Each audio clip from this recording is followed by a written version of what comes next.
We can do one more 10 pull on this banner since the pity carries over. And maybe, maybe Isolda will make me very happy, I was very lucky with my Kekania pulls back in the day. So could we get really lucky with Isolde as well? Come on, for the wife, a second time. Can we? Do we dare believe? Do we dare believe? We need to see spirit, guys. Come on, show me spirit. Show me spirit. Please show me spirit. Yes, spirit. Yes. Thank you for your generosity, miss. I think I'll stay here for a few days.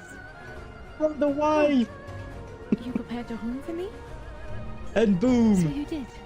We have our P5 Isolda. Dainty it is. Holy shit. Hey, Wise. I think I just found something suspicious. Huh? What have you found? What Haley said earlier about bringing just one person at a time to the cinema. Oh. What did she mean by that? Oh shit. Wise, can you explain? Ah. Well, it seems our sister is not aware of all of our dates, huh? Yeah. About that. Oh yes, I noticed that as well. It's a new clue about Wise. Feels like a clue that wasn't meant to be found. Yeah, no, not really, huh?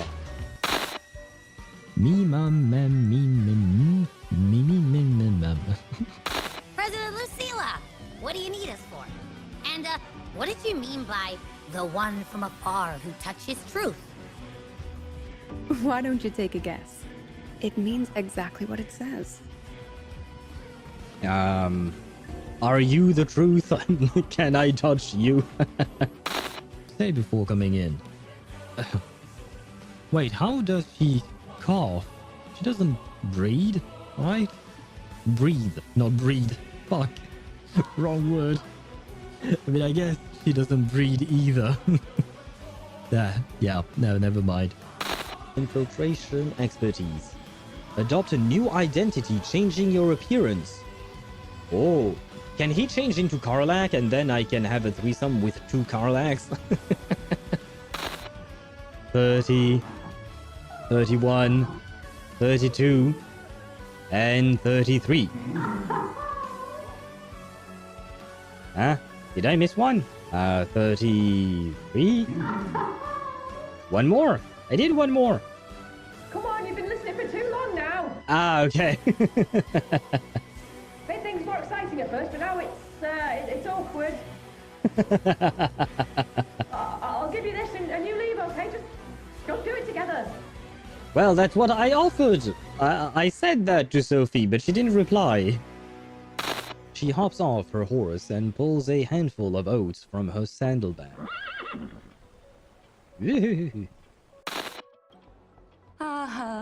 Are you talking? Yeah, I'm almost there. I want more happiness. These people should be bombed. But it does feel like you're lacking luck here. Let me try it. D20.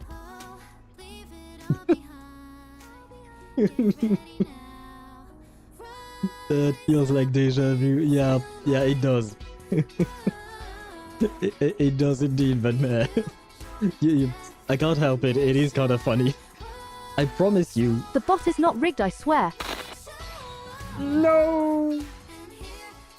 No Grandmaster for us. Yet.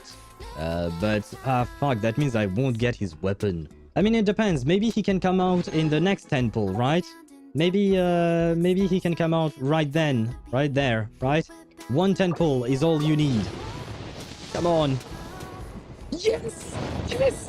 1 10 pull is all you need! She did bring him home! Allow me to introduce myself again, though you're probably bored of hearing it by now. I am Varka. And I guess she doesn't mind being upskirt. She has quite the Oh yeah, she does. Well, Well, I guess I guess she called us. Oh wait, someone just raided us. Hello to raiders. Welcome in.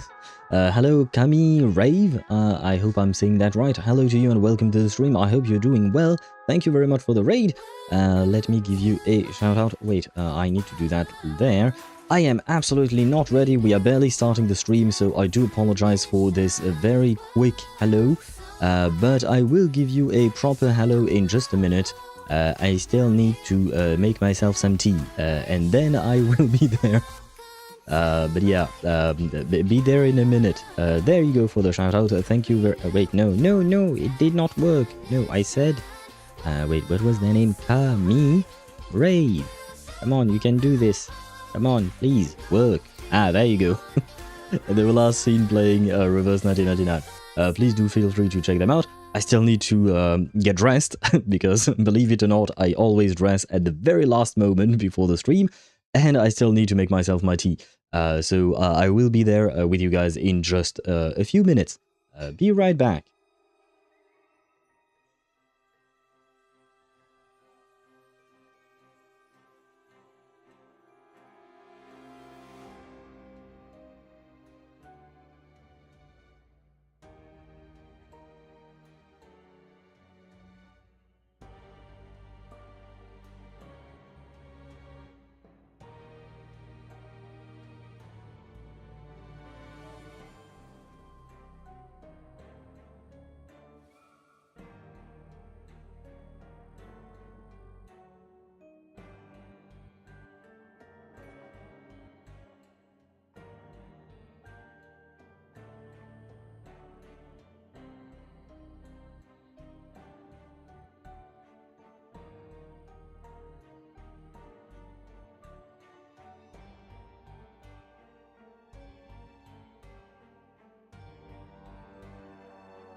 Tried so hard, I couldn't feel the flow.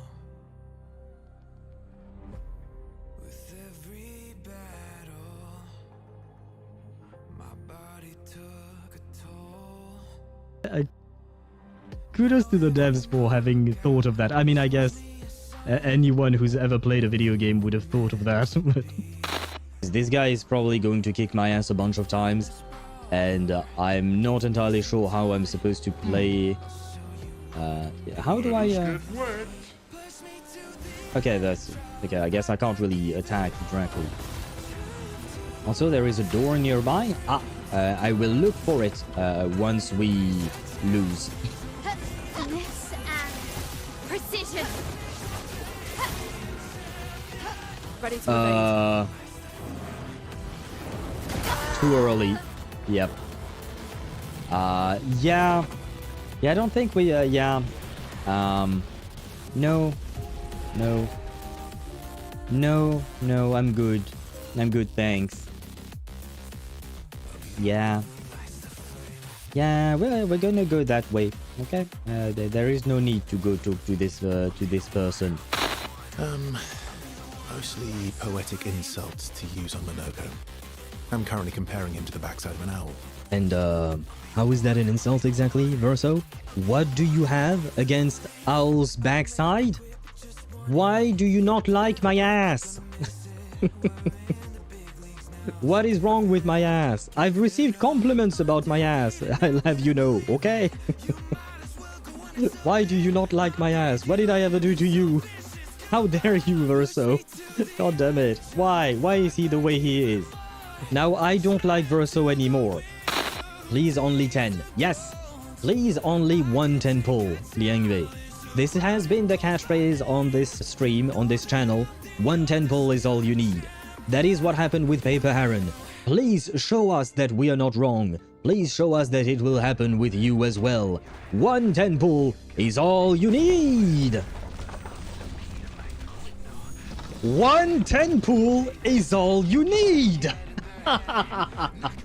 Okay, wait. Now we need to win the 50-50, right? Come on. 1 10 pull is all you need. No! In Trinialia, we have something called Ah. suitcase trick. Hello, please die. Pork found in kitchen and water found in ocean. Midari found in your bedroom. You wish, Aisha. Understandably so. Oh!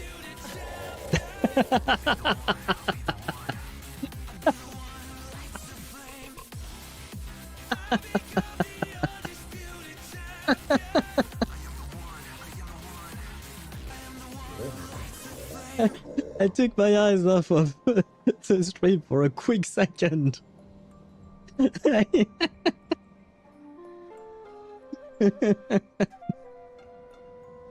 You know, sometimes shit do be happening, you know. I would have preferred a male version of the thickness, if that makes any sense. Emily Ktosh is a good test subject for perfumes. You know what? That is a great point, Sparta. Ktosh is a good test subject for perfumes. I myself need to buy a new one because mine is almost empty. So for the perfume, please come home to us. Okay. Now all we have to do is win. All we have to do is win. Show me Emily. Come on, show me Emily. Show us Emily, I tell you. Wait, where is she? Yes! Hello, my name is Emily. There you go, Ktosh. We got your Emily. Woo! Not gonna lie, I was kind of stressed. But we do be happy. You mean the choices? Yeah, but comma doesn't do anything, but all of them have a period. Yes, but it doesn't, it's not always at the same place, depending on the keyboard. So it might be a comma for chip, but on my keyboard it might be something else. Like whichever one has the comma. Yeah, that's the one I'm pressing and it does nothing. And I don't remember where the English comma is supposed to be. But select the option with a comma, I mean. Oh, you didn't mean for me to actually press a button. You just mean, like, select the sentence that has a comma in it. I have to admit, I did not understand that at all. I really want to get Karen. For my Lucy. It is a must for me to get him. So we can do one more, and that's it. That would be 40 pulls. And 40 pulls is equivalent to a little over half the pity. So let's see. Can we get her in one last 10 pull? Wait. According to the judgment of the Oratrice Mécanique d'Analyse Cardinal, I am just very happy. We got exactly who we wanted. Could it be a double?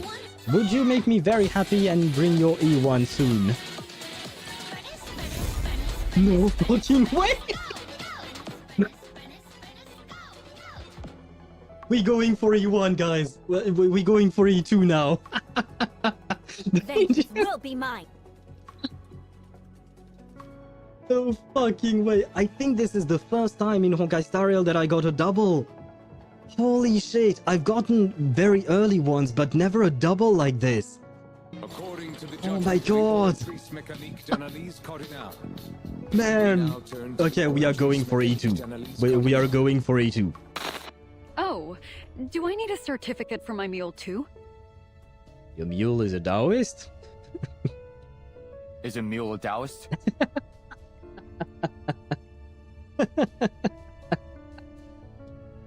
hell?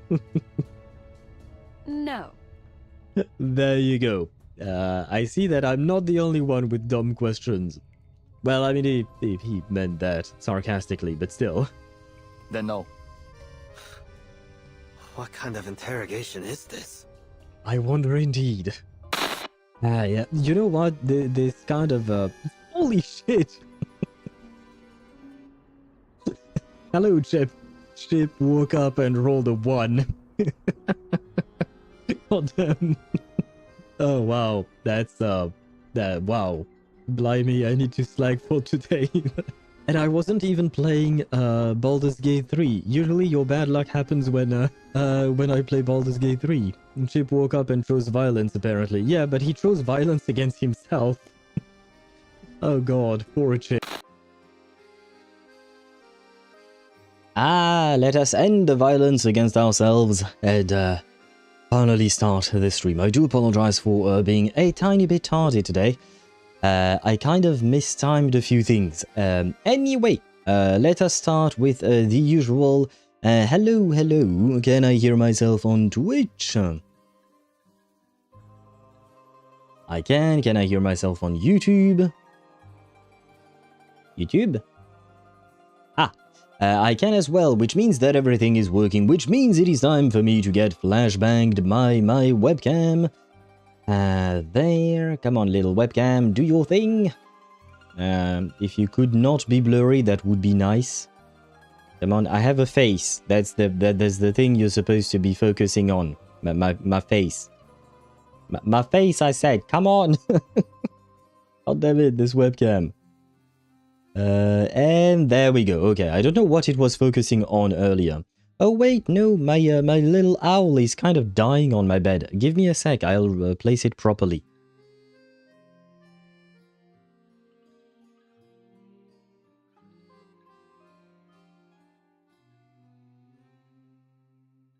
Yeah, I am back, and you saw nothing, I know, but yeah, there you go. Now this is a perfect placement. You will see in a second. Yeah, as I make the transition. There you go. There you go. It's the little owl that's right here. It was kind of fallen over. So I was kind of sad when I saw that on the webcam. I was like, oh no, we don't want animal abuse on this stream, even if it's just a plushie, you know. But okay, let's see where we're at. Not gonna lie, today's stream might have started in a bit of a rush, so my mind is lost into the Nether Realms or something, probably. There, I need... What do I need? I need my chat. No, wait, I need the OBS first, the chat, and then the stream manager. There you go. Finally, we can start. Finally, we can start. So, let us say hello first and foremost. Wait, I need to scroll back. First and foremost to Chip. Welcome in, Chip. Thank you for being first today on Twitch's side. Welcome in, welcome in.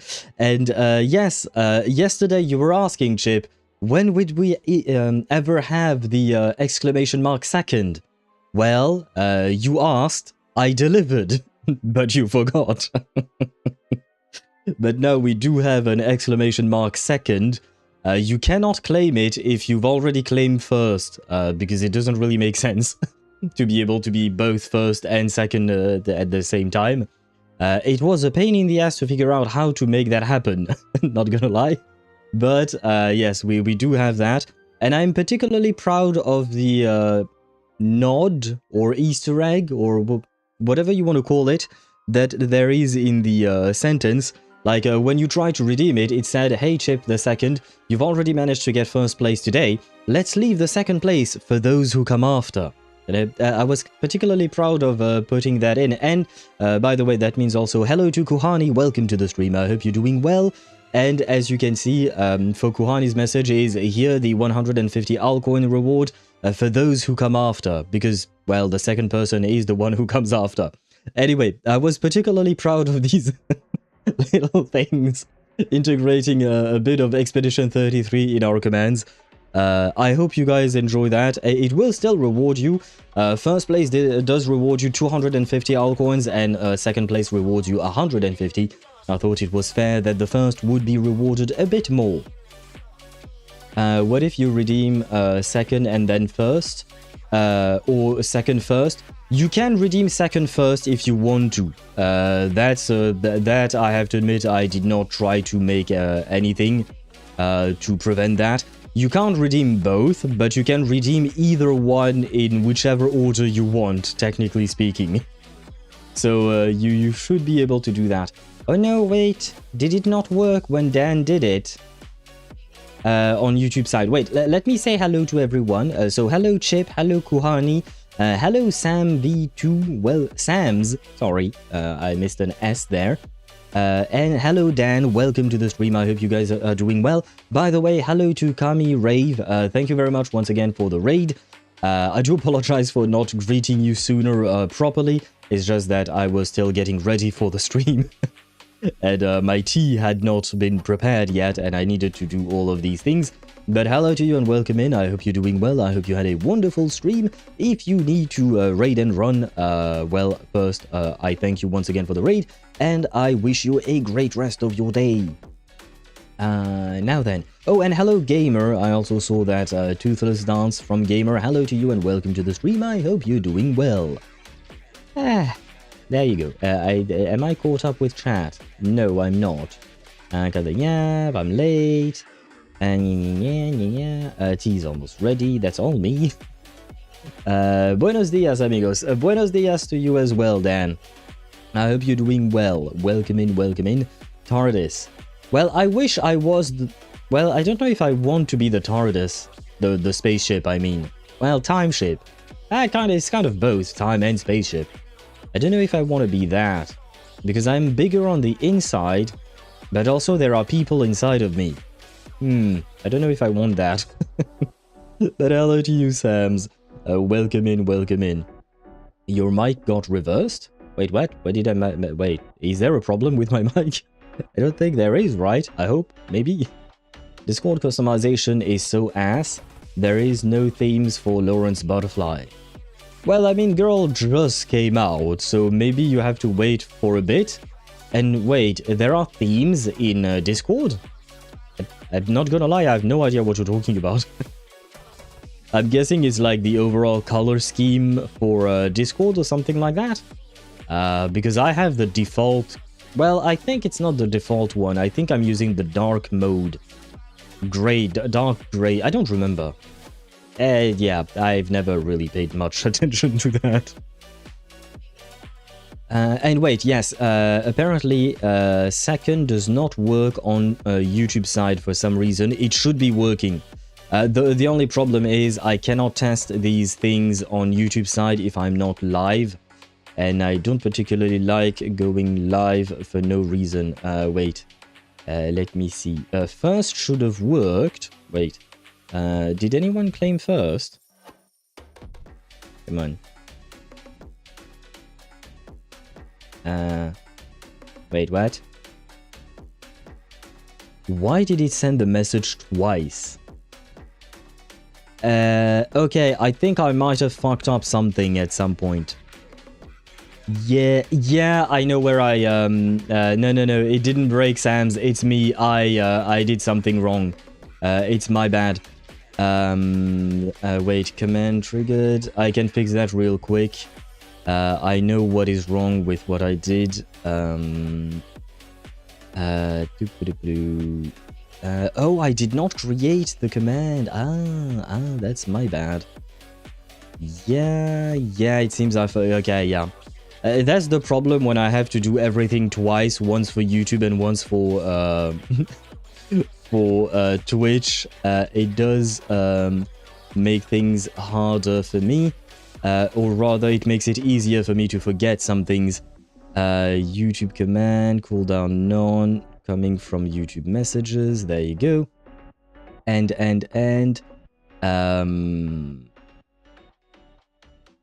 what did I do? What did I do? Right, no, I disabled that. I can delete it even, and then command triggered. Give me a second. Doop-a-doop-a-doo. Command second YouTube, there you go. And I need well, I can leave that as is. Okay. Yeah, I don't know.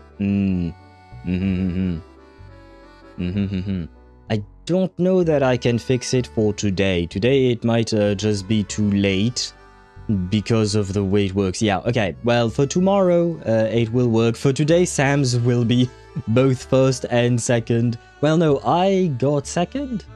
No, I was first. And then Sam's was second and first. Okay, yeah, no, there is something that is broken on YouTube side. Ah. Wait, what the...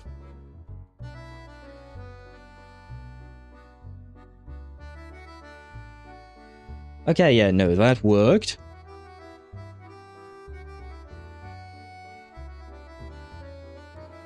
Okay, yeah, no.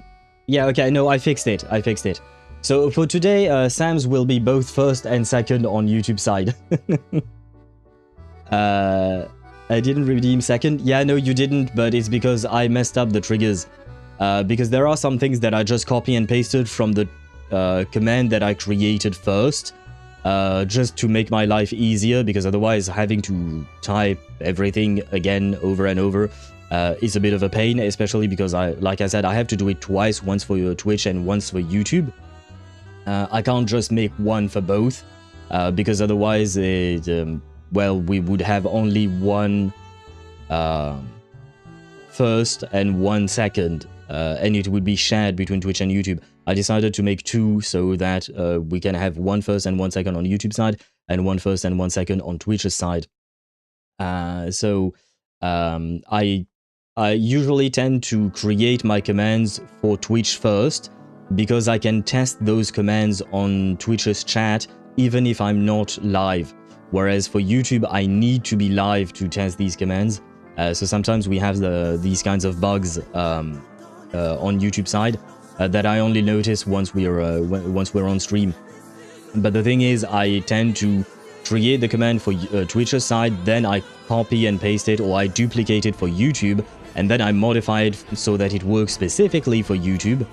And sometimes I kind of mess up everything, you know. Sometimes I mess up some things. 1 bugs patched, 99 more bugs found. Hopefully not. I don't think... I think all the other commands work, but we do have a lot of commands. We do have 25 commands on Twitch, 26 on YouTube. Why is there 26 on YouTube? Oh, right, because some things only work through commands on YouTube, whereas Twitch has their channel point reward system. Streaming is complicated, is how I'll phrase it. If you want to try and make things equal for both sides, especially when you're streaming like me on 2 platforms at once, trying to make things equal so that everyone can enjoy the similar rewards and whatnot, it do be complicated, not gonna lie. But wait, I missed a bunch of messages. Yes, to answer your question, Kohani, once again, you can redeem second first if you want to, and you can redeem first second. I could probably find a way to block that, but not gonna lie, I don't want... It's too much of a hassle. It's way too much of a hassle to try and do that. If you guys prefer the second message, then you can get second, and that's it. Otherwise, yeah, you just can't redeem first if you're second, and you can't redeem second if you're first, basically. That's the only restriction, and it can only happen once per day. Delay test. Yeah, Twitch is still so ass on Opera GX. Oh, is there some delay for you, Chip? Because on my side, I'm not dropping frames or anything like that, so I do believe we should be fine. So it might be, yeah, maybe a browser problem or an internet connection problem. If first still in stock, but someone tried to claim second, it should just say no. Yes, but that's annoying as fuck to make happen. Sams. It can be done, I think. I have some ideas as to how to do it, but it would be kind of annoying to do, to make happen, because basically it's not just I press a button and magically everything is okay, you know. It's not how it works. I have to play around with logic sub-actions. Like, for instance, if you want a little bit of a, what do you call that? Of a crash course in how this works, I can show you that real quick. Let me, give me a second. There you go. Wait, there. No, I want you to record that, please. Come on, you can do this. There you go. Transition. There you go. And you know what? I'll go on the other side for now. But yeah, it's not just I press a button and everything is magically done. So to start off, I have to get a couple of variables. The variables for second, the variables for first. This is the second command, by the way.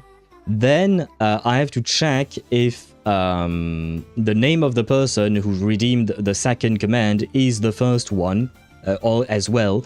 If so, then you can't redeem it, and then it breaks and it doesn't continue on. If it's false and the first person did not redeem the second command, then we can go into the rest of it, which is first increment a specific counter that you guys can't see, but it's a temporary counter.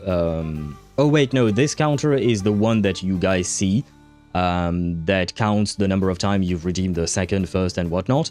Then there is another counter that is meant to prevent anyone else from being able to redeem it. Just like, for instance, Tosh did it right now on Twitch's side. He tried to redeem ! second, but it said, sorry, you can't because Kohani was second today. So there is a special counter that you guys can't see, and it's just for background that it works like that, so that no one else can make a... Like, basically, I incremented... Well, it automatically increments by 1, and as soon as that counter is at 1, no one else can do it. Which is why if the counter contains 0, you can continue. If it contains other than 0, it won't continue the logic chain. So all of these things take time to put in place. And if you look at it, you can see that, for instance, in here, I have first, like this is a variable, and this variable is called first YT name underscore arg, because it's supposed to be an argument, but anyway. The YT part is for YouTube, because I have the same thing, except here it's TV for Twitch, because we have two separate things that are...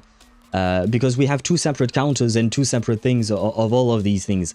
And this is just for the second one, because after making the second command, which you can thank Chip the Second for, I had to go back and go into this one, and this one was a major pain in the ass, because this one is the stats command. And that stats command, I had to add another case scenario where it gives you, well, number one, I had to modify the all stats all, that gives you all your statistics, with the added second stats. And I had to add a separate case if you just want, if you just type ! Stats space second, and all of that, and all of that, and all of that.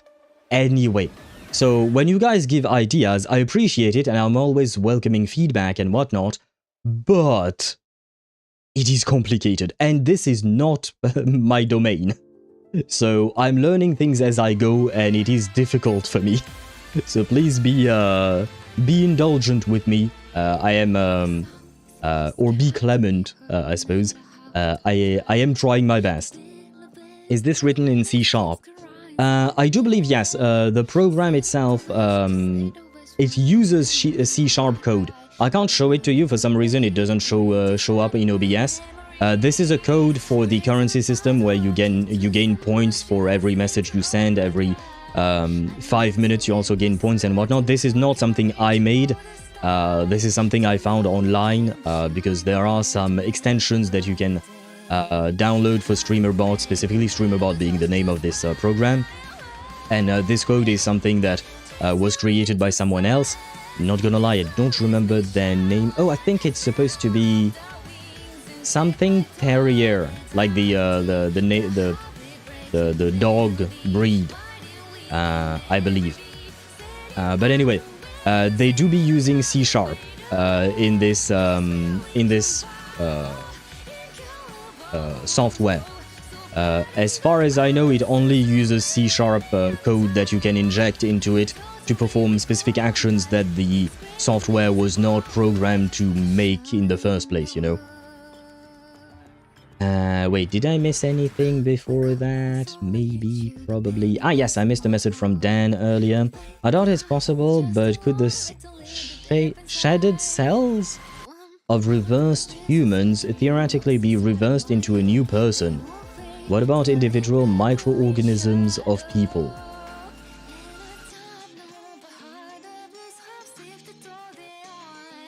If you're talking about shaded cells, usually those shaded cells, if you're talking about skin, for instance, Dan, those skin cells are dead.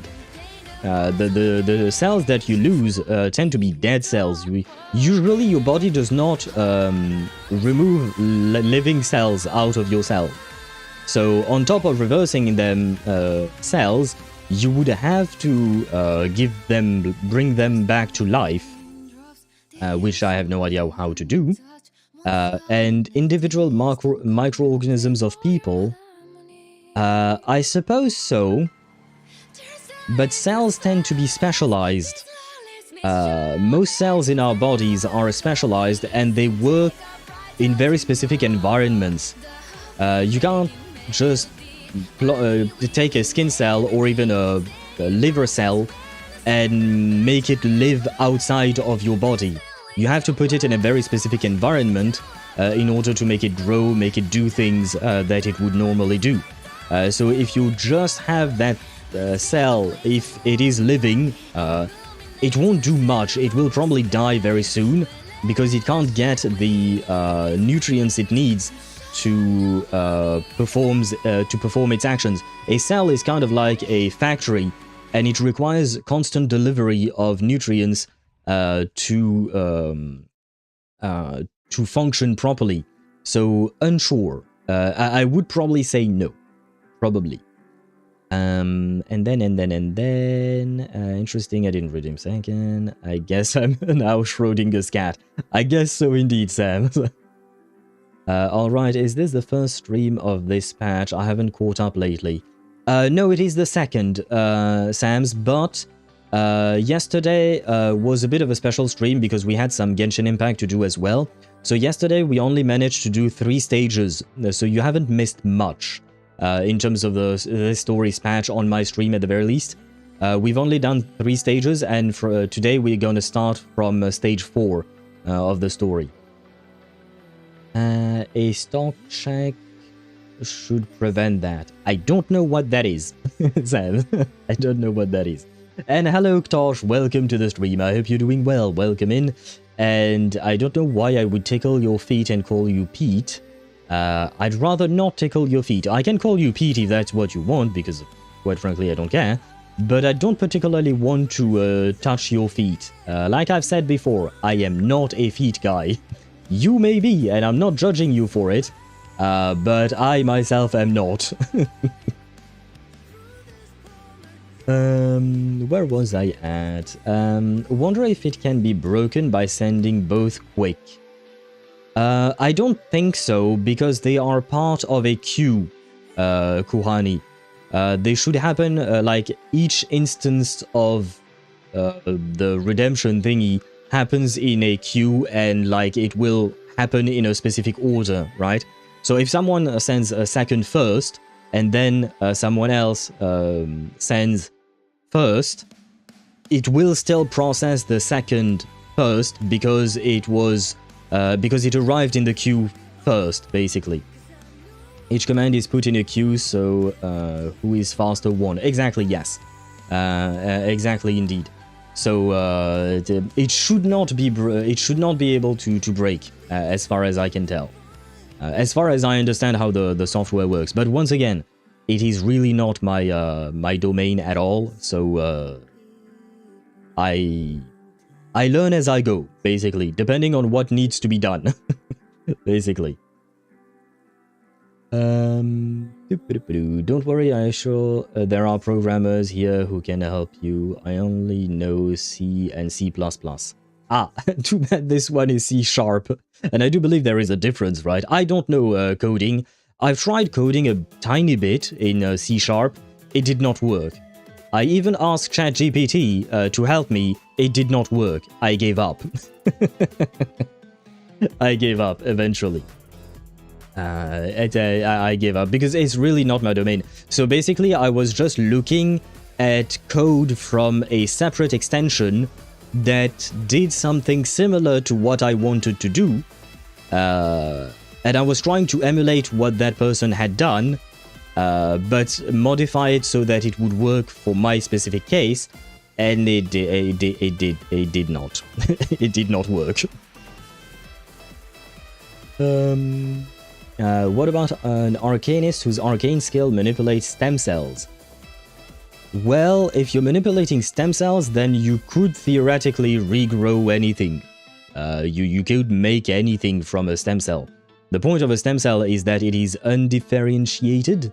I don't know if that's how you say it in English, but it has not gone through the differentiation process to get its specialization. So it can be made into anything. So if you want to make a liver, you can make a liver. If you want to make a lung or eyes, you can make whatever you want. Well, in theory, that is, because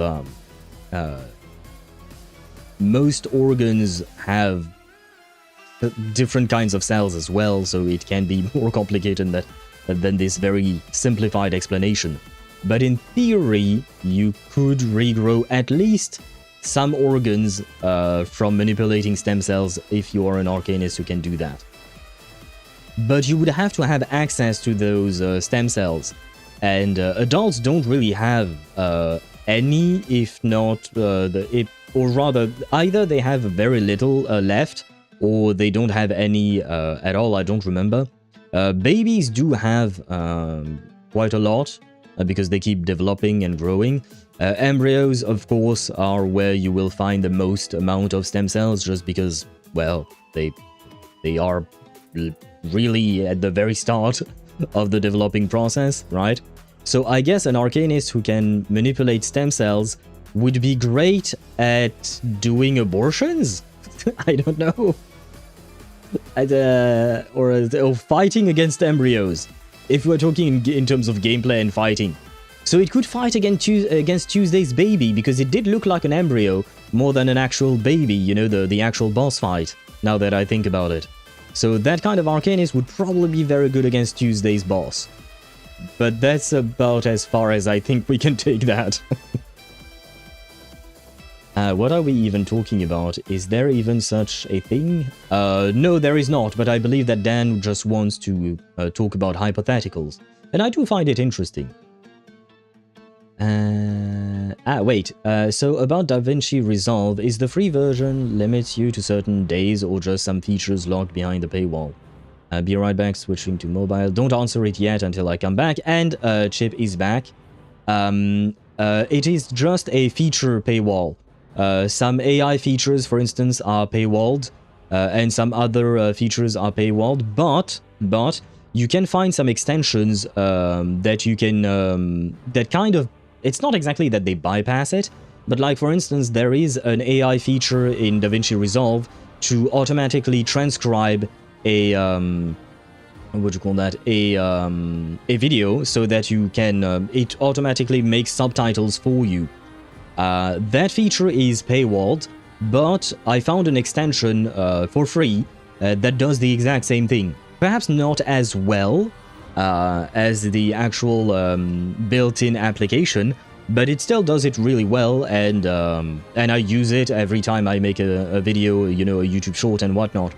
But that's just one specific case. It kind of depends on what you're trying to achieve and what you're trying to do. But honestly, the free version gives you a lot of potential.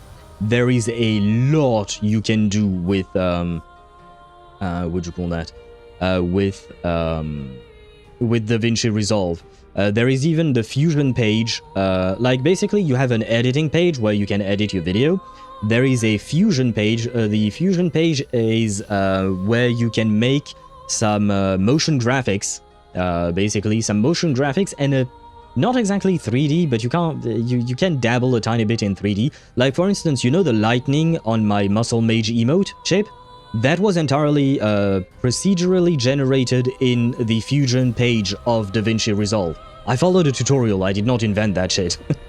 I followed a tutorial to do that, but that was entirely made in DaVinci Resolve for free. I did not pay for shit, I just watched a tutorial on YouTube and I made that happen. So DaVinci Resolve has a lot to offer, and then there is the Fairlight page, which is a page dedicated to audio mixing, and it is very, very detailed. Again, with my own personal use of DaVinci Resolve, I have not scratched the surface of what that software can do, and I don't have the paid version. So I am genuinely impressed that they would offer all of these features for free. The paid version is relatively expensive, it's around 300 euros or $300 maybe, but it is a one-time fee, and you get updates. Like you pay once, 300 bucks, and then you get updates for as long as you use your license. So in my opinion, if you really go hard into editing, paying for the paid version could be a good idea, a good thing, honestly. It is really like my mind was blown when I tried DaVinci Resolve. I tried it 2 years ago, about 2 years ago, a little less than that. I never wanted to switch back. I've used some other software such as OpenShot, I think, and no, shit, I forgot what they were called, but I don't think I have them anymore. Yeah, no, I've uninstalled them. But anyway, the point is, I never went back. I never went back. And no, Tosh, this is not an ad. I am not sponsored by, I don't even know the name of the company that makes, Black Magic, I think, is the name of the company that makes DaVinci Resolve. No, I'm not sponsored by them. They absolutely have no idea that I exist. But I feel like when we stumble upon good pieces of software that are not bloated trash that asks you to pay for a subscription every month and whatnot, we should share it with each other to make life easier for each other. And hello, Ares. Welcome to the stream. I hope you're doing well. And yes, I do remember you. Welcome in, welcome in. How are you doing today? But wait, I have missed a few messages before that. Can we use chip as a chip? I'm not food, not your betting chip. Ah, that is true. We can't use chip as a chip, whether it is for a betting or for food. Well, you can try, but he's probably going to punch you in the face. I would assume. C# and C are like two faces of a coin. C++ is a hybrid. Okay. Has the Regulus, a reverse arcanist theory, been proven? Not as far as I know. I didn't even know that was a theory. Interesting, though. I did not know that was a theory. I don't think I had ever heard about that. But interesting indeed. Why not? Why not? And I guess she wouldn't be tied to a specific era. I don't know. It could be, I mean, by that if we follow that logic, couldn't every arcanist we meet be actually a reversed version of themselves? That makes things complicated. Oh, so I don't have to worry like days remaining bullshit? No, you don't have to worry about that shit. There is no time limit to the license. I mean, with the free version, there is no license per se, as far as I know. And even if you do decide to purchase the actual paid-for license, it is supposed to be a lifetime license, and you are supposed to be receiving updates whenever they drop. It's not like you won't have to pay. Like, imagine you download DaVinci Resolve 20. When DaVinci Resolve 21 drops, you won't have to pay for it. You can just download it. And it's the same thing for the free version. There will be a DaVinci Resolve 21 sooner rather than later, I think. That reminds me, I think I'm still... yeah, I forgot to update my DaVinci Resolve. Anyway, but you can download the updates whenever you want. Some filters and features will be indeed paywalled, but honestly, you can't... I mean, unless you're making some kind of... well, I don't even know what... Yeah, I don't even know what you need to do to be annoyed by the paywall or something like that. Because it's, yeah, in the 2 years that I've been using the software, the only thing that was slightly annoying was the automatic subtitling, but I figured out a solution for that. Well, I found a solution online. I didn't make that solution myself.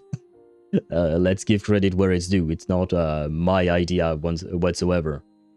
Helt_me_high on Twitch says, I felt an itch to test the strat with Furina's sword on someone else while she is in the team, but since I don't have any sword main DPS, I decided to do the strat with my C6 fully crowned Jean. After doing the rotation, her burst hit for 200k and her hold skill hit 20k, so I did all that just so she can hit for the equivalent of 1 lunar charge reaction. Lol. Well, yeah. To be fair, Jean is not a main DPS, Mihai. And by the way, hello to you, Mihai, and welcome to the stream. I hope you're doing well today. But to be fair, Jean is not a main DPS. You can't expect her to be able to perform as well as and she's a 1.0 character as well. So you can't expect a 1.0 support to be doing 6.x damage as a DPS. Just because you switch a weapon, you know. It's simply not gonna work. I think I'm good, thankfully. How are you? I am good as well. Well, I didn't sleep all that well yesterday, Ares, but I did nap. Well, I napped for 4 or 5 hours today. It was more of a half night than a half than a nap, but anyway, not the point. Other than that, I'm okay. Thank you for asking. And I got Blade SP early, got him E1S1, couldn't get him E2 sadly. I mean, his banner, well, first and foremost, congratulations to you on your blade, on your Mo blade. And his banner is not done yet, right? Unless you want to save, you want to start saving for other characters that come out later down the line. You can still pull on his banner until the banner leaves, right? And there should be a reset for one of the endgame modes soon-ish. I think maybe next week, probably, maybe. Unsure. Unsure. I just remembered I shut down my PC whilst downloading DaVinci, silly me. Well, yeah, that would stop the download. Shape. That's not recommended, I will say. That is not recommended. You should, yeah, quick PSA for everyone. If you want to download a piece of software or anything really, you should leave your PC online open, you know. Also, do not unplug your Ethernet cable while downloading. that is not going to... Anyway, I think you have learned your lesson, Chip. And Sam says, what? I don't know what the what was, but, well, there is no but. I don't know what you were whatting about. If that even makes sense. More than Kaching, by the way. Probably. My Kaching is level 80, so I don't really know what a properly built Kaching's damage should be. I am unsure about that. So I'll take your word. You're a Kaching main, Ktosh, so I'll take your word for it. Because I myself have no idea. I wonder when we will tap in the game. When we will tap in game. We tap what? Wait, what? But when we tap dance in game? When we tap... We fix the tap? What kind of tap are we talking about? I'm slightly confused there, Sams. Slightly confused indeed. Wait, I need to hydrate. But speaking of the game, yeah, ads are going to pop on Twitch in 5 minutes. You know what? I'm gonna manually trigger them now so we can go in game while the what do you call that? While the ads roll around on Twitch, we can I'll just do my dailies, you know, the Numa analysis and stuff like that, and then we can proceed with the story. There. I mean, it's been like 37 minutes. Oh, you meant like when we would actually start playing the game? Usually we yap for an hour, and it's actually been 55 minutes. I've started my stream 55 minutes ago. The first 10 minutes are just ads rolling on Twitch and some music with some clips and whatnot. But usually we tend to yap for somewhere between 30 minutes, 30 and 60 minutes. 30 minutes to an hour, we yap, we say hello and stuff like that. And then usually if it's after an hour of yapping, I'm gonna wait for the Twitch ads to go away, because there are ads on Twitch every hour. So I'll just wait for the Twitch ads to go away, and then I'll start the story or something like that. So I try to avoid starting the story during the ads. Speaking of, let me trigger those. Then I'll there you go. There, abrupt transition. Useful, but at least we'll get a decent And this start. woman started yapping as soon as I launched the game, and this woman do be yapping even more than I do. Is she the new Nicole? She kind of reminds me of Nicole. She's blonde with kind of grayish eyes. Nicole has blue eyes, I suppose, but you know, and I kind of feel. Yeah, wait. Let me compare. Hey, you know what? I was trying. You know, I always try to put on a shirt that has a color that is somewhat on brand for what we are doing on stream. You know, that it has a meaning, you know, the color of the shirt I'm wearing. Well, at least I try most of the time. And today I was trying to find a shirt that had a color kind of similar to her hair color, and I feel like I kind of nailed it. It's not perfect, but you know, I can't buy a shirt for every single character's hair color. that would put me in debt, and I don't even know if I could. But still, I'm kind of happy with the result. I'm just too tired for today from running back and forth and driving around downtown doing some errand running. Fought in a clan war for the FPS I play with my classmates, and we choked. Oh no, you choked. Oh, sad. That do be happening, unfortunately.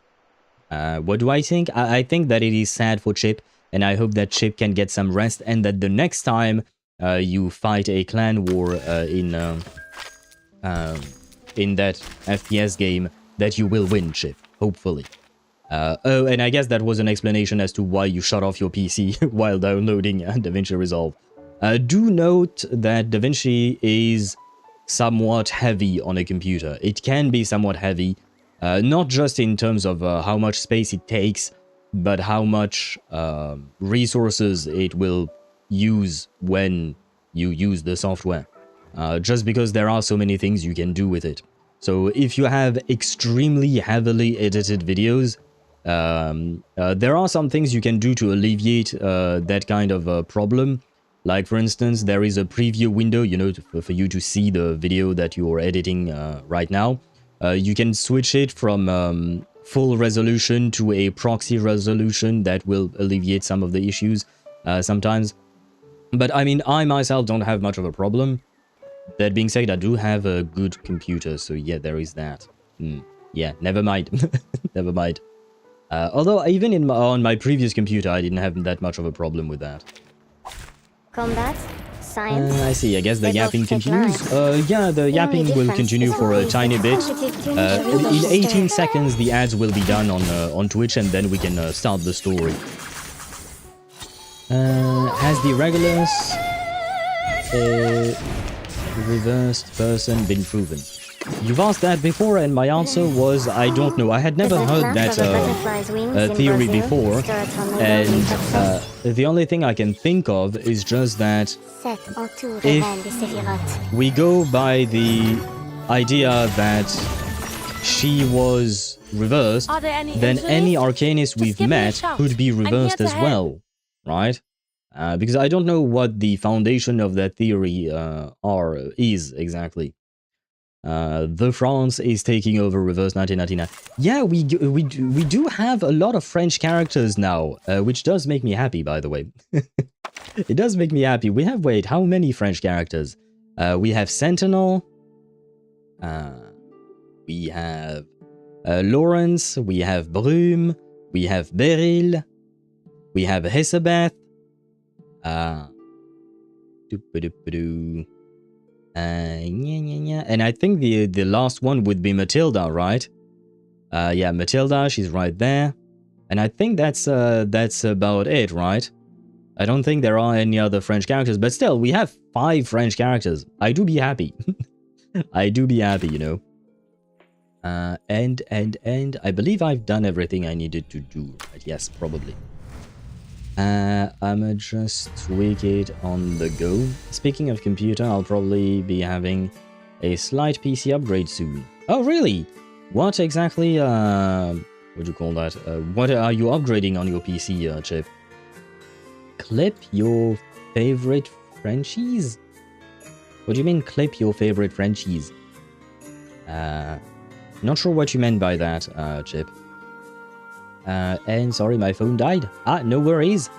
If I recall correctly, what I told you, if you hadn't heard, Ares, was congrats on your blade, and you can still keep on pulling for him while his banner runs if you, what do you call that? If you don't plan on saving for other characters. Wait, do we have a new mains? Oh yeah, we do. Wait, but no. Wait, but no, I wanted to go back to this guy to do it because I got the 18 million. I want to see if I can go higher now that I have Lorentz Butterfly, because I did the 18 million without her. Well, I guess I'll retry that later. Well, what do you want? Mass damage and buff incantations?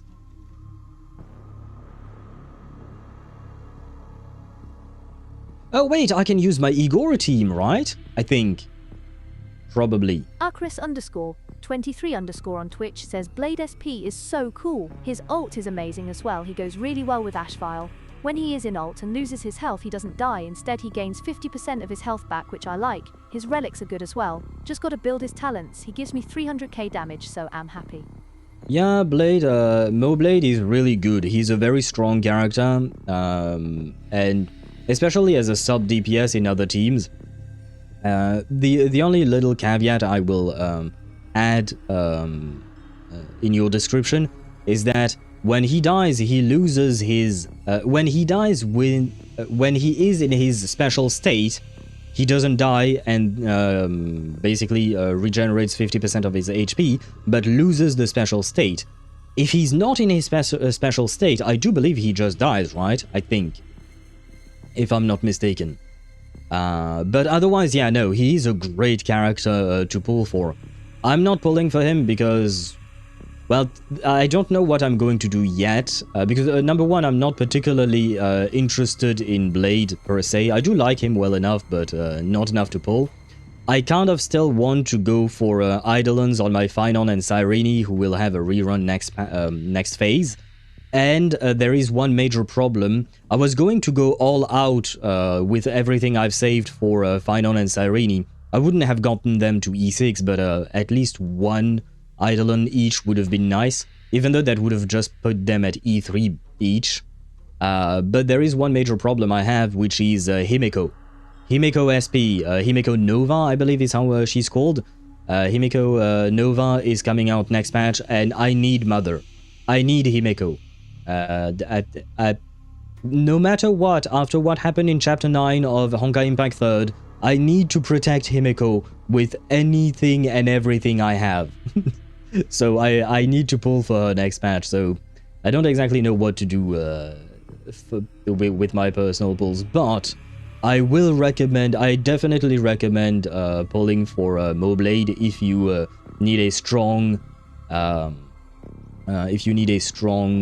sub DPS and debuffer.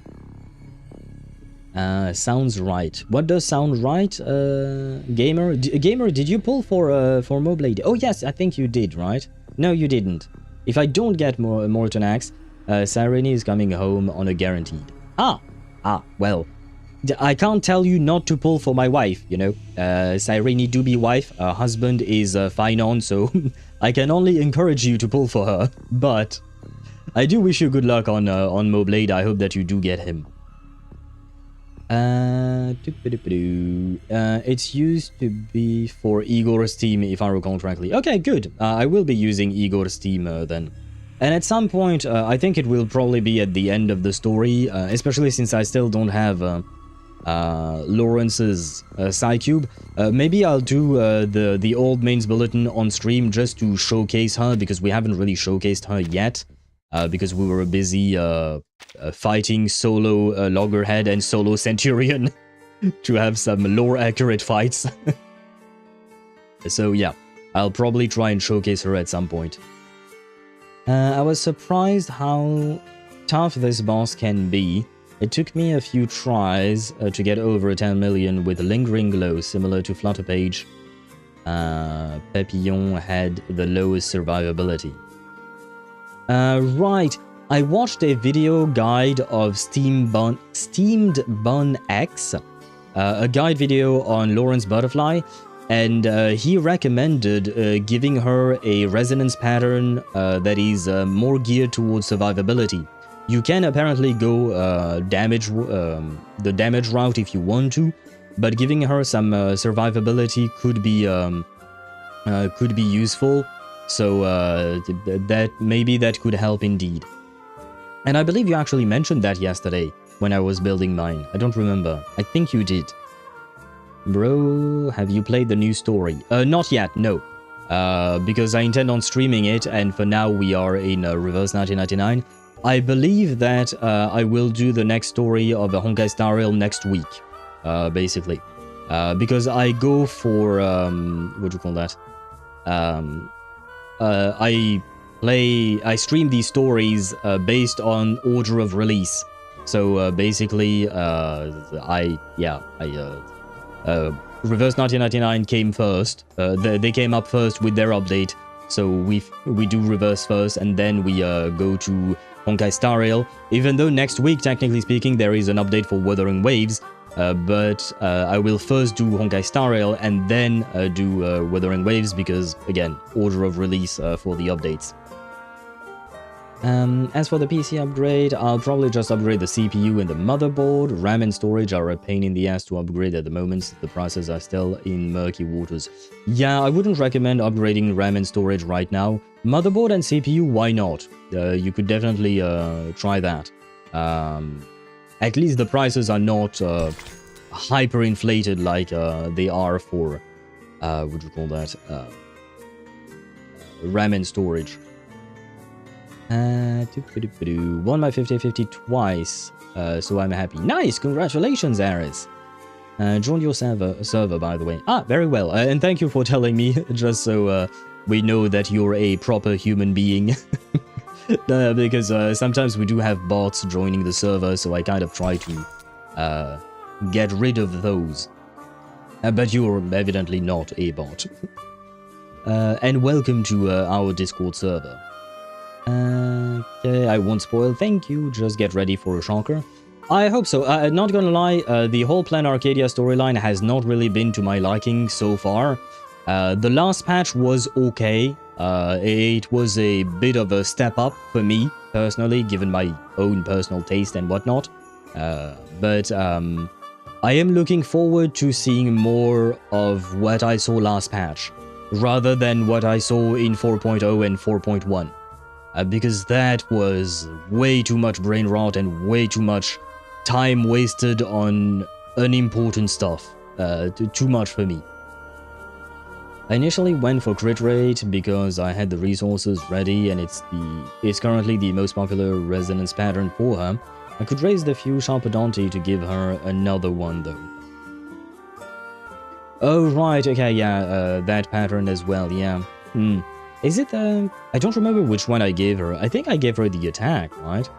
Still learning the right rotation for Lingering Glow anyway. Beryl's exact action triggers still elude me. Yeah, same, but I will recommend Steamed Bun X. They do be making videos on, what do you call that? They do be making guides.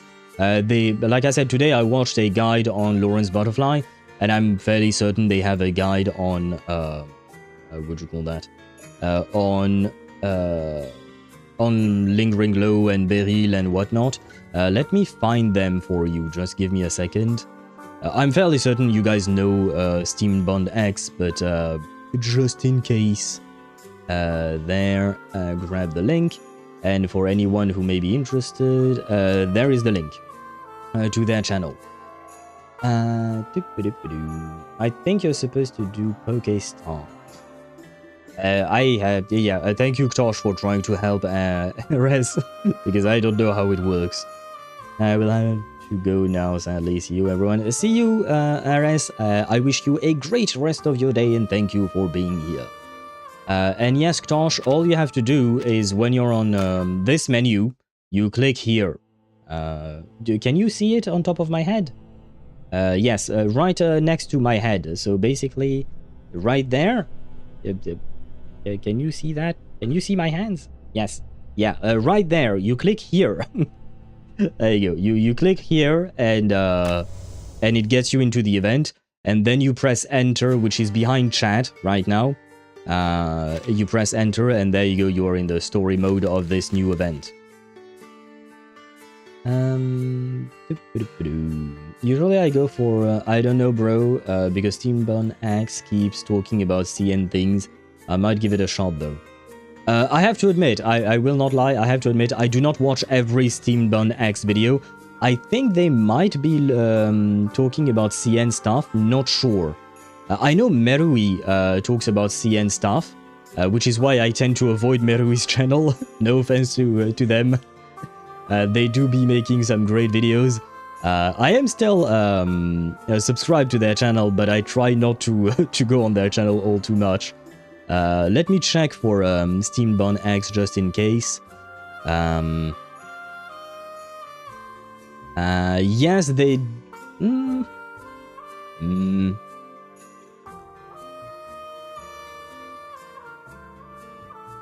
Oh, I don't see any CN stuff.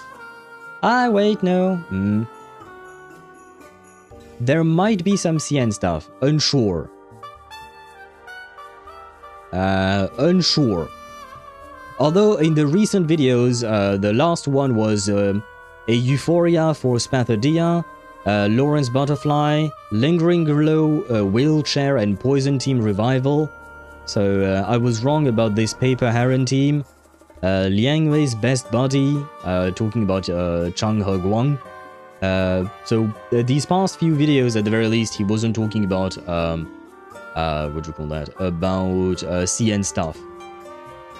Merui also has a dedicated reverse website. Oh, do they? Oh, okay. Could you share that? What do you call that? That website, not in chat. Shit, I forgot to. Yeah. Oh, but it would still not work. But could you share it maybe on the Discord server, Chip? The link for Merui's website. If people are interested and if that resource can be useful, you know, it'd be nice. Merui is good if you know exactly what soundtrack you're looking for. Otherwise, best to avoid if you avoid CN spoilers. True. Merui does have a lot of what do you call that? A lot of soundtracks. They also have the trailers and whatnot. But yeah, it is. You have to be careful with Merui's videos, depending on. What do you call that one? Depending on whether or not you're worried about spoilers from CN. And thank you. Oh, have I ever been to that website? Oh, and the website, Merui's website actually asks you, open your eyes to see the future that we know. Enable CN content. You can change your mind later, and you can click no, and I guess it won't show you CN content. Huh. That is actually very nice. Man, his website is great. I don't know if it's if he's a he or a she or a they, but their website is amazing. What the wait, their website is amazing. What the wait, no, before we get into the story, I need to show you guys the website. The website is, it's, what the actual fuck? That is so... He just broke my brain. Wait. Let me share that. There you go. Just for a quick second. But this is the website Merui built. I don't know if he built it on his own time, or on his own, or if he asked other people to help and whatnot. But look at this. You have the characters out there, even with their, what do you call that, their Chinese names and whatnot. And, like, you have all of these, detailed description of the characters' kits, the portraits, you can zoom in on the thingy, like, no, you can't click on this, okay, that's okay. Marsha? Oh, you can click on the name as well to give you more detail on it. Can you click on... You can even see the garments? Bro, what the fuck is this website? Man, that website is amazing. That must have taken a lot of work. That must have taken a lot of work to be able to basically emulate the UI for the game. Try checking the gallery section. Wait, there is a gallery section? Where is that? Gallery. Oh, wallpapers! Oh, and I'm guessing these are all... Yeah, these are all the CGs. Oh, man, that's, you know, that's... That is truly amazing. And it's divided with character stories. So wait, can I find the Kakanya ones, for instance? Oh, the Eternity one as well is there. Oh, wow. That's... Again, really, really genuinely impressive. I don't want to click too much. I do believe that since I chose not to... wait, I think it might be in here. Custom raindrop. Oh, that's for the thingy. Remember the language. Oh yeah, as you can see, you can choose to have CN content being displayed or not. Man, this website is amazing. Like, seriously, I had no idea he had built something like that. You can also access the website in global version or CN, yep. You can also grab some assets from the game, try checking out the gallery section. There are some parts that are still work in progress. Yeah, but I mean, given the amount of work that this has probably taken, like, I am genuinely impressed. Like, seriously, this is... I have no words to... Show story? Search transcript! Character Wait, anecdotes. Wait, let's see this. You can... Oh, it links to his video. My god. Of the character story. Wait, you can read it? Wait, what? Read? Sure. What? Wait, you can actually read the entire thing. You don't even have to play the game. You can play the game on his website. Well, except for the actual gameplay part, I would assume, and of actually, you know, of actually, what do you call that? Playing the characters, you know, in terms of gameplay and whatnot. There is also a timeline. Wait, where is timeline? It's not there. Timeline. That is so freaking useful.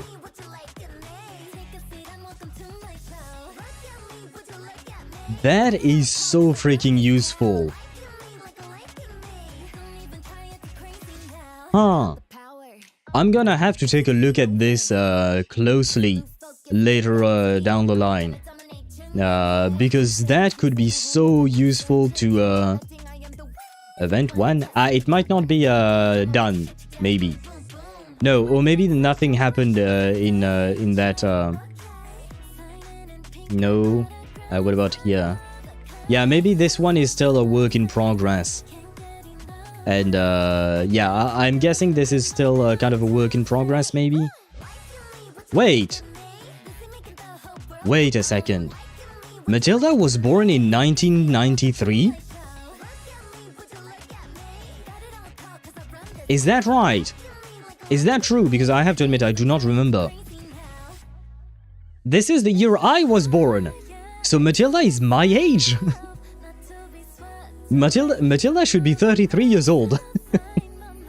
Wait. I did not know that. Well, if we were going by our timeline, you know. Huh. I did not know that. And hello, Saul. Welcome to the stream. I hope you're doing well. Welcome in, welcome in. And just like that, shipped. Wait, well, who are you shipping? Me and Matilda? Yeah, no, I don't think I could date a tsundere like her. She's cute, she's adorable, but she would drive me crazy. Plus, we have to already ship her with Sonetto. And Sonetto is with Vertin. We have that love triangle, you know. I don't want to make it a square. But I genuinely did not know that Matilda was born on in 1993.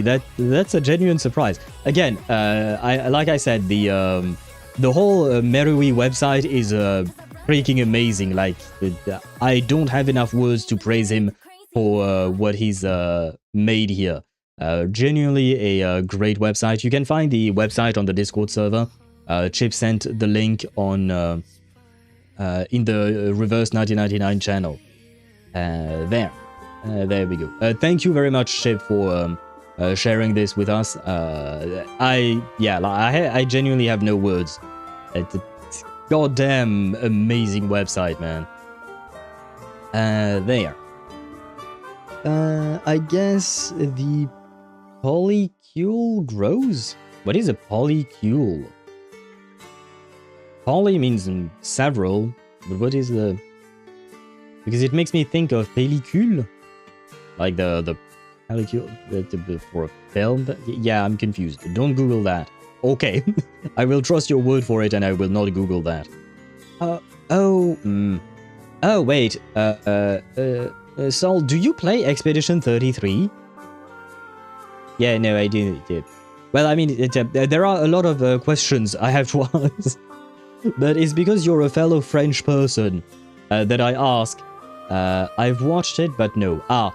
And you don't have to answer that question. It's just, if you are in Paris, apparently Expedition 33 is going to have a collaboration with the Musée d'Orsay. And basically, the Musée d'Orsay is going to have an exposition about Auguste Renoir and Aline Charigot, if I recall her name correctly. And they are mostly going to focus on Renoir himself, but they are also going to add some tidbits on how Expedition 33 was inspired by these two painters. And that will start at the end of June. I believe it was June 26th or something like that. And there will be a ticketing booth or website or whatnot to buy tickets for it. But just I wanted to let people know that exists, you know. It's just that, yes, it is in Paris, so if you're not in Paris, it might be expensive to come up here just for that. I saw that. Well, Chip, you're welcome to come to Paris, but I think you probably will have to pay, like, what, $1,000 for the plane ticket, probably, or something like that. It is a bit of an expensive exposition, not gonna lie. Exhibit, that would be the proper word. But yeah, since you are one of the few fellow French people that I have in chat, so I just wanted to let you know, just in case you might be interested. And hello, Swavy, welcome to the stream. I hope you're doing well, and happy lurking to you. Do you know what polyamory is? Polycule are the people involved. Oh, is that it? Oh, okay. Okay, yeah, polyamory, yes, but I mean... How do you define it, though? Wait. Well, I guess it's a couple, but with more than 2 people, right? Kind of like, you know, when we call it a throuple when there are 3 people, etc.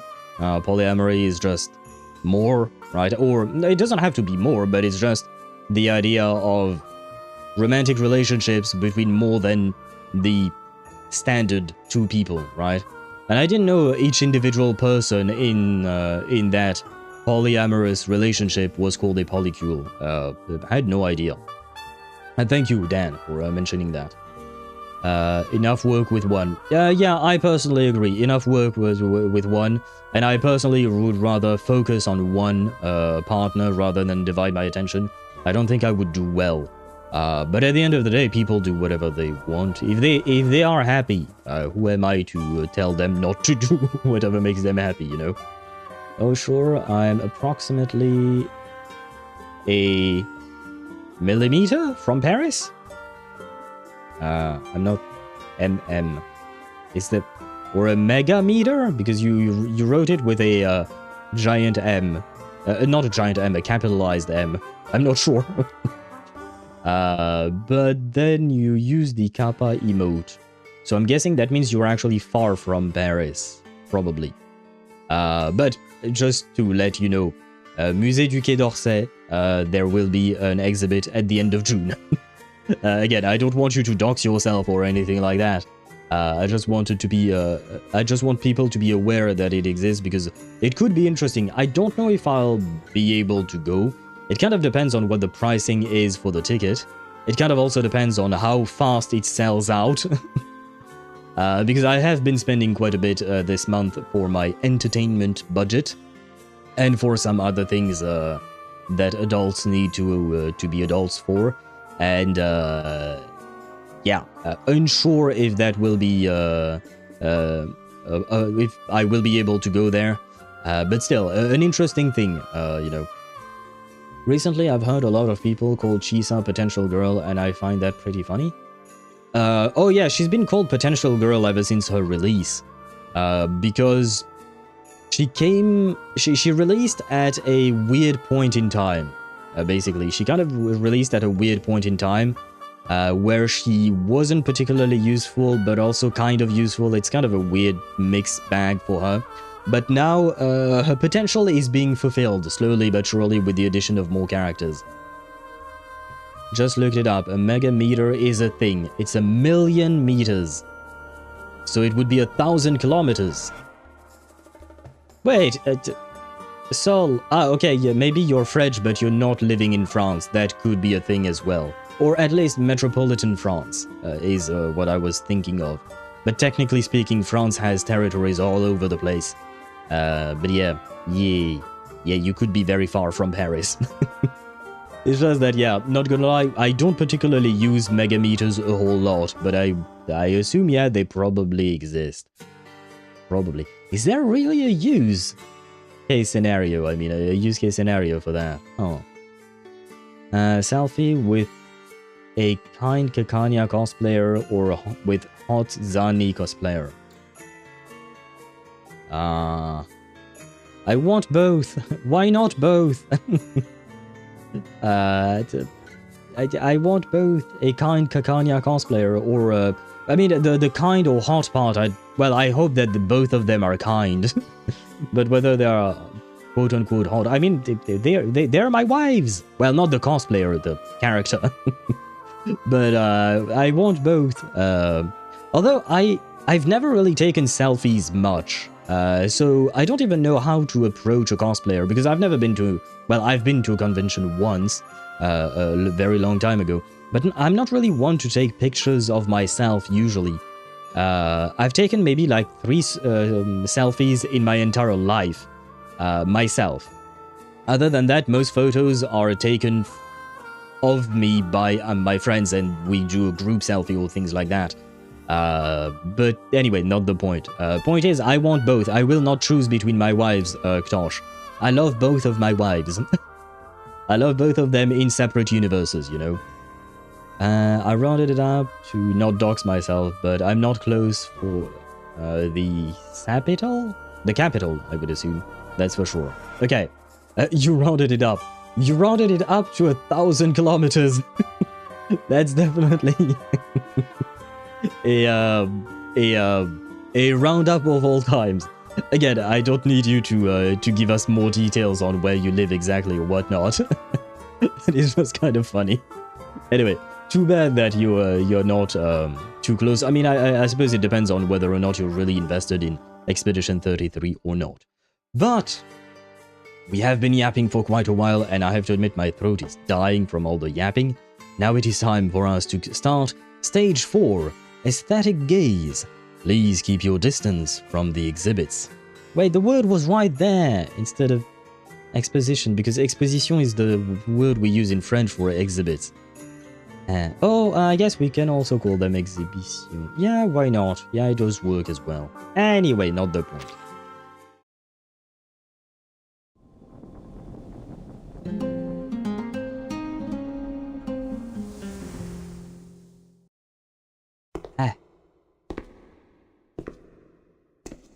On the outskirts of Mexico City lies a building in an overgrown and derelict hacienda.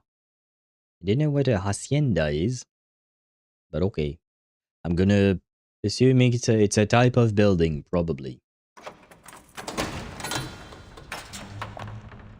The uninvited visitor slips inside with little effort before taking a quick survey of her surroundings. Are we going to say Melania? I don't know why, it gives me Theft of the Remit Cop vibes. Oh, the Turquoise Serpent Club. Oh, maybe no, it's... yeah. This is the arcanist territory no human dares set foot in. But the box is hardly reacting. Unlike its dilapidated exterior, the interior is lavishly furnished, the floors spotless. Beep, beep. Warning. Insufficient chaos particles. Do not attempt repeat activations. Warning, warning. No signs of any supernatural phenomenon. She wrestles with the device. It gives a few final sputtering noises before falling apart. Yet another genius upgrade from X. Someone's here. She melts into the shadows. A knock echoes through the empty hall, startling the drowsy patroller at the door. Who's there? Hey, she cute. Who are you, Patroller 1? Do you have a name? It's me. Oh, Anil, come on in. She cute. When is she becoming playable? I'm here to deliver the item for the auction. Right before the deadline. Hey, he cute. When is he becoming playable? I kind of feel like I can ask that of any NPC in Reverse 1999. Although we have had some NPCs become playable characters, so it could happen one day. You know, one day we can hope and believe that it will happen.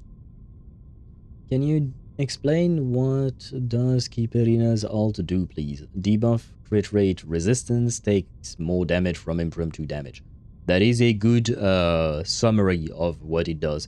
I don't remember if it does more than that or not. I don't think so, but I think Chip is right on the money there. Not a good time, Aniel. Senor Perez is away. He's been out of the club more and more these days. The patroller lowers her voice, muttering gossip about the club's owner. And getting more and more upset. I haven't been in his office, but I can hear him roaring from the other end of the hallway. Could be the coming auction. Though I heard he's been looking for a supplier who lost contact. Been turning half of Mexico inside out to find him. I like her voice. She sounds very, very cute, on top of looking very, very cute. Should I build crit rate on Paper Heron then? I'm dumb.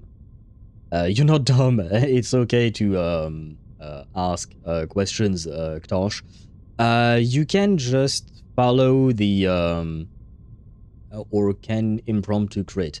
I do believe it can, but I don't remember if it is activated by a specific character, like Barcarola, for instance. Because, for instance, Barcarola makes impromptu do star damage instead of whatever the fuck type of damage it does, usually without her. I don't remember what kind of damage it does, now that I think about it. But I don't remember if there is a specific character that activates the crit potential on impromptu, or if it is innately built in. That being said, I don't know how to build Paper Heron myself, because, well, I don't have her. But you can look up the, what do you call that?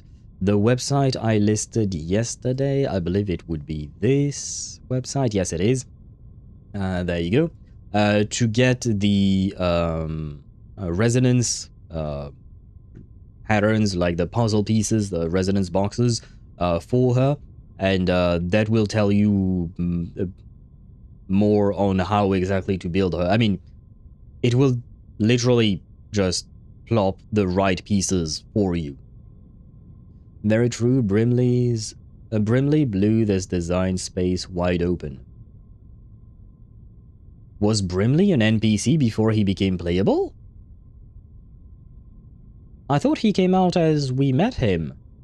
Huh. Oh, I guess my memories got jumbled there. Barcarola turns impromptu incantation into star/mental, okay? And Paper Heron turns it into plant/reality, okay? Do you guys know about the crit, though? Can impromptu crit? And is it innate to impromptu, or is it activated by a character? He used to be called Slooshat, if I recall correctly. Brimley? Brimley was an NPC in Revival Uluru games. Way back from the... It always comes down to the one and only event I skipped. Every time it comes down to that one event I skipped. God damn it. I skipped none of the other events. That's the only one I skipped the story, and that's the only one that keeps being referenced over and over. I'm tired. I'm tired with that, man. One day I'll go back and play through that. I believe it is probably in that special menu for events, right? By this point, it should be in there. Maybe I should go back and play it at some point, just to know what the fuck is happening in that event. It was okay for me. You mean the story event? For me, it's just that I wasn't particularly interested in the story event, and mostly it was a question of time. I didn't have that much time, and the ability to skip the story was a godsend for me back then. So I just skipped through it, got my rewards, and moved on, basically. But not gonna lie, isn't this also the patch where Ezra was, right? Your so-called best girl, your so-called best girl, Ezra, Chip. I believe that's when he was introduced, right? Yes, Ezra, best girl indeed. Well, I guess just for tradition's sake, since you said Ezra best girl, Chip, I will tell you to shut the fuck up. What's wrong with Ezra? Nothing. Nothing's wrong with Ezra. I just don't particularly like his design. Personality is okay-ish, I guess. I mean, he's inoffensive, I suppose. He's harmless. But I just kind of don't... I didn't want to build him, but the game didn't exactly force me to build him, but I kind of built him because I had nothing else to give some of my teams. And he's annoyingly useful, basically. Nothing wrong with Ezra. Shut the fuck up again, Chip. You know what? You're not being horny. Well, I hope not, but you're gonna get bonked. We punish people who talk about Ezra. There you go. I'll tear him apart and feed him to the fishes, he said. I love this this girl and the voice acting. I don't know who is the voice actor for Patroller 1, but she's great. she makes me laugh. No one dares piss him off these days. We're all just going to bed hoping he'll wake up in a better mood. I hope he does. Could you please pass this along to Senor Perez? It's the painting he asked me to finish, and the linen canvas from the 19th century he requested. This guy does give me more than just NPC vibes. In terms of design, I feel like he could be playable. The incantation used to forge the painting is unstable. I would ask that no one remove the calming incantation on it until the day of the auction. At that, the patroller starts to wave him away. It sounds important. You better not give it to me. Don't want to be responsible if something goes wrong. Oh, I'll call Muriel over. He knows more about this kind of thing than me. Senor Perez has been keeping him here. Voluntarily, of course.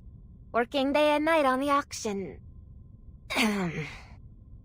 She falls silent, realizing the man is just another volunteer. I'll go grab him. Muriel, you've got a visitor! For some reason, she kind of reminds me of Cecilia. But more Hispanic and less dumb. Way less dumb. But, you know, it has somewhat similar vibes. So, like that Fury guy for Acheron? No, somewhat. I don't know who is that Fury guy for Acheron. Chip, Tosh is talking about, not Fury, by the way, Furry, sorry, I mispronounced that. He's talking about Jiaochu, because, you know, Jiaochu was released, and there was a lot of controversy when he was released because he was supposed to be extremely useful for Acheron back then. Okay, I see what you mean there. We don't talk about Jiaochu, is that it?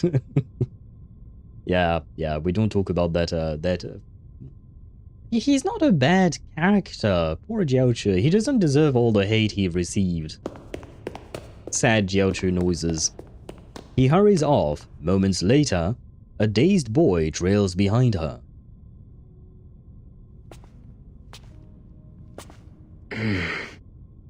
It's you. Your name is... Anil. I remember it because it sounds like a joke. Surely that's not your real name.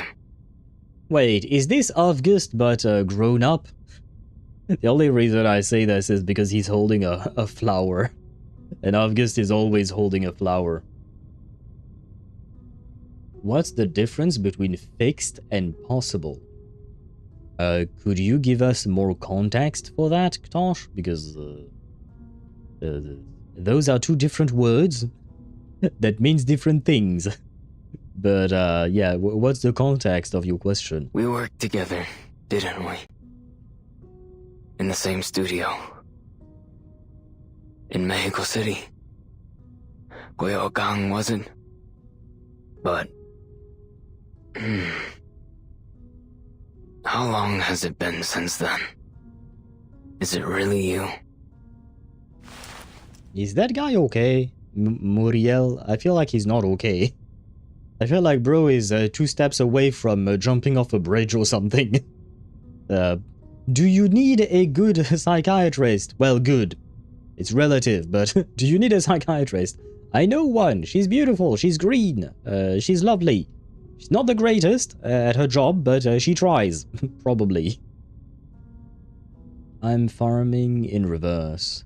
Oh, that. Oh, yeah, what you see on the stages on the right side corner. Oh, I see. And Chip said fixed is 100%, possible is 50%. Fixed, common, uncommon, possible, rare. Yeah, those are the drop rates for each type of material there. He rubs his cheek, frowning a little. A small dusting of dried pigment flakes off of his hand and face. It's been a while, Muriel. Are you keeping well? Do I sense yaoi? Many arcane pigments are quite toxic. Their side effects can be strong. I hope you're extra careful. I sense a little bit of young yaoi. Oh.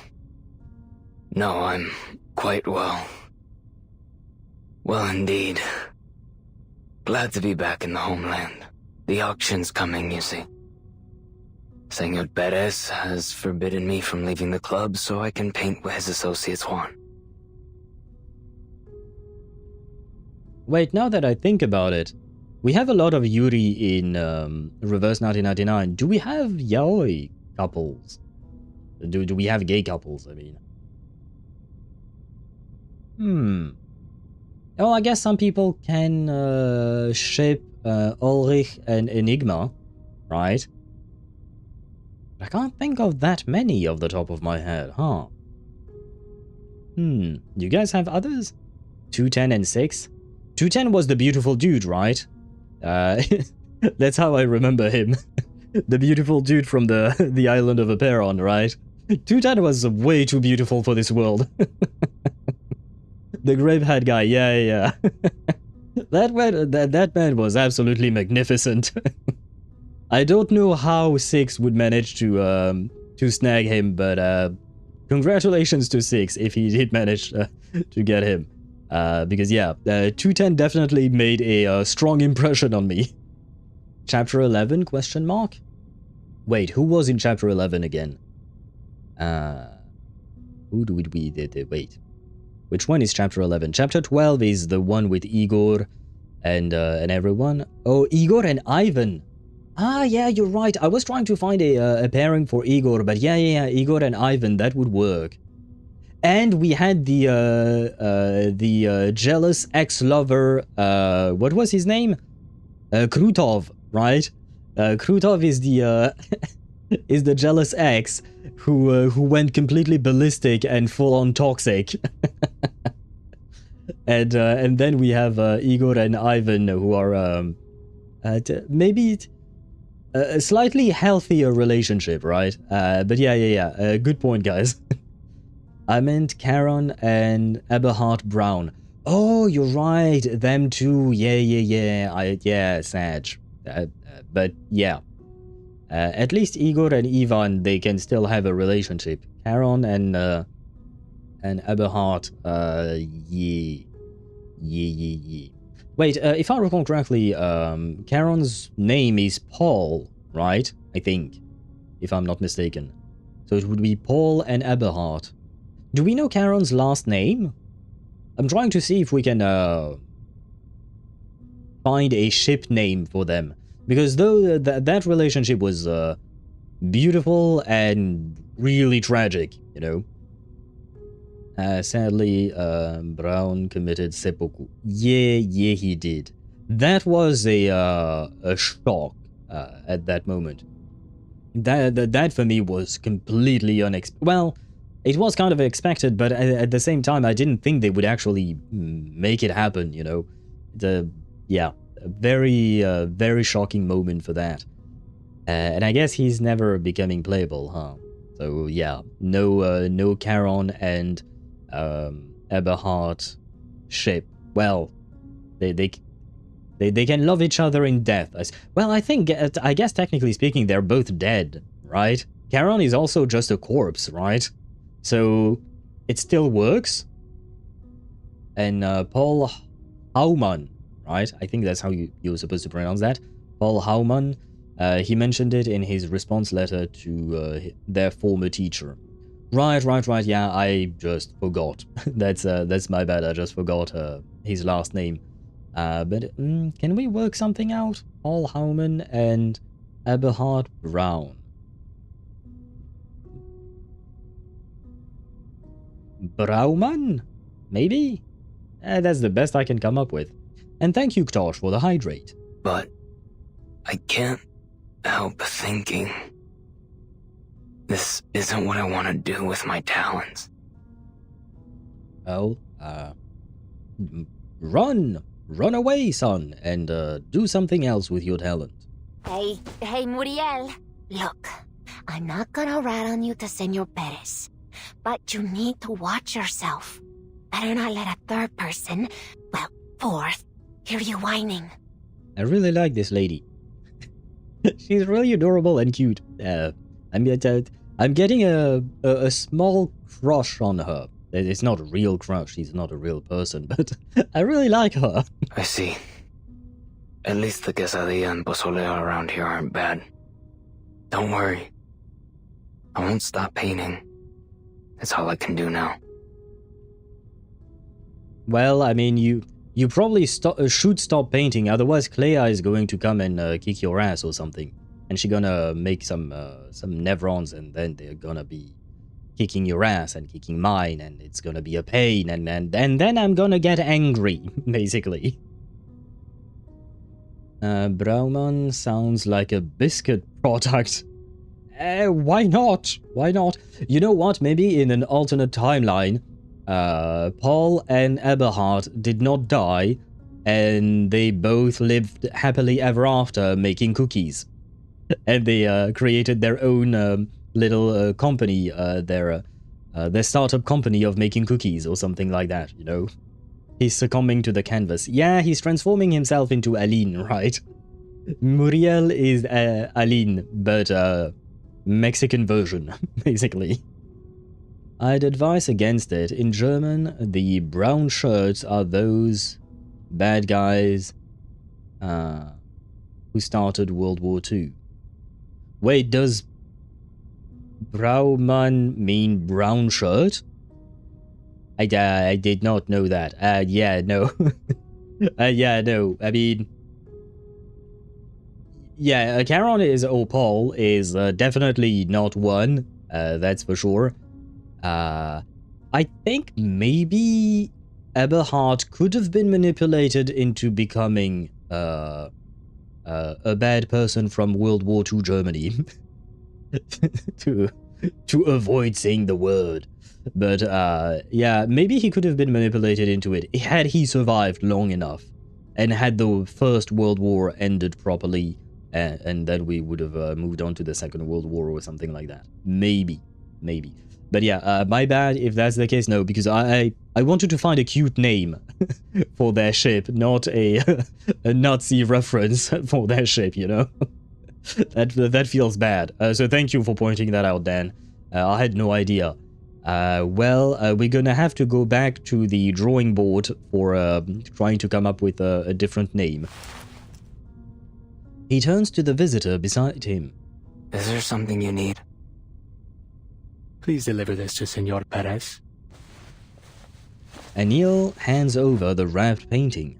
The boy takes the distressed frame and immediately recognizes the incantation on it. The painting Senor Perez asked you to forge? Why don't you ever create something of your own, Anil? You can't spend your whole life imitating others. I mean, I'm gonna say the same thing as I said to you, Muriel, which is run, Anil, and do your own thing. But at the same time, I'm gonna take a wild guess and say that imitating others pays the bills, whereas doing your own thing might not, right? Because when you're imitating others, you're basically riding on their fame, right? And it does help and it can pay the bills. But when you're doing your own thing, you have to hope that it becomes popular in order for it to sell and then pay the bill. Because at the end of the day, well, creativity is a bit restrained by capitalism. Yeah, because you still need to be able to live, buy food and stuff like that. You had the same realization as Miyazaki when he realized that what la puta... Oh, meant in Spanish. Oh, I don't know about that story. I know who Miyazaki is, but I have never heard about that. Yeah, I mean, I suppose for us French people, it sounds way too close to, well, the French equivalent, right? So at the very least, we could have had Miyazaki been French, he probably could have realized it sooner, probably, right? Can I say aura on here? You can say whatever you want as long as you don't break the rules of the chat. And it's not like you haven't said it before, Arktosh, so as usual, I'm confused with everything you say. If it's because of Senor Perez, I can put in a good word. All he needs to see is your real artwork, and I'm certain he'll agree. Oh, I don't have that kind of talent. I'm simply an arcane pigment dealer who happens to know some imitation incantations. Muriel glances over to him with a puzzled expression. The greatest of all talents are passion and persistence. Sorry, Muriel. No. I understand. You just need time. We both need time. I support this ship. I support this ship. I like the two of them, Muriel and Anil. Laputa's the name in Le Château d'Anciel. Ah, yeah. I may or may not have never watched that. But I know what you're talking about. I may or may not have never watched that. Please don't judge me. And please don't kill me. I'm certain one of our like-minded friends from the Midnight Kitchen will convince you. That is, after I find them. I don't think we've ever heard of this Midnight Kitchen before, have we? In fact, I happened upon my old tutor, Teresita, when I was working on the mural in the library. She seemed to be in quite the hurry. The Viil were ordering her around. It seems she didn't recognize me. The two of us can join the popular arts exhibition, Anil. You are Anil, aren't you? Well, no matter who you are, it's a fantastic opportunity. Okay, what is wrong with this kid? Not in the bad sense, but in the sense that yeah, he doesn't seem okay. At all. He sinks into thought, yet his mind feels shrouded in a thick haze. He can't even make out the figure's identity. Take a rest for a while. Would you? Yeah, he do be having bags under his eyes.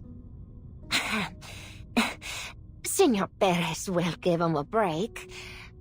Once the auction's over. Well, let's hope he survives until that. Oh, pardon my manners. You want a cup of poleo? Why not take a rest before you go? I really like her. Senor Perez recently got some cigars in from the Yucatan Peninsula. God damn it, that jump scared me. What the fuck was that? Before she can finish speaking, she and Muriel both slip softly down to the floor. At the same time, cold metal presses against Anil's back. Don't turn around, unless you want to take a nap too. Lorentz, you're French, so I automatically love you slightly more than everyone else. Not really, but let's go with that. You're also very beautiful and very hot, but how dare you interrupt Patroller 1? Not him! It's not fair! You want Lorentz Butterfly to threaten you with some metallic thing? What did it call? Cold metal presses. Oh yeah, metallic thing. We don't exactly know what it is. You want to be threatened by Lorentz Butterfly, Chip? Oh boy, she can do what she wants to me. Okay, you getting bonked. You're getting bonked 100%, man. There. A bonk for you. But I mean, understandable is what I'll say. I'm currently 32, 33, I can't count pity on Lorentz, and still have a lot of pulls to farm for. Might get her today, since I'm guaranteed after getting Melania P1. Can somebody help me? I sent a pic in reverse. Give me a couple of minutes, because there are some ads that will start in on Twitch in a couple of minutes. While the ads roll, I can take a look at your character roster, and well, if you have a specific question, that would also be helpful. But just give us a couple of minutes until the ads start. The woman's accent is foreign, yet her language is precise. Anything I can help you with, señorita? I'm just a wayward traveler, Who is currently threatening him for some reason. hoping you can show me around this club. I hear it isn't open to the public. The blade against his back digs in an inch, cutting off any protest. My pleasure. But my friends Powder from the spores of a fairy parasol. They're only dreaming. Now turn around. He turns around. What the mysterious bandit is holding is not a knife, as he'd imagined, but a plaster trowel. That's a choice of weapon. In fact, it is almost certainly his own painter's trowel. Take it. You may call me Lorentz Butterfly. All right, Senorita Butterfly. He nods and walks forward without another word, footsteps shadowing him from behind. This Perez you are talking about, the owner of the club, see? He runs everything behind the scenes here. One of the most notorious arcanist smugglers in Mexico City. For the right price, he can find you anything in the world. He's got his fingers in many pies. Government, private sector, you name it. Exaggeration. Age, appearance. What kind of person is he? I have no idea. You don't know? He's a very cautious man. There was some trouble in the club a few weeks ago. Since then, he hasn't shown his face. Now he speaks only to a few select confidants. And always from behind the folding screen. Pretentious. The master forger leads the bandit into the gallery. This is his arcane artwork collection. Portrait of the twins. Yes. The final work of the exorcist John Doe. A sensation at the Sotheby art auction in the original 1920. Wait, we have a double mention? One of Nala and her sister, and a mention of Sotheby? It's said the pearl necklace was painted with the tears of a black goat. Some even claim there's a pair of succubi, twins apparently, sealed within the frame. Oh. Oh no, yeah, no, they're not sealed. I don't remember what happened to Nala's sister. Isn't she dead? I think? Maybe? Probably? Every evening around midnight, ethereal singing can be heard, as if it were echoing out from inside the painting.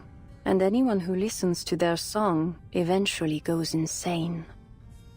I see you're well versed in arcane works. Just a sucker for scary stories. Sad we'll never see the other sister of Nala. That's because she's dead, right? Or am I mistaken and am I misremembering? Did someone say succubi? Yeah, because Nala is a succubus and so was her sister. The two of them worked in intelligence and assassination, I would say. Well, they slaved away in intelligence and assassination. Until, well, one of them died. Thank you, Chip, for the confirmation. I think more so, Nala just ran away while her sister stayed to buy time, if I recall correctly. Okay, okay. But the sister probably died then, I would assume then. It's been a while and her story related to the other twin is pretty little informed. Yeah, there wasn't much information on that. Oh, look, they do be pretty. But wait, some ads are rolling on Twitch. So while the ads roll, let me check. Oh. Schneider's parents are still alive and have raised many daughters. How many older sisters does she have? Holy shit, brother, I do not remember. Ktosh had a question that apparently the game is asking him, how many older sisters does Schneider have? And I remember it was a lot, but not gonna lie, I do not remember how many. Does anyone else know? Chip tried to answer and he said 8 if I recall correctly, somewhere between 6 to 12. Yeah, not gonna lie, I do not remember at all. I just remember that there were a lot, but a lot. She had a big family is what I mean. Well, at least compared to mine. In my family, there is just me and my brother. Or my brother and I should say. So it's a, you know, smaller type of family compared to hers. Something Schneider's family's name is Greco-Italian immigrants to the US. I do remember that. Oh, and Sam says 12. There were 12. Ktosh, there you go. You have your answer. Thank you, Sams, for helping us out with that. Man, that was such a long time ago. And I will say, and it was 12, Ktosh confirms because he probably entered it. Thank you for the confirmation as well. And I will say that as much as a lot of people like Schneider, she was never really my kind of character, not gonna lie. I don't like her. I'm not gonna say that I'm happy she died, because I'm not, but yeah, she made me feel uncomfortable. Can't blame Schneider for the path she chose. No, yeah, no, she was an interesting character. She was definitely an interesting character. The problem I have with her is that she was too flirty with Vertin, while also looking like a tiny child. Dressed in a very revealing manner. Like, the whole design of the character made me very uncomfortable. I did not like it at all. Yeah. And that's what is tainting my opinion on Schneider. Otherwise, if you put aside the design itself, the character and her story was interesting, that I will say. And by the way, I saw the Beryl cosplay that you shared, Chip. It is very pretty. I like it a lot. And they went all out. They did make a lot of effort to make it, it seems. I just want her to marry Vertin, I guess, since their dynamic is so good. I personally don't quite like it. Schneider is small because she's quite malnourished. Same goes for characters like Marcus. Could be, but she still looks like a child. Like the way the face was drawn, it didn't look like an adult that is just of a small stature. She looked to me, again, this is a personal impression that I had on the character. She looked to me like a child, and what would you call that? And I did not like that at all.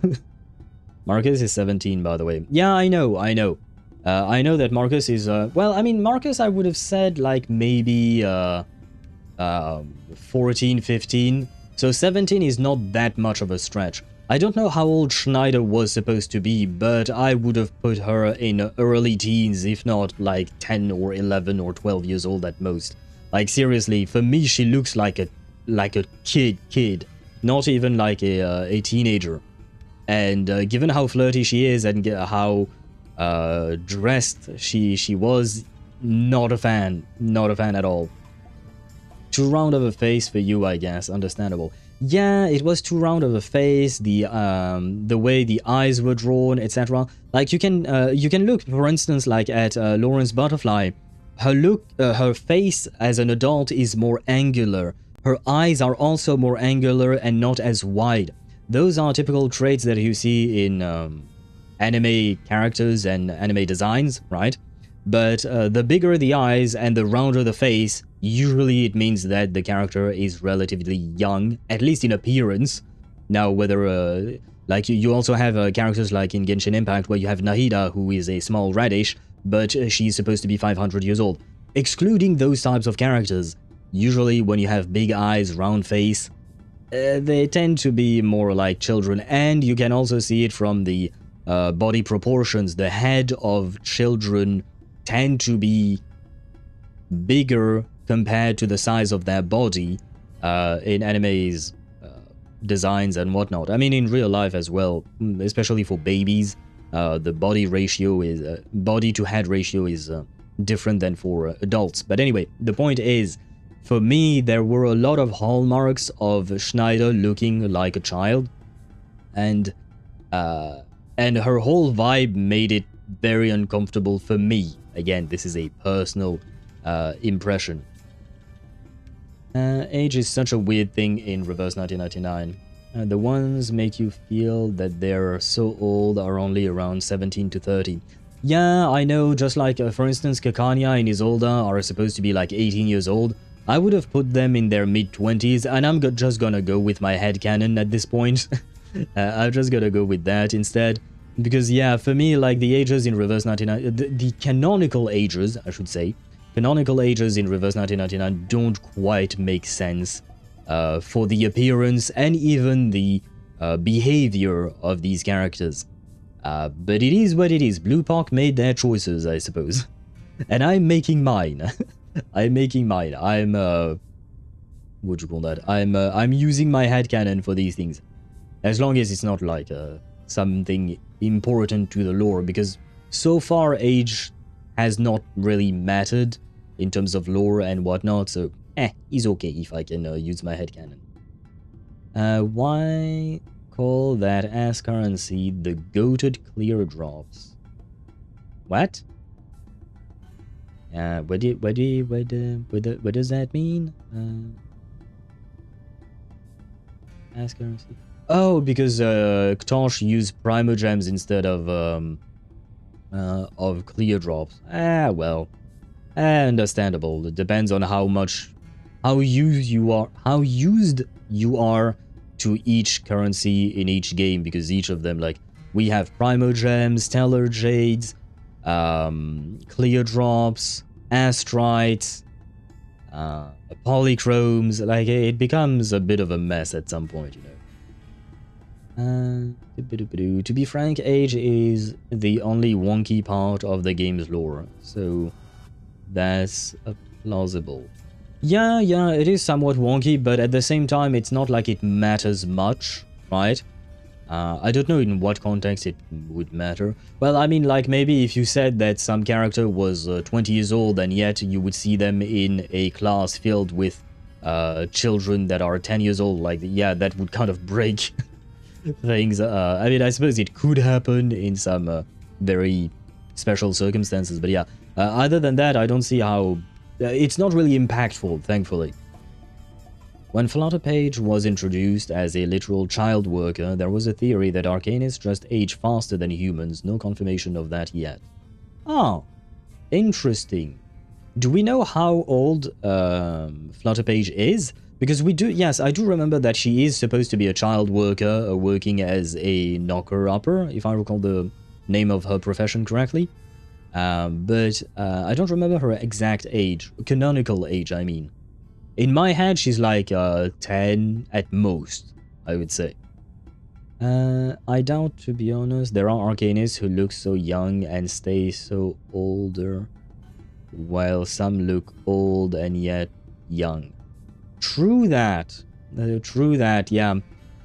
The way they look is not always representative of what they are supposed to look like for their age. Yes, that was a proper sentence. She's 11, so you're close. Okay, she makes sense. Being 11, it makes sense for her. And by the way, the ads are gone on Twitch, which means we can continue. How long have you been working for the club? Not long.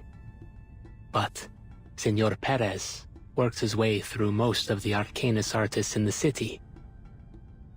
Those who refuse him are never seen again. Ah, a very nice person, this Mr. Perez. I had no intention of following in their footsteps. Before all this, I was only an ordinary merchant of arcane pigments. He keeps mentioning arcane pigments, and I do remember that our dear Loggerhead is investigating a specific type of arcane pigment. Well, she's investigating an arcane material that is being smuggled as arcane pigments, if I recall correctly. Anil opens his mouth, but nothing comes out. She doesn't even bother to take her eyes off the paintings to look at him. Madonna of the Carbuncles. In 1509, artist Richard Rowe signed an agreement with his employer to color his cape and carbuncles with petrified ultramarine and amber gold. The former serves as a valuable alchemical material. The work has been stolen multiple times. If I remember correctly, it was last seen in Berlin after the 5th storm. She stops, her fingers brush against the heavy blue cloak in the painting. Wait, screenshot time. She truly is beautiful. Yeah. She kind of sounds like an asshole, not gonna lie. From what little we've seen of her so far, she's kind of an asshole. Kind of, a tiny one. She's not Krutov level of assholery. She's not Heinrich either, right? But she's still a tiny bit of an asshole. But she is beautiful. Yeah, there. I have no words. She truly is magnificent.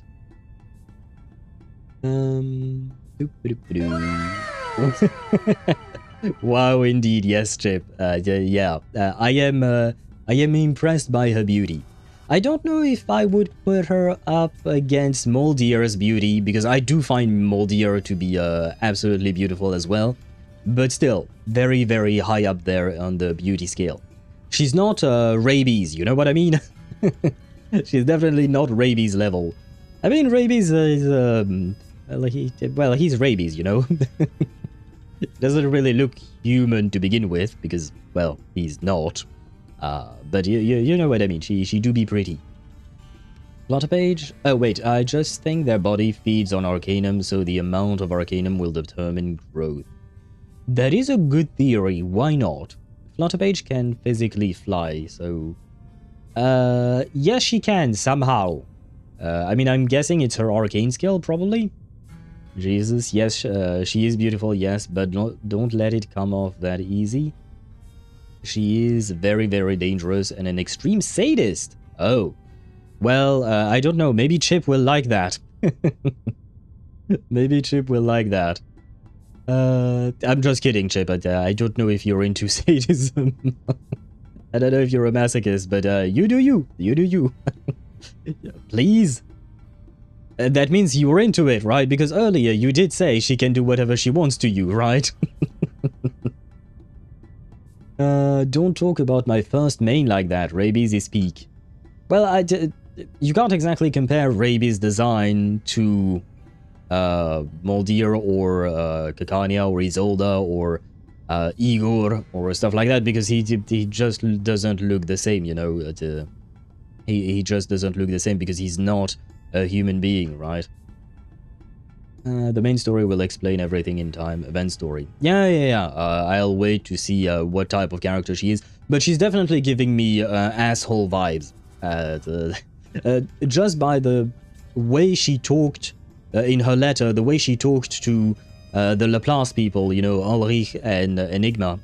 I mean, to be fair, a lot of the Laplace people are assholes too. Like mini assholes, again. Not major ones, but, you know, Enigma and Ulrich, they're not the nicest. They can be quite harsh as well. And did I read that? Yes, I read that. Cold. Soft. This ultramarine is synthetic. I see. These are forgeries, yes? That's right. She seems unimpressed, almost bored.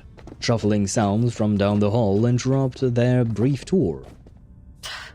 Patrollers. Oh, is it the cute one again? 6 of them, judging by the footsteps. All physically fit. They'll have me trapped in an instant. And she seems happy about it. Her smile, you can see her smile is very, like she has a devilish smile, I will say. Like, for instance, Karlach has a very kind smile, I would say, you know, Karlach in Baldur's Gate 3. But Lorentz Butterfly, she did, yeah, there is something about her. She's just rage baiting them. Planning to cry for help? I can see that. There's no need for mockery, señorita. There are no patrols at this time, and the locals wouldn't dare enter the club. Then who are the 6 she's counting? Could be that they're temporary muscle hired by Senor Perez for the auction. Perhaps they noticed my sleeping friends. No need to distance yourself. I know you wouldn't risk tipping them off in front of me. Bad luck, as always. She flashes a cold smile. Who's there? Oh no, it's just Patroller 2. I guess Patroller 1 is still asleep. Oh. Sad. I wanted Patroller 1 to come up again. She's really adorable. Papillon 6v1 sounds like a fair fight. Well, that reminds me of Rikania's voice line when you start a combat. Let us have a fair fight, she says. Should we go lore accurate? Wait, you. Chip is gonna get bonked a lot today, huh? There you go, Chip. I feel like you're asking for it. But should we go the lore accurate fight and go for a 1v5, 1v6? She's supposed to be a support, right? So this might not go well. But yeah, there are actually 6 enemies. So, well, we might as well try this. Why not? Let's see how it goes. Combat, science. They both She is a take sub lives. DPS only. The only If there is a difference DPS. is who pulls the trigger. Well, oh wait, what is this? The wheel appears at the start of each round. On the first round, all card faces are revealed before flipping face down. Then the wheel spins. When the wheel stops spinning, choose an effect for the card the pointer has landed on. After choosing an effect, select its target, enemy or ally. The chosen card is added to the spell dock. It costs no AP and plays automatically this round. In subsequent rounds, the wheel displays previously used cards and the pointer advances 1 slot clockwise. The wheel no longer appears when all cards have been used. Okay, interesting. I mean, we kind of already saw that with Loggerhead's fight. It was slightly different. She's on her own, does small damage. Yeah, no, I know she's not meant to be played solo, but we try to go for lore accurate fights, especially because otherwise these fights take one round. You know, we one-shot everything if we play the proper teams and whatnot. I guess we'll do that. Why not? Sensitive to initial conditions. Okay, at least she's not at risk of dying, right? Given the amount of damage they do. Skip 1 slot, make the pointer skip the current slot and in exchange inflicts negative status on all allies. Invert the current card type Golden Fortune into Dark Fortune or vice versa and inflict negative status, or skip.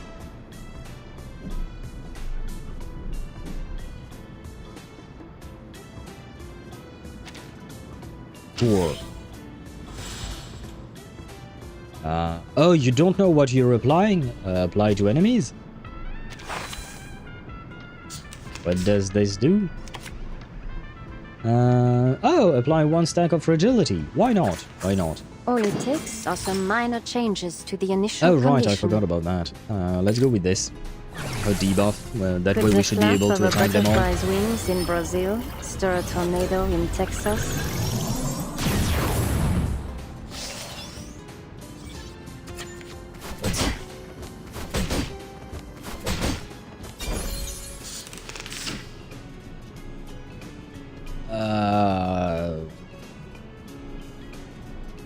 Invert. Let's try these things, all of them. Why not? Apply to allies. Ah, shit. Ah, shit. I kind of screwed myself over there. Oh, well. It is what it is, I suppose. A new toy. Well, I mean, it will apply automatically no matter what, right? The true nature of chaos. The true nature. A new toy. The true nature of chaos. Yeah, it applies automatically whether I want it or not. Fun, is it? Sometimes it's just more effective to get physical. Care to pull the trigger? Oh, I do like that look on your face. You do like the look on my face? I am scared of this lady. I am very scared of this lady.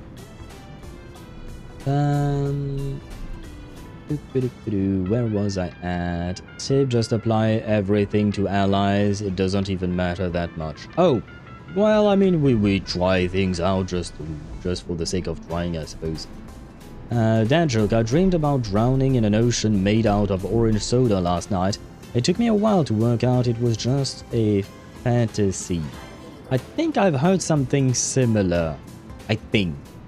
I'll briefly explain. Her damage scales on the team's damage dealt on that one turn, so if there is no big sum of damage, she can't scale. Yeah, I know. Yeah, because I remember I watched, like, I've mentioned before, I watched the Steam Done X. guide on her, and her debuff incantations work kind of like Cacanya's ultimate, and I sent a screenshot because I was happy that Cacania was mentioned somewhere. But yeah, I know what you mean, and I know that, I mean, this is not meant to be, what do you call that? To be a proper team fight and whatnot. I mean, I'm soloing with her. She's not meant to be a solo player. It isn't that bad, to be honest, unless you're new. Lorentz isn't even meant for alt teaming intentionally, but she can make Igor do good damage. Cacanya's damage is scaled by damage taken, so... Yeah, but it is a similar idea. You know what I mean? And wait! No, her ultimate itself is damage dealt during the round. The damage taken part is for her empathy, which also applies, but if I recall correctly, her ultimate also applies a portion of the ultimate damage damage dealt during the round as well. Make the pointer. Sure, skip a slot. Why not? Apply to us. Why not? Well, maybe I will start applying to the others, because it seems every time we get the debuff on ourselves. What should I do? All Well, it takes are some minor changes to the initial condition. let's go with that. With the flap And next of a round we should butterfly's probably be wings able in to kill. Brazil, stir a tornado in Texas.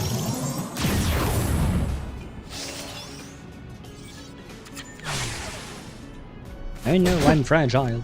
I remember this. Yeah, to be fair, we are inside 3 level 60, whereas the enemies are not, right? So, yeah, she should not fear too much. I don't think you want to. The buff gives them 1 dodge. Oh, does it? Which makes it way longer. Ah. Oh, is that why? Because we haven't... was that the buff? Ah, shit, I don't remember what it does exactly. Speaking of Papillon, I ain't into sadism either. Bondage doms, though. Face red heart shaped. Face red heart shaped. I think I see what you mean. Dan out there. Oh, okay, now it actually worked, the emote. Dan do be telling us about his kinks. Hey, you know what? We don't be judging. Apparently, Chip might be into Lorentz, so you know, to each their own, right? To each their own. And speaking of Chip, I missed a message earlier. I think out of alt lines we have Lorentz, maybe the weakest one. You mean her voice line? Yeah, it's just kind of okay, I guess. It's just kind of okay. Invert. Apply to me. Well, that fucked me again. Too bad, I suppose. A new toy. The true nature of... And this should the be able true to kill nature them of all, chaos. probably. Yes, the flower is the buff. Sadly, Lorentz copy-paste can only copy teammates' basic incantations. What do you mean by basic incantations? Oh, do you mean like it doesn't copy ultimates, right? Because otherwise it does copy the rank of the incantation it copies, if I'm not mistaken. A new toy. Oh my god, we are at 9. Fun, you guys isn't can't it? see it, it's hidden behind me. Care But to we are pull at the 9 trigger? lingering glow stacks. Oh, I do like that look on your face. Sometimes it's just more effective to get physical. Oh, I do like seeing their faces now.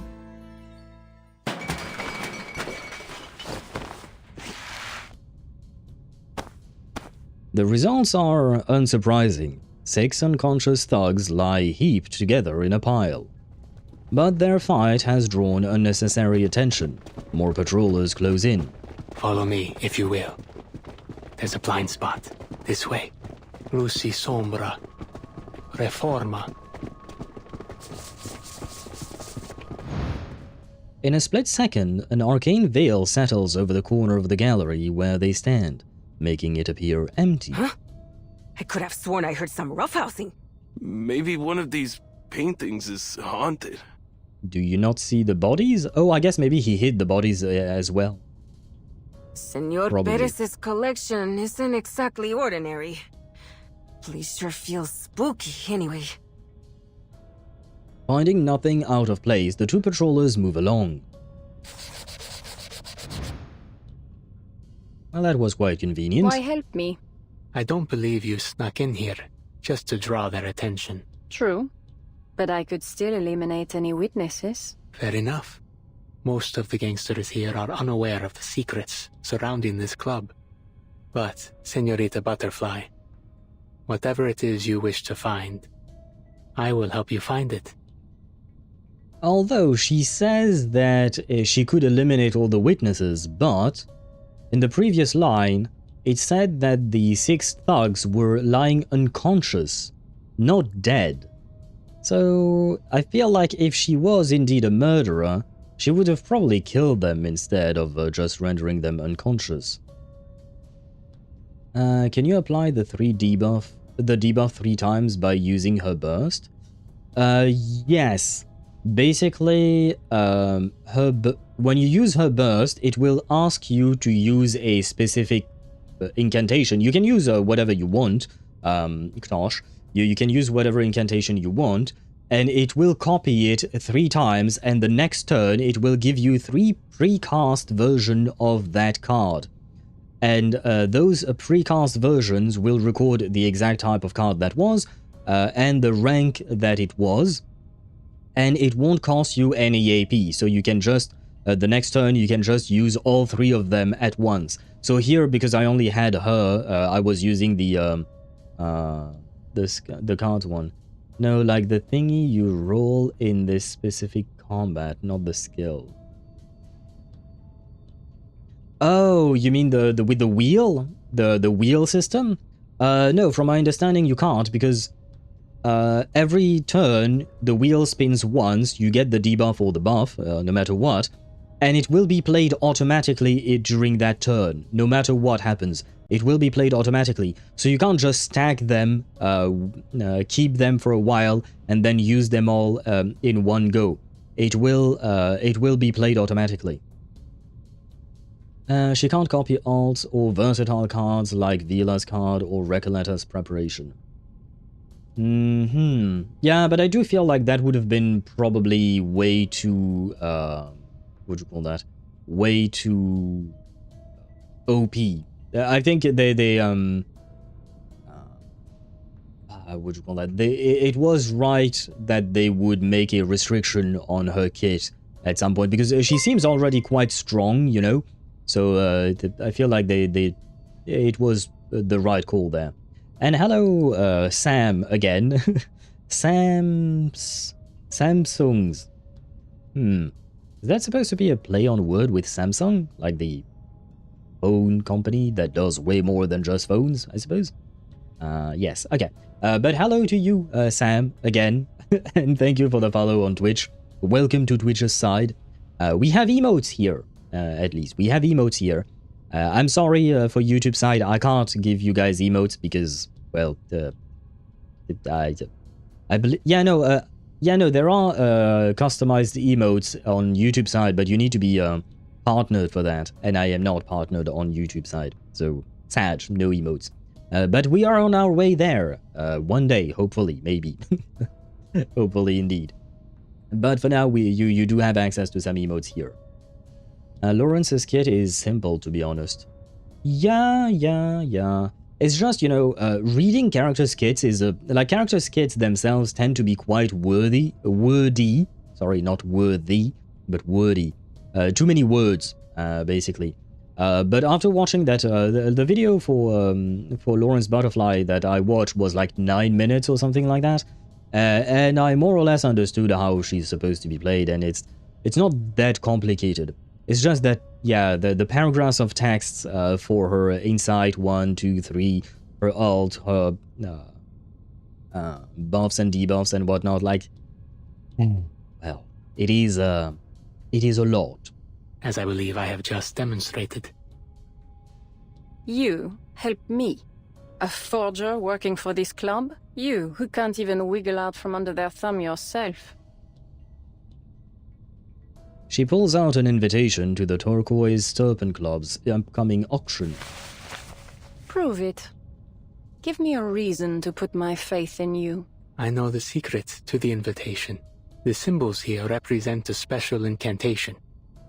You must light up the Tecpato sign to begin the ritual correctly. It's the only way to enter the auction venue. Designed to keep humans out. Well, that's racist. Tell me something I don't know. I suppose that is why they said that no humans can set foot in the club, right? It's because they literally can't. Nala, I do follow-up attacks. Here is a small essay of how. yeah. Nala as well has a wordy kit. Ah, God, I keep mispronouncing that word for some reason. I be making Lorentz does 1.6 million in Tides of Thoughts. Wait, Tides of Thoughts is the new, it's been a couple of patches now, but it's the Reveries, right? Yeah, it's what replaced Voyager of Wonders, if I recall correctly. Ah man, I haven't been in that game mode in a while. I dread that game mode. I'm still stuck at 500, no, I'm at 450 meters in Voyagers of Wonders. Well, I'm not stuck per se, I was too lazy to to continue on there. I mean, it is a replacement for Reveries. I mean, the Voyage, the replacement for that.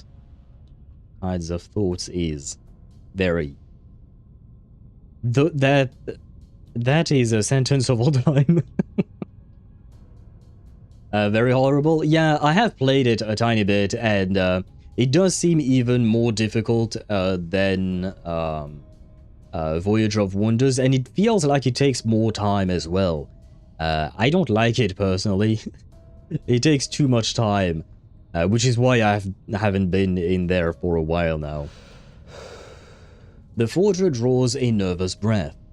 The purpose of the auction isn't to sell forgeries. They're merely for decoration. Senor Perez's true goal is to build the Turquoise Serpent Club into the greatest underground arcane materia market in Mexico. The auction is only the first step in his plan.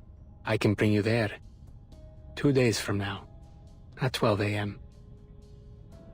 The woman examines his face, then provides a simple, satisfied smile. Pleasure to work with you. Is it going to be likewise? Is it going to be a pleasure for him? Because I have to admit I'm not too sure about that. The temporary rewards cycles every 14 days are relatively easy to get after building 2 meta teams. I'll take your word for it. I'll have to go back and look at that. Because I have to admit I did not remember.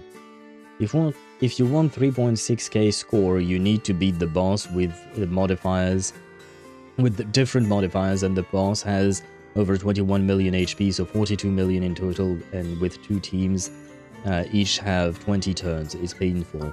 Yeah, I think I'm barely above 1,000 points in that game mode. I just gave up. It's not that I gave up, it's just, like I said, too time consuming, and I was just like, I'll do that later. And later never came. Later never happened. By the way, since Beryl won't be here anytime soon, I will probably save some pulls. Would you like to pull for her for me, since last time went good? Sure. But you're gonna have to remind me of that, because usually... wait, Beryl wasn't limited? She was limited? I never remember. No, she was limited. Which means she's going to come out in about 8 months. Or she should have a rerun in about 8 months. Usually it takes about a year for a limited character to come back. And Beryl came out like, what, 3-4 months ago at most? So, what'd you call that? So I would assume she's only going to come out in like 8 months. I think you'll probably want to pull for other characters in the meantime, probably. But if you still want me to pull for her or for anyone else, just let me know and we can certainly arrange that indeed. Luckily, there is Ezio's and his domination in it right now. Oh, does he? Does he dominate? Oh, interesting. I haven't tried him yet in that game mode.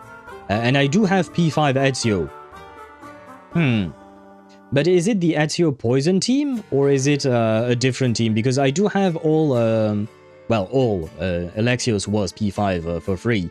But I also do have P5 Cassandra. So maybe I should be using that. It's the assassination team. Ah, so I can use my P5 Ezio and P5 Cassandra. Finally, they're gonna see some proper usage. Because otherwise they just nuke everything. They're very convenient. I love that team. But they do be nuking everything. Ezio does 2k plus score easily in TOT. It's the assassination team. Stacking them up is overkill. Yeah, but it is really nice. You need P5 Pavia to nuke. I probably have P5 Pavia, I just haven't built him. Oh, as an assist! Oh, is he in the assist? I'll take your word for it, because I don't remember all the characters that were in the assist mode. But I see, okay. But who do you use as a sustain in there? Because I don't think my P5 Kakanya is going to cut it anymore. Which is sad, because she's my favorite, and I still love her. But unfortunately, she doesn't really cut it anymore. You don't even need a sustain. Really? Yeah, I'm gonna take a wild guess and say that will depend on RNG. And RNGesus has never been on my side. I have prayed to him. He doesn't care about me. Going for Isolde now. Okay. Well, whenever she gets a rerun, if you want me to pull for her, I can certainly do that. That being said, I think Isolde had a rerun not too long ago. Not too long ago, I think. So I don't know exactly when she'd have another rerun. Ezio gains Leech from Pavia's assist. Ezio deals over 2.6 million damage per hit at P1. Aha. Okay, I see. Okay, it's because of the Leech that you can go non-sustain. Ah, I see. I haven't looked at what Pavia can do or not. Isolde has a rerun right now? On the Ripple... Oh, okay, so it's not actually the Ripple's banner. The Ripple banner, I don't consider that a rerun, it's kind of a special banner. But I see. So he heals to full HP immediately as long as it hits him. Okay, I see. I'll have to look at what Pavia does or not. Piperina is considered a limited banner right now? Oh, right, yes, but it is not a true limited. It's the normal rerun of limited characters, right? You missed a message. So I lost to Melania at 10 pity and now Lorentz at 30 pity. Yes. I did miss that one, but I already knew that, so I'm not sure what you meant. So it counts towards the limited pool, which is pretty weird. Do you mean like it counts for the truly limited character pool? Like as in Lucy and Beryl and whatnot? Because those banners tend to have their own separate... Ah, no, okay.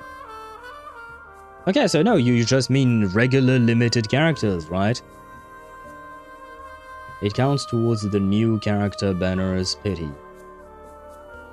Yeah, but that's always how it worked, hasn't it?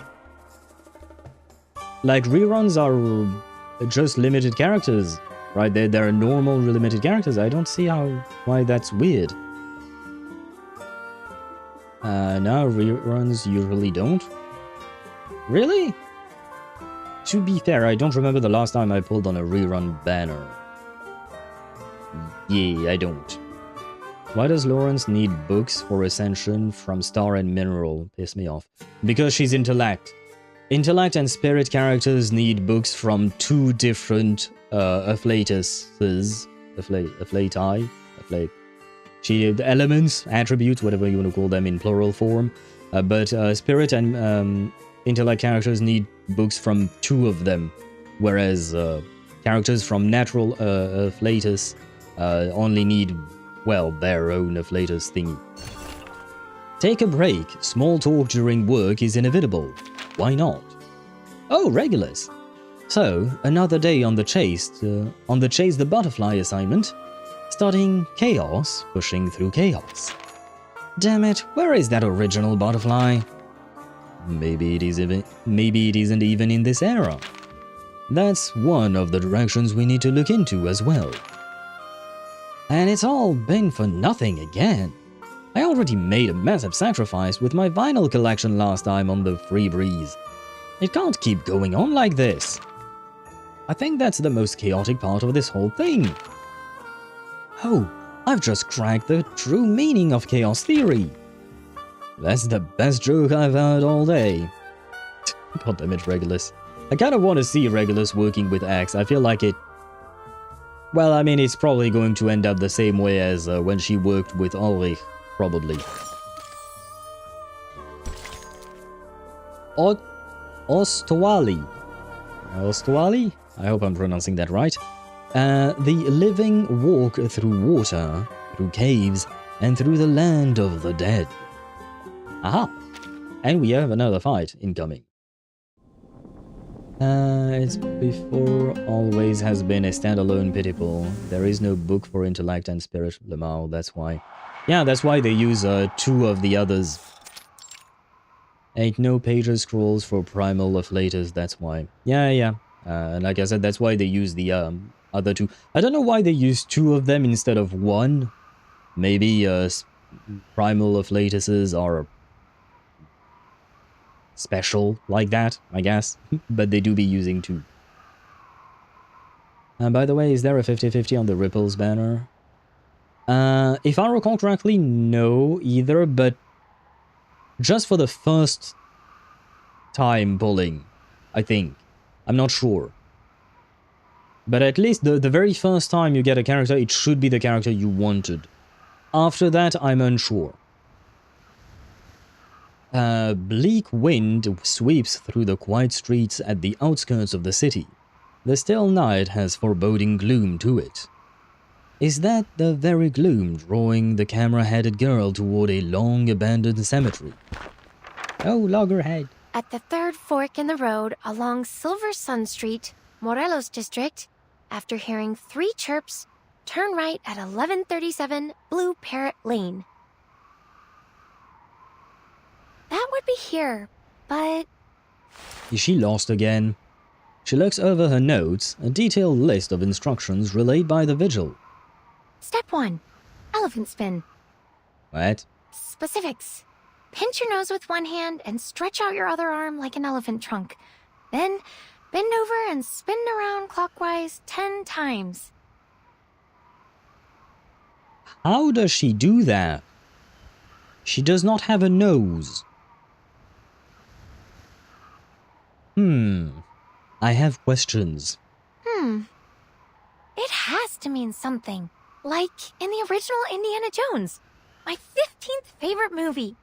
When 15. The time is right, the jewel on the scepter will reflect the sunlight and point to where the treasure is. But how am I supposed to do that without a nose to pinch? Ah, see? Never mind. Just do your best. But I intend to have a word with the vigils concerning the accessibility of their rituals for awakened like me. That is a good point. 1, yeah, not everybody has a nose. 2, 3, 4. With earnest effort, she bends down and begins spinning in place. But by the count of 10, Loggerhead wobbles upright. Without realizing it, she's wandered to the center of the cemetery courtyard. Well, I guess it worked, somehow. Next, whistle the tune of La Llorona. Maybe. Perhaps. I used the first time for a P2 Tooth Fairy. I've never failed a 50-50 on the Ripple, so I assume there isn't one. Huh.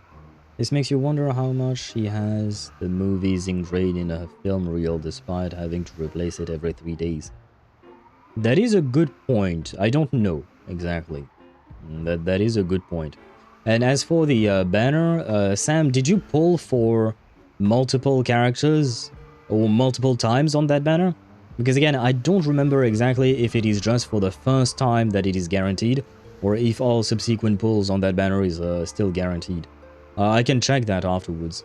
I just recounted, there are only 12 spirit and 12 intelligence units right now. The natural afflators have counts in the 20s. I guess that's why the primal afflatus want more resources? Yeah, I guess maybe it's to balance out the fact that there aren't that many of them coming out. Maybe. Maybe indeed. I don't know, to be honest. I always stop once I got them. Yeah, we'd have to check the rules themselves to make sure. Right! That's the one I recorded Mr. Allen playing for me.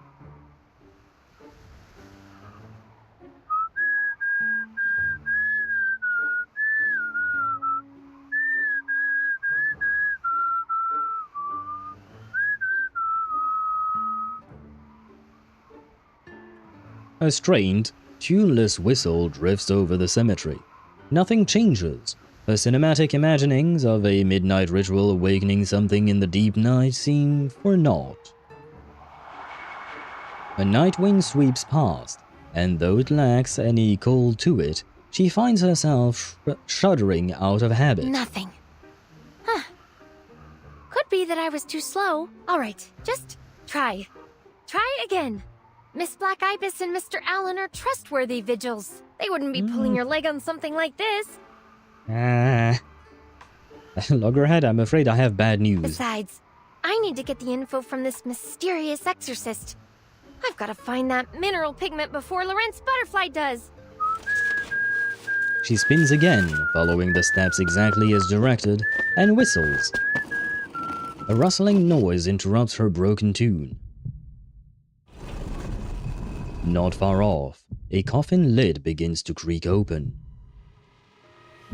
A dark shadow rises from within. Her shriek pierces the night sky. Oh, fight. Okay. Are we fighting the undead? Wait. Oh god, we're gonna go with shit, where is she? Insight 1, level 15, well, there you go. Solo, what do you call that? Solo Loggerhead. Alcoholic? Yeah, that's because I had Lilia in this team before. It's no longer a representative name for the team. It's zombies. It does seem like we're fighting zombies now, for some reason, somehow. I pulled Ezra, Jessica, Pickles, and Tooth Fairy whenever a new Euphoria comes. So I think it's guaranteed for the first 50-50 of the banner. Yeah, for the first one, definitely, I'm positive on that. It's for subsequent characters or pulls in the same patch that I'm not sure. La Llorona, the crying one, is a death omen. Her legend is that she drowned her own children before she died and now still haunts the world of the living. I think I remember that. I definitely remember the name La Llorona because I think I saw that in a movie or a TV show. But I have to admit I did not remember the whole details there. So thank you, Dan, for the refresher, is what I was trying to find. I still have like 27 days and 10 pity, so maybe I could get her even if I lose. Who do you mean? Isolda or Lorentz Butterfly? Can we use the camera dolly this time? Who's that? Oh. I had a feeling it was Ramona, because I do remember seeing her in the trailer within a coffin, but the game just spoils you directly. I see how it is, game. I see how it is. I don't remember having a reason to worry. Oh, God. Verdad revelada, disfraces disipados. Why spend time, you know, trying to obscure her and not just change her name as well in the thingy? Oh, boy. Whew. I can't found it. Este lugar, este instante, revelado ante mí, mostrado para Ready to roll? Behold! This camera that will record the world! So annoying. And Loggerhead do be adorable. But I think we're gonna stop with the solo Loggerhead. It's taking way too much time. Reason to worry. At least with solo Butterfly, you know, we have what do you call that? She's inside 3 level 60, but solo Loggerhead is just Leave it to me. inside 1 level 15. Auto time. Or I don't know if auto works all that well. I never play auto except, you know, when doing dailies and whatnot. But those are recorded autos, right? Let me check my rails first. Found it! Isolda, I already got Lorentz. Oh, did you? Oh, my bad, I missed that.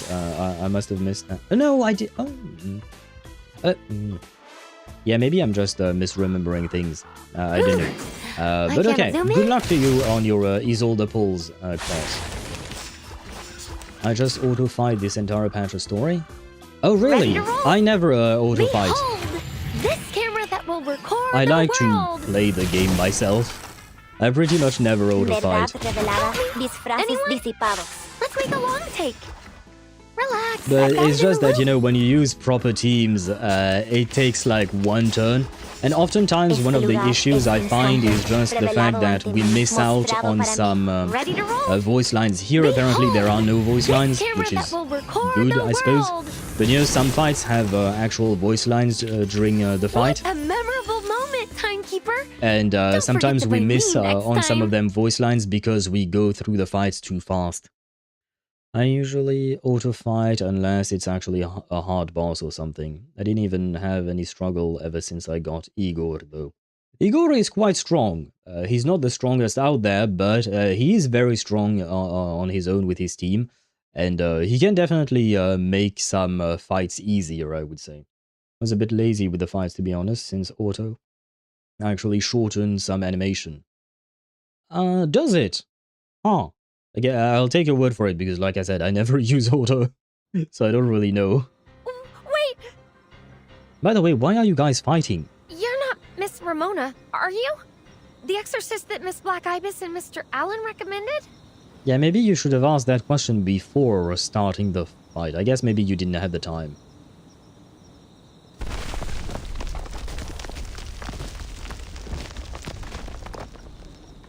What snaps outside the coffin is no risen corpse. Is there a reason why she sleeps in a coffin? The girl before her wears a dry expression, her hair still a mess from whatever dream she'd been pulled out of.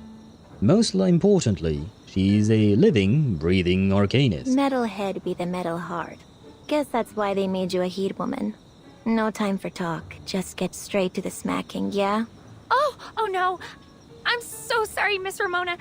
See, I just spun around 20 times, so my head was a little scrambled. Trust me, there's not a violent reel in my body. I would only ever use force as a last resort. Clearly not a fan of whistling either. 'Cause that was the worst La Llorona I've ever heard.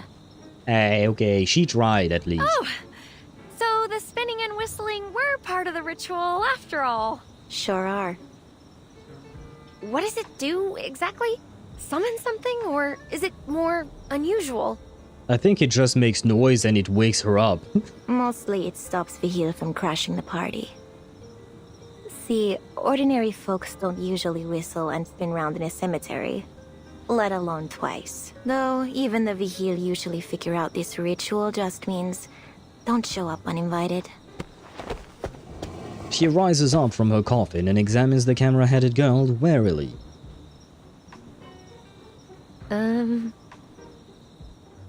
If she had the right equipment for it, her face would be beet red by now. Oh, well, I heard you know just about everything there is to know about Mexico City, Miss Ramona. Miss Black Ibis recommended you. See, I have an important mission, and I was hoping you'd help me. There's been a mix-up. Why does she have a mob? Your people need to quit assuming which side I'm on.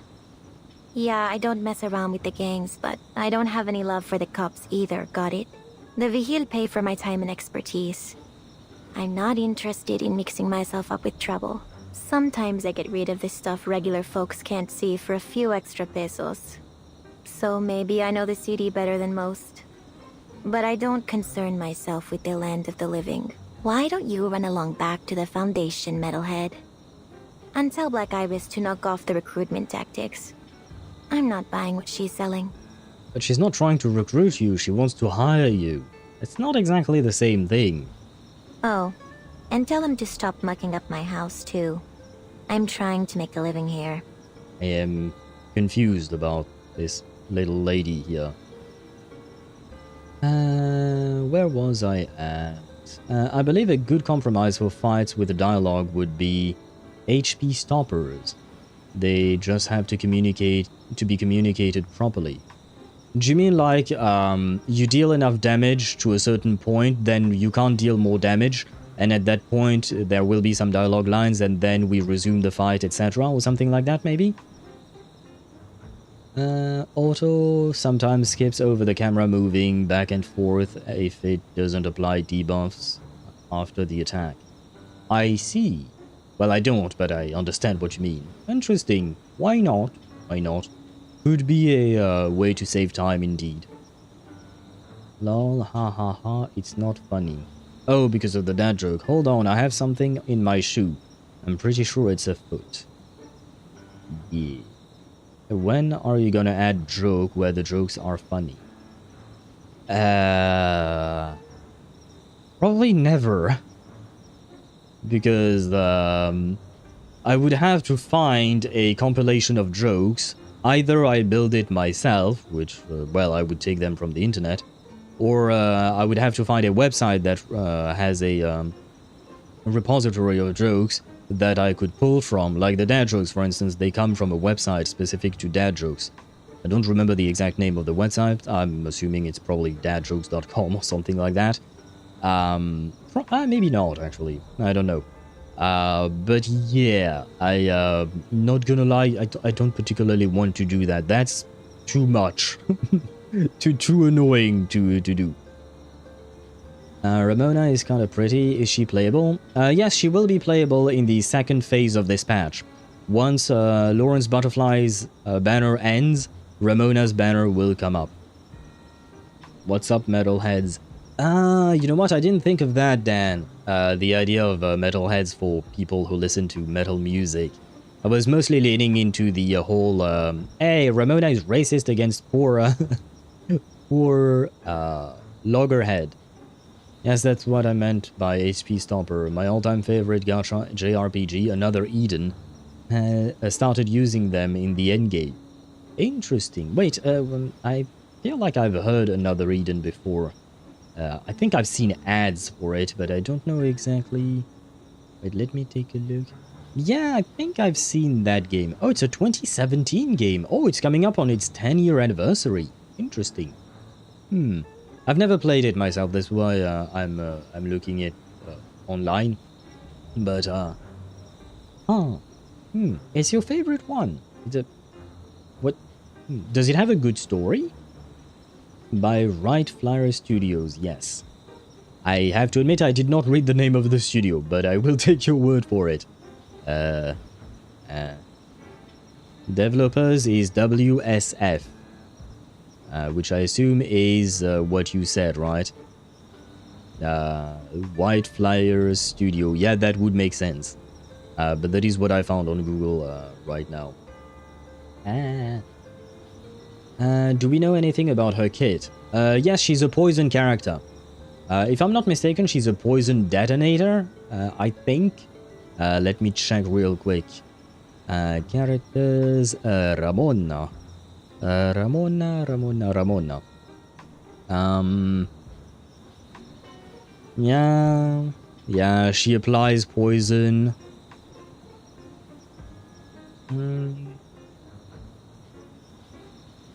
She converts things, but yeah, more or less, she's a poison DPS.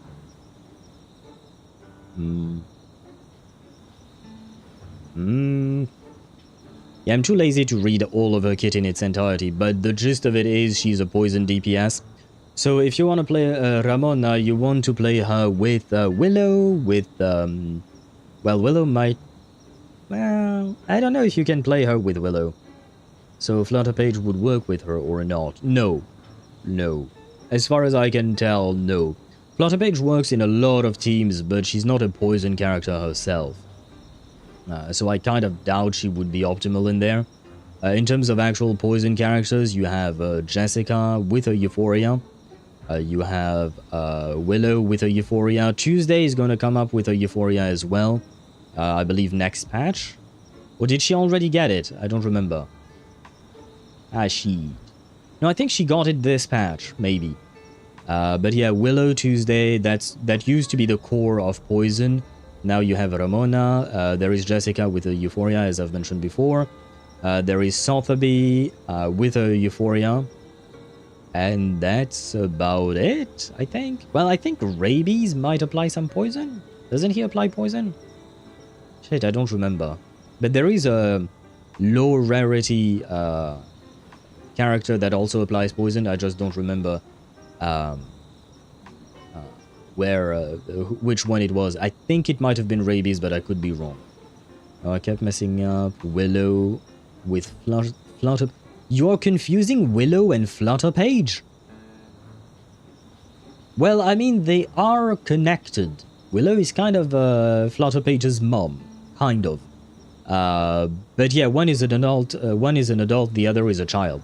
Willow is the adult, the witch-looking one. Flutterpage is the child that flies. And Flutterpage is too versatile at this point to put a proper archetype on her. I guess originally she was more supposed to be a follow-up attack character, but she has since branched out to way more than that. And Willow is pure poison, and she's meant to be a poison character all along. Some of its writers worked on Chrono Trigger. I have heard about that game. I've never played it myself, but I have heard about Chrono Trigger, Dan, and I've heard good things. But I only have big memories of that. Both names sound like kids. I don't know what both of them look like at all. If you remind me, I can look it up after we are done with this dialogue. I can show you the characters. House? You mean this place? Oh, don't get me wrong. I have the utmost respect for everyone's preferences and beliefs. I mean, nowhere's better than a coffin for a long nap. She turns on her heel without a word, leaving no room for explanation. Oh, wait! Miss Ramona, I don't work for the Vigils, and I'm not here on Miss Black Ibis's behalf. I'm here looking into details about a smuggling ring. All I need are some leads about this new mineral pigment. Oh, and I can pay. I have... She rummages through her pockets, creating an almost ludicrous amount of clattering and clinking as she does. When she looks up, Ramona has reappeared before her, silent as a ghost. Goodness, you came back quick. Well, I guess you did mention money. Sorry, I didn't bring much with me. Can I write you an IOU? Yeah, I think she's gonna leave again. A new type of mineral pigment, huh? Oh, maybe she wasn't interested in the money in the first place. My bad. Right on the money. It's some kind of special arcane material. Miss Black Ibis told me there wasn't any information on it at the Bureau, but that you might have heard something. So, have you got any leads? Anything on this new type of pigment? Manus Vindictae or arcanist smuggling gangs? Oh, this is the word I've been looking for. Loggerhead, because I keep thinking Loggerhead is adorable, she's very cute and all that. But I think that the word for it would be earnest. She's really earnest. Not honest, I mean she's honest too, perhaps even too much. But she's very earnest in the way she behaves and tries to achieve her goals and whatnot. Kinda lagging since it's been raining all day. Gonna go farm for Lorentz now. Lurk. Happy lurking to you. Happy building of your Miss Papillon to you. And once again, good luck to you, Ktosh, on getting Isolde.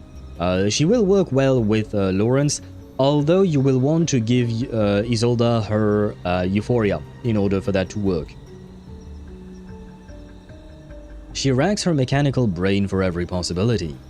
It's not much to go on. But the talk about a new type of pigment did remind me of something. Is it something serious? You heard about those arcane murders that have been happening around the city? Yes. Well, we've heard more than enough for everyone. City's buzzing with rumors. First, it was some poor sap they found in the suburbs. Cops say he drowned. Weird thing was, there wasn't so much as a puddle for kilometers around. 5 days later, a businessman, a real patron type, found dead in his mansion. He had that place guarded like a palace. But no one saw a damn thing. Somehow, Hermano falls into a vivarium, filled with all kinds of illegal critters. I'm surprised they even figured out he drowned. There wasn't much left of him when I got there. Okay. Between these two cases and what Dan mentioned earlier about La Llorona, I kind of feel like, you know, the whole drowning aspect might be a bit too much of a coincidence here. Oh, good gracious! I hadn't heard anything. Well, no, you knew that there were some murders. You didn't know the specifics. Loggerhead flinches. She didn't expect things to take such a sharp turn. Yeah, well, I get a front row seat on every new crime. Comes with the territory. This city's special, got its own way of doing things. Folks here aren't strangers to the supernatural, but no matter how weird things got, they used to follow some kind of rhyme or reason. Now, it seems like even the Vigils don't got a clue what's up and what's down anymore. They're wasting their time sniffing around after the local gangs. But with how deep those roots run, that's a long trail to nowhere. Meanwhile, the bodies keep piling up, with not a single clue worth chasing. And then there's you. Suddenly showing up, talking about stuff I've never heard of before. Do you mean that Loggerhead inadvertently gave you clues as to how to solve them murders? She holds her gaze on this strange visitor from the Foundation. Could be, with the storm, something new slipped its way into the city. Like you.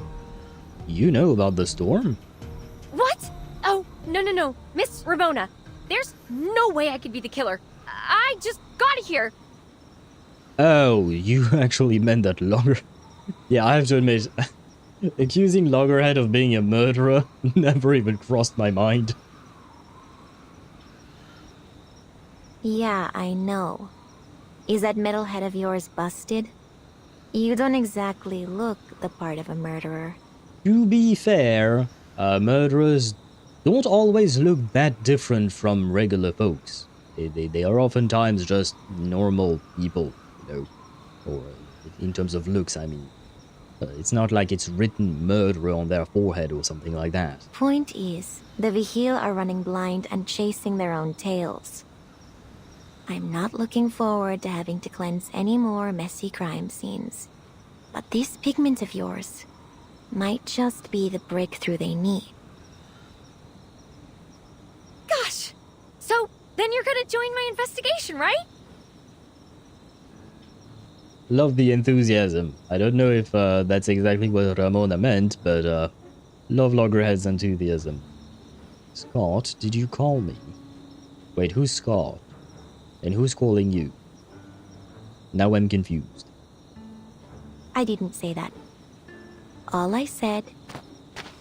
Having learned from last time, Loggerhead throws herself at the mercy of the exorcist before she can say no. But it sounds like you also care a lot about this, right? We can help each other! Ay, por Dios. Are there any ears on that hunk of metal? Not that I can see, now that you mention it. Shucks. Where are my manners? I haven't introduced myself. I'm Latham. Nice to meet you, Miss Ramona. I wonder, why do we call her Loggerhead when she keeps introducing herself as Latham, right? I know why she's called Latham, but what about Loggerhead? Because, like, oftentimes all of these arcanists, they go by different names, right? Like, for instance, Kakanya's real name is Clara Wingler, right? Well, I guess Isolde is Isolde, but still. There are plenty of characters whose name is not, you know, their real name. And, like, usually, like, for instance, Lorentz Butterfly, I don't remember her actual name, I don't think we know it yet, but, like, she says that she prefers going by Lorentz Butterfly, and that is how she introduces herself, for instance, to Anil, right? And that's why we players call her Lorentz Butterfly instead of calling her by her other name. Just like Karen not being called Paul and whatnot. So in Loggerhead's case, I'm kind of confused. Because the game in the subtitle refers to her as Loggerhead, but she keeps introducing herself as Latham. So why shouldn't we refer to her as Latham instead of Loggerhead? I confused. Do I use the attack runes or crit for Lorentz? Attack runes? Or crit runes for Lorentz? What runes are you talking about? Are you talking about the resonance and the puzzle pieces? They could be called runes, I don't remember that. You can use the link I used to I shared in the chat earlier to get the pattern for her and use the one that you want. That being said, you can also use the other link I used, which was I sent, which was the Steam Bun X channel. His second to last video was Lorentz guide, and he argues that you could go for a more defensive build on her. But otherwise you can go for an attack build or a crit build depending on what you want. Yeah, but there are two. Oh, well, usually the one on the left, if you're talking about the spreadsheet, the one on the left is the most recommended, the one on the right is a second recommendation if you want to. If I recall correctly, the one that is recommended in that specific spreadsheet is the attack one first. And then if you want, you can build her with crit in mind. That being said, there is a third option, like I've mentioned, which is not on that spreadsheet, and you can find it in the Steambund X video. He has a code for that in his video, which is a more defensive and more HP-focused build to give her more survivability. So you can pick and choose between the three. Which one is best kind of depends on your situation. Attack is best if you want to squeeze a little bit more damage out of her. HP is best if you want to you need her to survive for longer, depending on what type of fights you're in. The girl from Showdown in Chinatown, Scott. Showdown in Chinatown, Scott. I vaguely remember a Scott, but the one that really pops in my mind for Showdown in Chinatown as an NPC, I mean, is Poitiers. Wait. Yeah, no, Poitiers was in Showdown in China. Yeah, she was Liang Yue's colleague, right? So I'm trying to remember who Scott is, but it doesn't... like, there is no image popping in my mind. Poitiers, definitely. Scott, not so much. I kind of remember that there was a Scott. On behalf of the Timekeeper, I hereby thank you for your help. Oh, let me add it to my to-do list.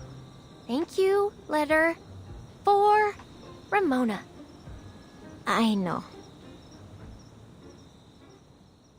Yeah, poor Ramona. She didn't exactly have much of a choice. Oh well. Oh well. And do we have another case of child labor on our hands here? Because Ramona does look like a child to me. I don't know if she's actually a child, but, you know, she does look like one. What is this fan meetup? Fan meetup? Everything? Oh, is it just... Oh, now it's displayed here. Oh, I didn't even know that. I always clicked in the middle, well, wherever it is on the map. Anyway, fan meetup. Everything's here. What interests you and what doesn't? Join the discussion. Excerpt from Movies to Watch. I need to be fully prepared for my trip to Mexico. Movies can certainly provide all the necessary information.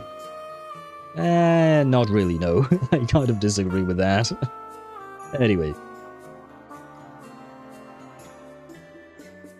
Sorry. Underworld, 1927. Type crime/gangster. Reason, the go-to movie if you want to understand the feuds of modern gangsters.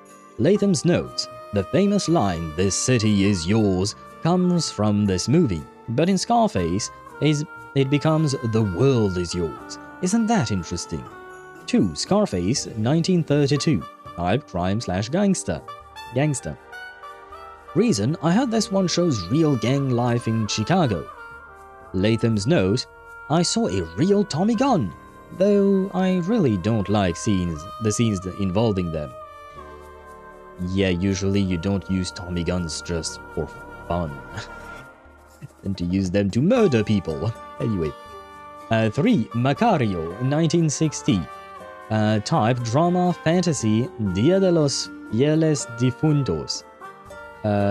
Reason, one of the earliest Mexican movies to blend Dia de los Fieles Difuntos traditions into its story, exploring life and death through fable. Latham's note, poor Macario just wants to eat an entire turkey. Why can't death grant him that one wish? Not gonna lie, I have never heard of that movie. I've heard of Scarface, but not the 1932 version. These do be before my time. Like Water for Chocolate, 1992. Type, magical realism and romance. Reason, mix water, ground cocoa, and chili together. That's what this movie feels like. That's a weird combination. Latham's note, in this movie, tears are definitely more important than seasoning. The Public Enemy, 1931. Type, drama and gangster. I really did watch a lot of gangster movies for this mission. Reason? Because it's a gangster movie? And Jean Harlow, even though she's only in it for 10 minutes? Latham's notes, that street chase scene has at least 5 cuts. I can't believe the director practically turned the movie into a documentary. And that's it. So guys, now you have some film recommendations from Latham. Underworld 1927, Scarface 1932, Macario 1960, Like Water or Chocolate 1992, and The Public Enemy in 1931. I probably won't watch any of these movies. Sorry Latham, I do apologize, but I don't know if they would suit my particular tastes. Stage 6, Ghost Song. The sun sees the god of wind and says to the musician in heaven, the one who answers will walk by his side. And we have yet another fight. There is a lot of fighting in this, what do you call that? In this, story. Latham's best friend, unassuming butt. Another case? That makes 5. And it's only been 3 days since the last. Right. She's the, Scott, she's the one who manipulated Latham, and she presented herself as being nice, but, like you said, she was the villain all along, or rather she kind of manipulated everyone and whatnot, if I recall correctly, I think. Right? Maybe? Probably? Hopefully? Another case. That makes 5. Oh, and she was kind of a bitch to Latham at some point. Although she was a bitch to Latham on purpose, because she was trying to make Latham hate her, or something like that. Vague memories are popping back into my brain. Another case. That makes 5. Wait, no, they read that. I don't need to read that. My bad. The intervals are getting shorter. The penguin administrator is back. You two slackjaws owe me an explanation.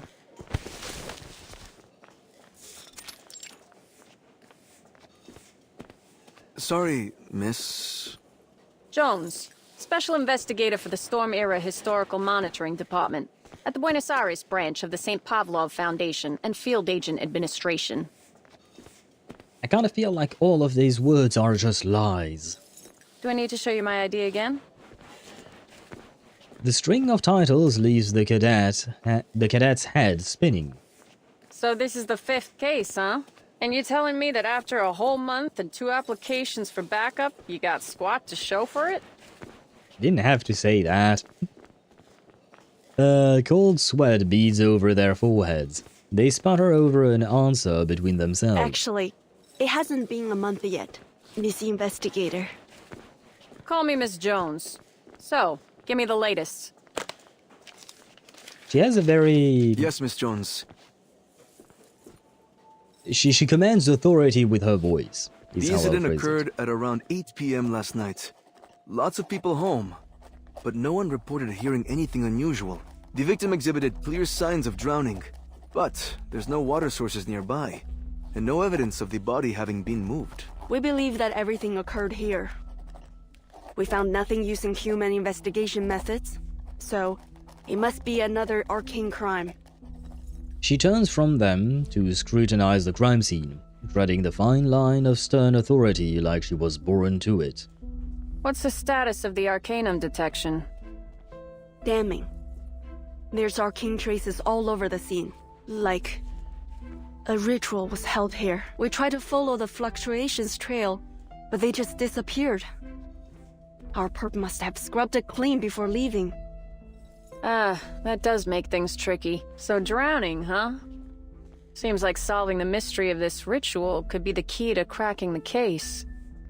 There's no record of this arcane fluctuation's particular signal in the Visuals Bureau archives, so it's either very rare or a brand new form of arcane skill.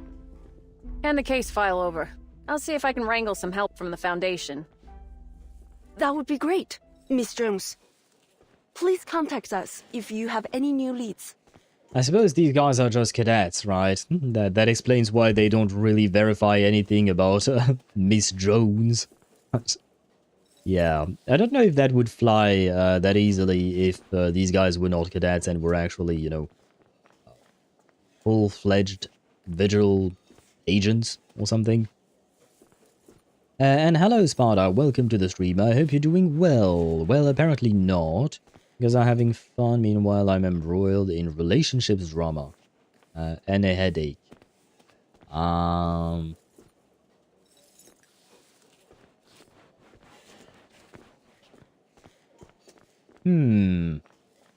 Well, you can always do what the ostrich do, right? Bury your head in the sand and pretend that the problem does not exist. Or you can try to actively solve the problem, but that might be more difficult. Anyways, how's progress? Well, we confirmed that Miss Butterfly is hot. We have met Ramona, who is a brand new character. And yeah, that's about it. I mean, we did like, this is our third stage of the day, I think. It's just that for now we're still in the middle of a mystery, basically. We did learn that the Turquoise Serpent Club holds an auction that we knew already. But that auction and that art dealing was mostly about creating an underground market for arcane materials. So Lorentz Butterfly is investigating that. On the side, technically speaking, Latham, aka Loggerhead, is also investigating that, but from a completely different front. She's teaming up with Ramona in order to, what do you call that? In order to get to the bottom of this on her own. I wish I could bury my head in this, with this in the sand. It's about my best friend, brother figure. Long story short, I've been honor bound, so I can't just ignore this issue. Okay. Have you tried talking it out with him? Whatever the issue may be. Yeah, I can't really comment much. I can't, because I don't know the situation and whatnot, but I wish you good luck, and I hope that it won't be too much of a problem. You got it. You got it. See? Even Lorentz Butterfly believes in you. Just, you know what? Wait. I have to find it. There you go. There you go. There you go, Sparta. Paimon believes in you. We're sure you're gonna manage to do something. Probably. She collects their files and then turns to leave briskly. As she does, she brushes past the vigil, rushing toward the scene. Yeah, wrong button. No. Don't open that again. Sorry I'm late. Something came up on the way. Miss Black Ibis. Alan. Who was that? Miss Jones from some branch of the Foundation. She's investigating this case as well. She said she's going to contact the Foundation for additional support. Another new face from the Foundation. Quite a few of them showing up these days, aren't there? Or are things getting so divided that everyone's setting their own teams? Having no reason to suspect ill intent, Black Ibis soon puts the incident out of mind. Carlos, I need you to identify the victim's details. Friends, family, employer. Lin Hui, you stay on the scene and continue searching for any additional arcane energy fluctuations. Yes, ma'am.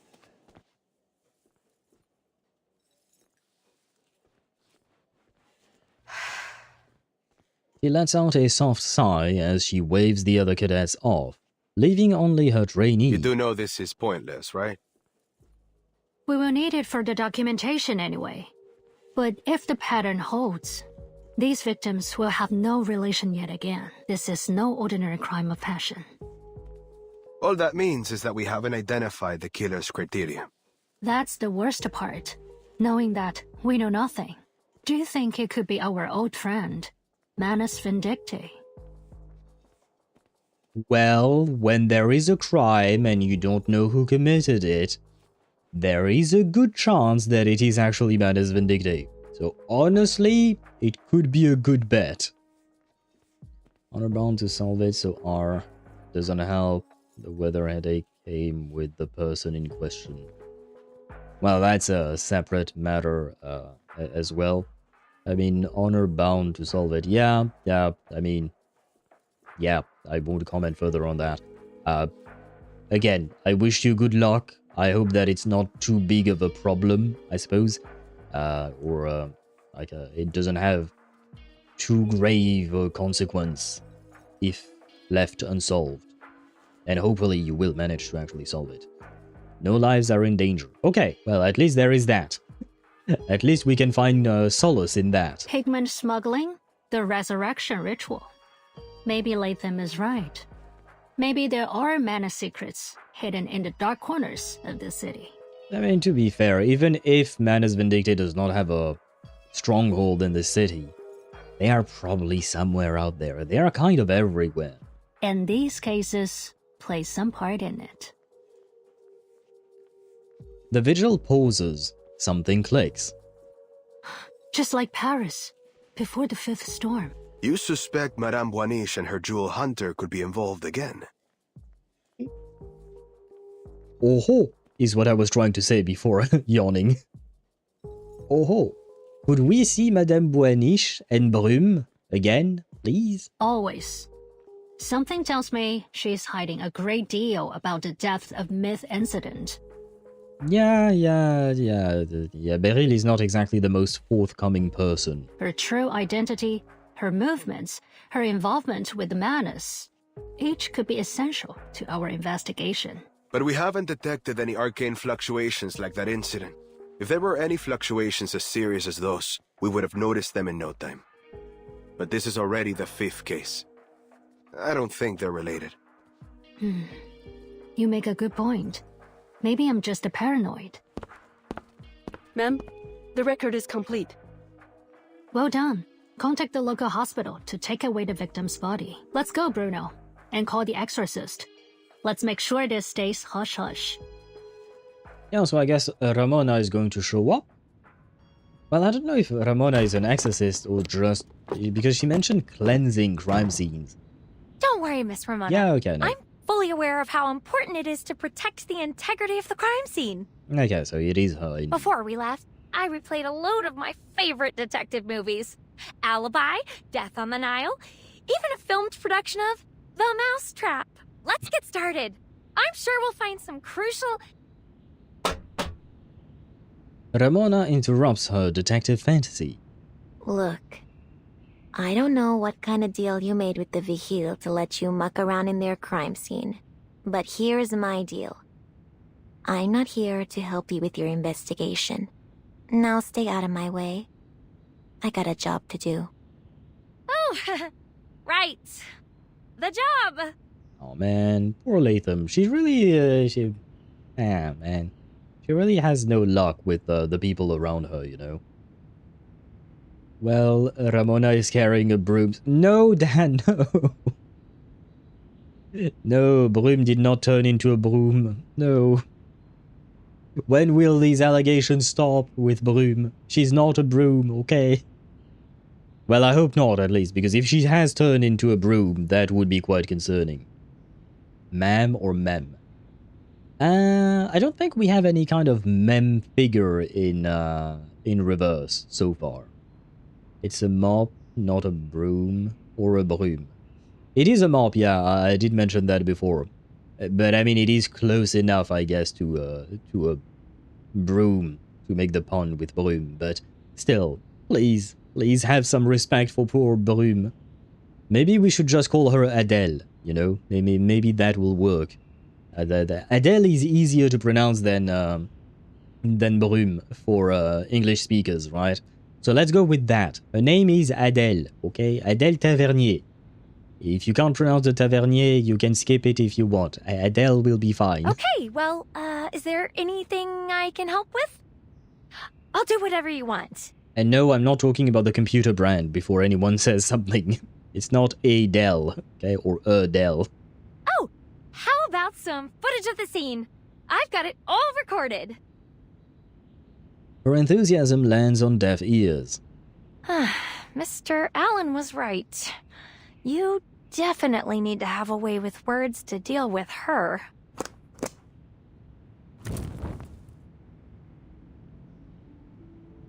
The Exorcist produces annatto seeds, wormwood, and marigold from the case she carries, arranging them in order at the center of the apartment. The candle is lit, its glow washing over her face and eyes. The flames flicker, releasing a strange aroma, and the air grows even more still. What are these? Some herbs for casting arcane skills? Arcane crimes cause huge spikes in energy fluctuations. The tremors are so strong that they form a kind of vortex of sorts, pulling any nearby invisible entities to them, like a whirlpool. And once it's started, it'll keep on going, till you use the right arcanum. I guess she doesn't yap much unless it concerns her job. If you leave it, well, the vortex only gets stronger. Soon enough, this place will be haunted. Least, that's what regular people would call it. That's why they pay me to do what I do.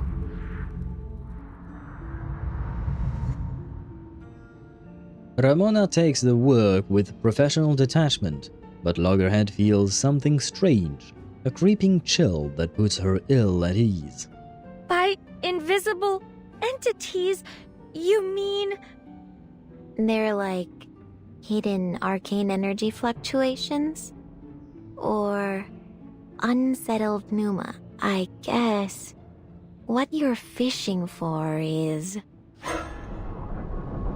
The air above the candle's flame begin to warp, twisting into a form both human and not, in the most unsettling way. Ghosts? I didn't know you could just reveal them like that. Call them whatever you like. It's all the same. Fight? I think fight. Adele Tavel. Yeah, I knew someone would say that. Shit, I don't have Ramona because I mean she's not out yet. So, well, the next best thing would be a poison team, right? Let's go with Willow and Tuesday then. Wait, what? Oh, I meant to do the quick lineup thing. Tuesday, Willow, there you go. Let me check something. Willow has her Euphoria. Yes, okay, I did give her Euphoria to Tuesday as well. Okay, there we go. We can go for a poison team because it is somewhat related to Ramona since she's a poison character with Loggerhead. I tried my best here to make something I'm curious. Decent. Can a robot be haunted too? May I ask why you asked that question, Miss Ramona? That is indeed a weird question. Wormwood? Yes, that is what it said. Why? Let's see, what do I do? No, it's not you that I want first. This way, please. I guess we'll put the... Wait, what? Oh, it's that type of incantation. I see. Oh. Oh, I see. Maybe I'll just go with that. I call upon you. At your service. Get back and stay back. Yeah, this guy is dead, isn't it? No, my film! Oh, jeez. Yep. yeah, I had a feeling about Your that. room is ready, dear. Heed my prayer. There. I call upon I you. believe that Knock, should be a knock. win. Room service. I think she might kill them. Yeah, that's what I... Yeah, fuck. What a memorable moment, Timekeeper! Don't forget to bring me next time. Well, I mean, you were already there, and I am trying to involve you with this, somewhat, somehow, you know, a bit. Powdered root of asphodel and an infusion of wormwood. I remember the quote. Don't know what quote you're talking about there. Talk about overkill. Yeah. And I'm not even using a proper team, to be honest, to be fair to myself. But yeah. Otherwise, Loggerhead, solo Loggerhead takes way too much time. it's kind of annoying to that degree of length. But I don't know what else to do to make it to make it slower and somewhat more accurate to the fights, especially because again, Ramona is not out. I don't intend on pulling for Ramona. I have my own plans for my savings. But yeah, I did the best I could, okay? I'm really not made for fighting. Well, that's why I had Tuesday and Willow help you. I figured you for a scaredy cat. How would you manage to be made out of metal, fearless, and still useless? Who told you she was fearless? If you can't fight, the least you could do is give me a laugh. Wait! Miss Ramona, there's something wrong with your candle. The flame flickers harder, as if caught in a strong wind, yet you're refusing to snuff out. Shh. Ilusiones apartaos. La verdad se revela. Illusions separate, maybe? And the truth will be revealed? Este lugar, este instante, revelado ante mí, mostrado para mí.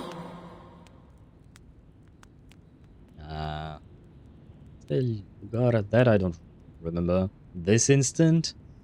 Reveal it to me? Show it to me? Maybe? Her voice is ethereal, as if speaking into another world entirely. The tiny flame settles, and the last wisp of smoke bends at an unnatural angle, pointing the way. Weird. So this is how you find the way. It's through Ramona. Ramona can tell you where the way is. Asphodel is a lily flower. Wormwood is used for absinthe, which sounds like absent. I don't know why you're talking about that, nor why did you add the last bit. Okay. Is all I can say. There's another fluctuation here, besides the pneuma that's been drawn over. Looks like the candlelight's leading us toward the kitchen. Are there still ghosts there? Didn't we just scare them all off? Ramona steps into a long idle kitchen before crouching to pick through a pile of firewood. After a time, she pulls out a half-burned scrap of canvas cloth. Oh-ho! A strange symbol surfaces from the still warm ashes. Uh-huh. I wonder if these symbols are the same as the ones on the invitation. Although these ones are on a straight line, whereas the other ones are in a circle. I've seen this before, somewhere. Have you found something, Miss Ramona? Yeah, maybe. I know someone who can answer my questions, but I wouldn't call it good news. This symbol won't take us any place safe. Her revelation is dry and fatalistic, as if she were tugged unwillingly to the answer. I know where to go. Well, at least that's progress for Latham, I mean. She's somehow progressing through her own investigation, even though she hasn't really done anything. I guess she's just counting on Ramona. The City of Crystal. Take a moment, reel in some memories. Memorandum on the 1936 Depths of Myth incident. Depths of Myth, the archive of imagery, the anima mundi, the shared dream, and the sea of collective unconscious. All living things connect here, right? Laurent Roseau, parapsychology researcher, revered professor, and mentor to many. Member of Manus Vindictae. Rather than using the storm to struggle in a physical world destined to be flawed, he prefers to let the depths of myth shape every dream into reality. 1936. Two Parisies. Do they mean Parisians? Ah, I'd never seen it written like that. Two French blues. Oh, maybe not. Maybe they're talking about something else. Two French blues, one experiment, one storm. Brume. Female taxi driver. Birth name Adèle Tavernier. Witness to the incident caused by Manus Vindictae. During the fifth storm, she was brought to the sanctuary by Beryl Bouaniche. Brume's testimony indicates that Beryl Bouaniche has never had any contact with Manus Vindictae. The place where she grew up and everything she once knew were swept away by the storm. Beryl Bouaniche, female, renowned diviner, crystal merchant. During the fifth storm, she brought Brume to the sanctuary. She has no connection to Manus Vindictae. In Bouaniche's visions, everything is already written.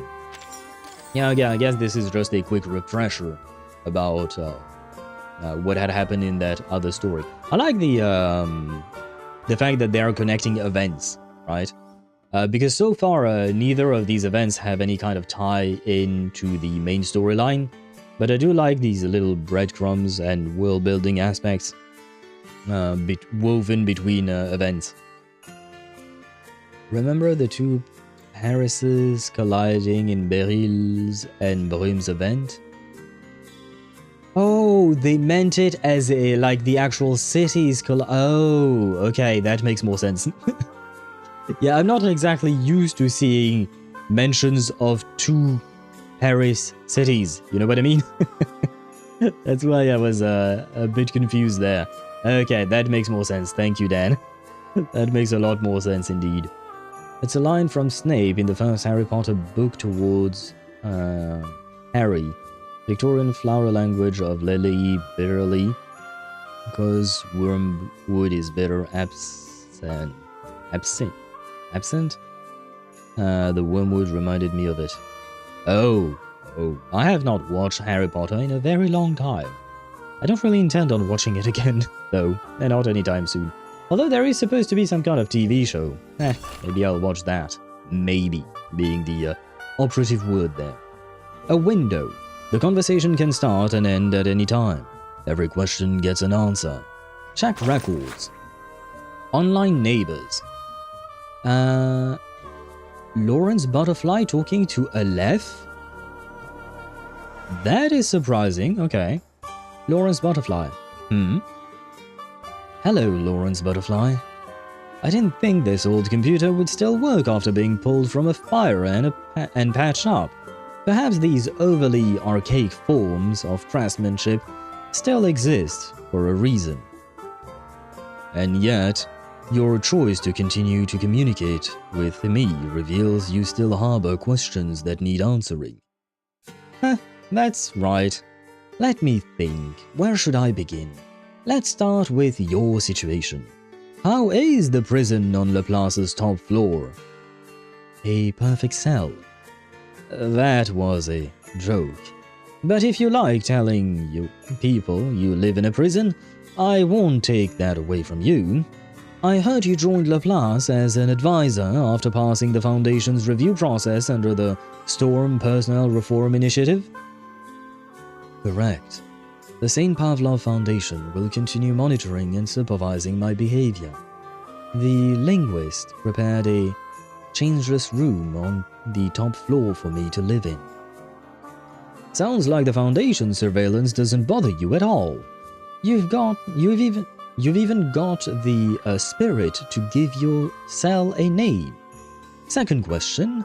During the previous storms, Manus Vindictae found their heir to the Cavendish family, didn't they? You presume correctly. They did. So that's how Manus was able to advance its research on the resurrection ritual? I have one more small question. As far as I know, the linguist hasn't restricted your movement. Why do you never step outside of your room on the top floor? Apologies, but I do not believe the answer to that question pertains to you. Then I wouldn't mind bringing a little change to the changeless room one day. I see. The room the linguist and my colleagues at Laplace prepared for me has no variation in light. The temperature is constant. The walls, the floor, the ceiling, all white, without decoration. It eases the burden my hyperthymesia places on me.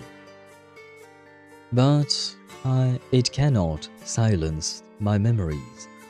Even now, I still feel myself burning inside that eternal fire, the tongues of flame searing my flesh. And Amalfitano is still breaking apart. Yeah, I still don't understand a word Aleph says. I'm still so confused about that patch. Interesting in terms of meaning and alchemy. You're right, Ben. Very well. I completely forgot about Ludwig appearing in Aleph's character story until someone else pointed it out. Ludwig. I think we only briefly saw Ludwig. Oh, Ludwig is the bird dude, right? Yeah, Ludwig is the raven. That he's supposedly kind of an asshole, but so far in the main event story, he has been kind of okay, right? Raven face, yeah, okay. I kind of forgot already because we haven't seen much of him, but I do hope we learn more about him in this event. Mexican Souvenir, Stage 7. Please do take this. Yeah, you have to be careful with souvenir shops. They can be scams.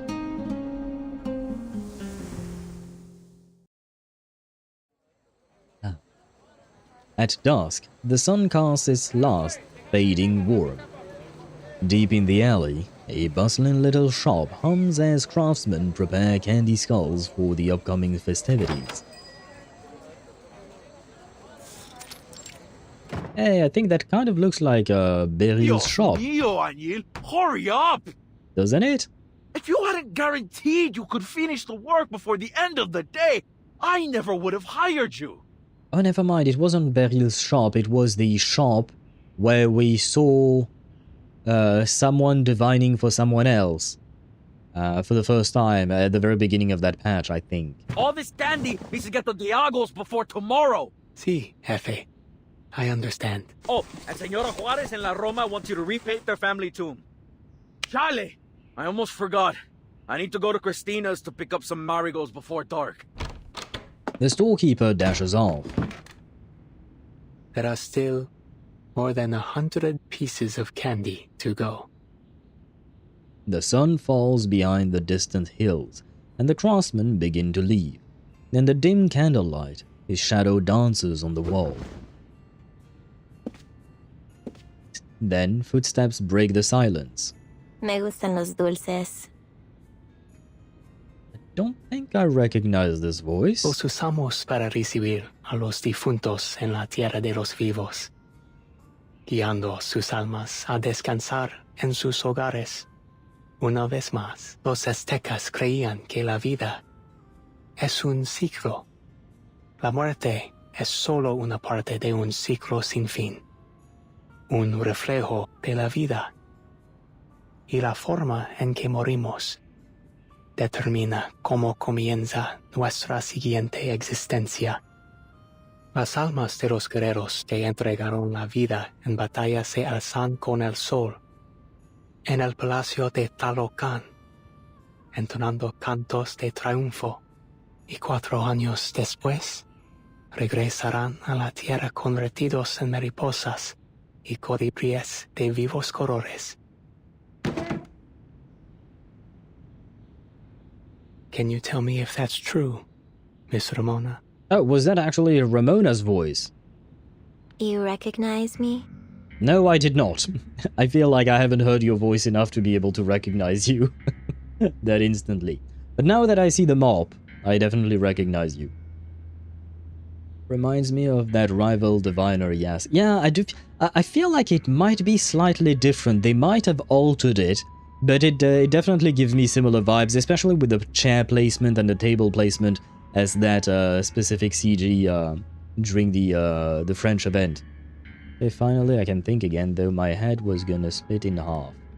Does that mean you no longer have a headache? Congrats, I think. Yay, probably. The children from the Morelos district call you Ramona the Ghost Seer. They say it was you who brought back the soul of Anna Solo. To hear it from them, you are some kind of all-powerful wise woman hidden in the shadows. One who knows this city better than anyone. Do we know Ramona's canonical age? Of course, others say you're from a well-known family of psychics, though it seems as if you've chosen another path. They're just stories. Rumors, really. I don't see ghosts. Her reply is curt yet casual. Her past is behind her. She evidently likes to keep it that way. What they call ghosts are just pneuma, or say a kind of arcane energy fluctuation. They exist, but not as some shimmering spirits. They're more like a cool breeze. But hey, people believe what they want to believe. Kids and adults too, I guess. Everybody's got unfinished business with the dead. So they want me to see ghosts. They believe it. That way they've still got a chance to say what they never got to. Ah. My apologies, Miss Ramona. You're right. It was nothing but wishful thinking. He unconsciously lets his eyes fall on her Vigil's Bureau attaché badge. It holds no authority, but it sets the tone of their conversation. So, is there something I can do for you? Yeah. I got a couple questions. These symbols. I think you might know them. Okay, so it is probably the invitation, right? I would assume. An arrow, a bow, and a net. According to the Codex Chimalpain, these are the gifts given to the Aztecs by the sun god, Huitzilopochtli. For some reason, the sword reminded me of Igor's sash. You know, the saber-looking thing that he wields. And the net reminded me of, what was, yeah, it was Sashka, okay. And the net reminded me of, what was the name of the Riz Lord in that patch? I forgot his name.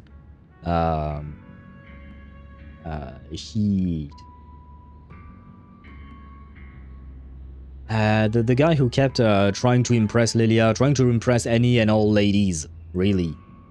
Sergei, thank you. I was completely blanking on his name.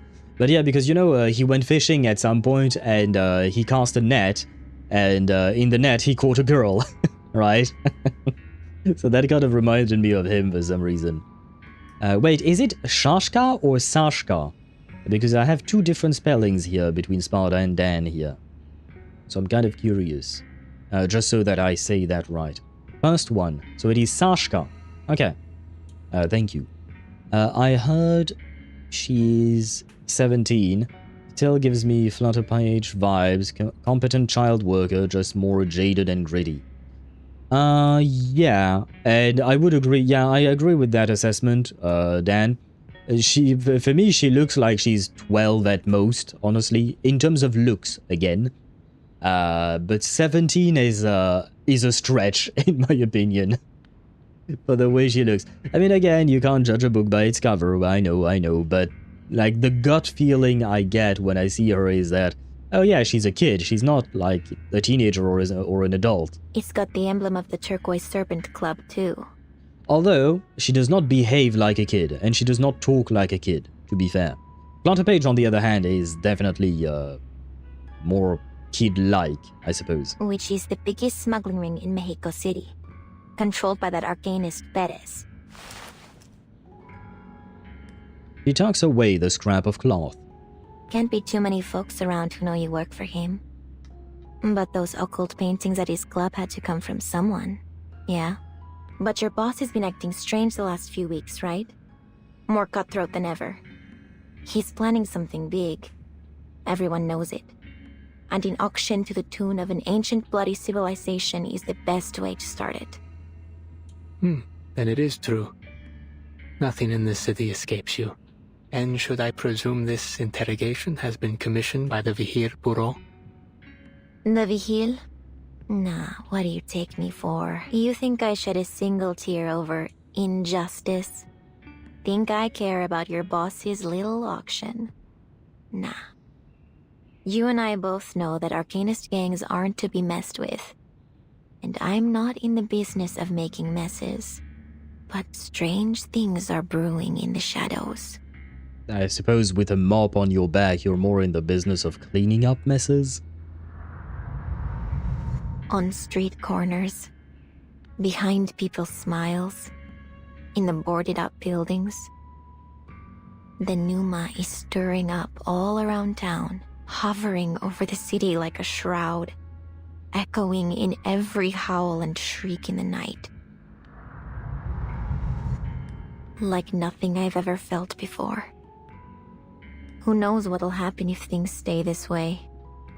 It's your arcane gift warning you about the coming crisis.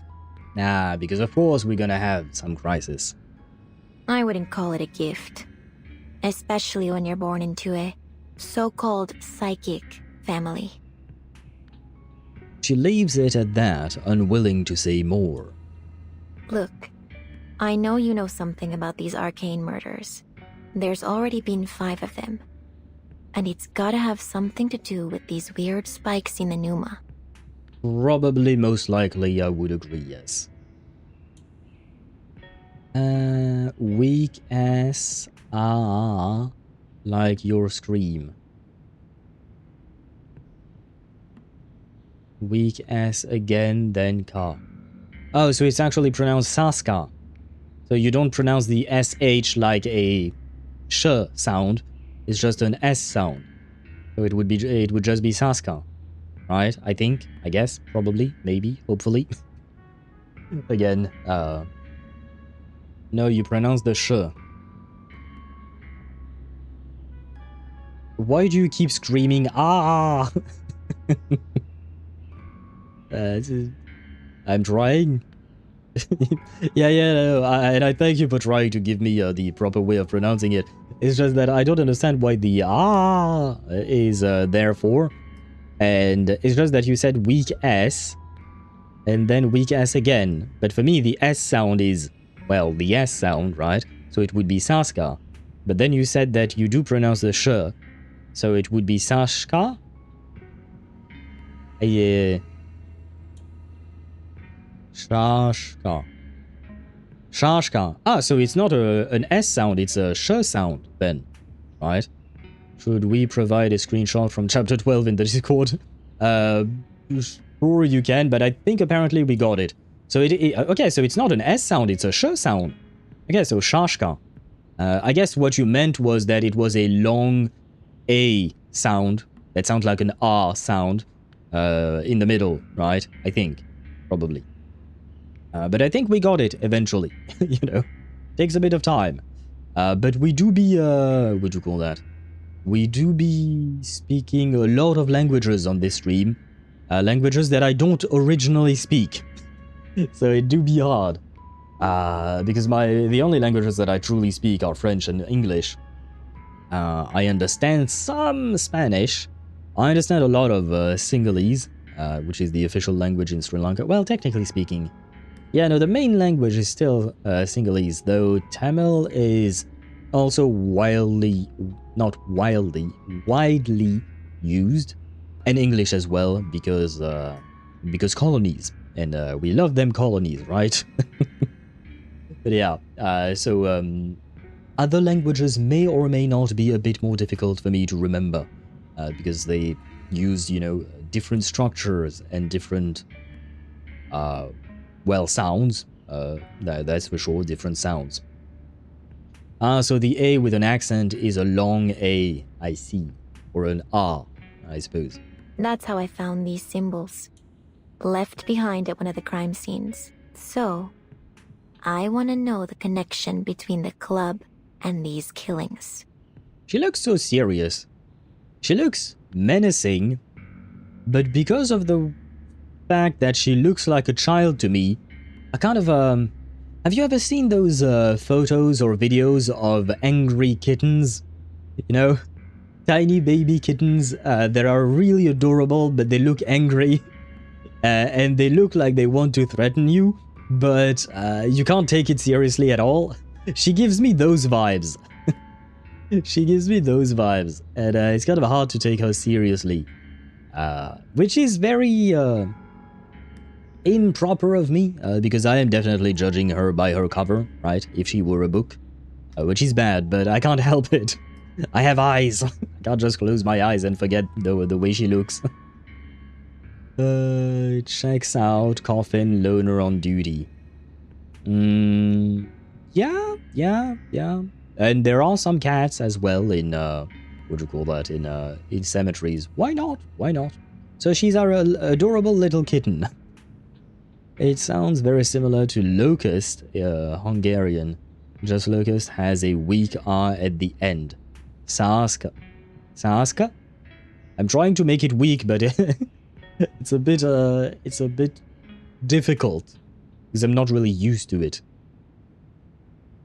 She wrestles the question out, realizing she's about to step far deeper into this growing mess than intended. If they are indeed related, that is, if it truly is the Turquoise Serpent Club who's responsible, what will you do? I'm not paid to solve crimes. The Vigil got plenty of investigators. If they can't figure things out, that's on them. That does not answer his question. Have to admire someone willing to go above and beyond their duty. A gentle smile flickers across his face, then fades just as fast. But I must apologize, señorita. You know I work for the club. And you know that means I can't provide any help. I mean, that's not exactly what you said to Lorentz Butterfly. Are you discriminating because she looks like a kid and the other one was hot? That's so? Didn't expect you to be so loyal. I'm sensing some discrimination. If I remember, you used to be a plain old pigment supplier. Until Perez started snatching up every artist in town. I figured you didn't come into the job willingly. Was I wrong? You're not so different from those other artists, really. Just a little more flexible. That's why Perez gave you a longer leash. If they can prove Perez guilty, the Vigil will. I'm afraid it's time for you to leave. This conversation will remain between us. You have my word.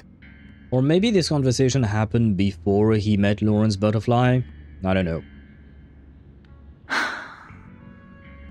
Well, at least she tried. She rolls her eyes, though the emotion is as much directed at herself as Anil. Playing detective isn't in her job description. Sorry for wasting your time.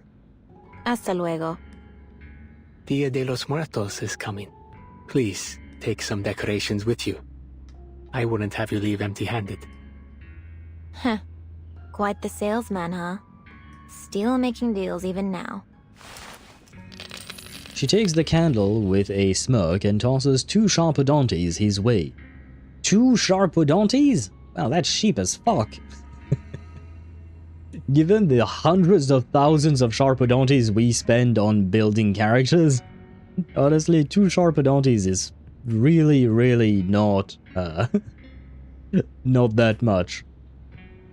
Shashka, like the R of what at the end of the word. Like the A of what? Shashka? Yeah, no, that confused me even more.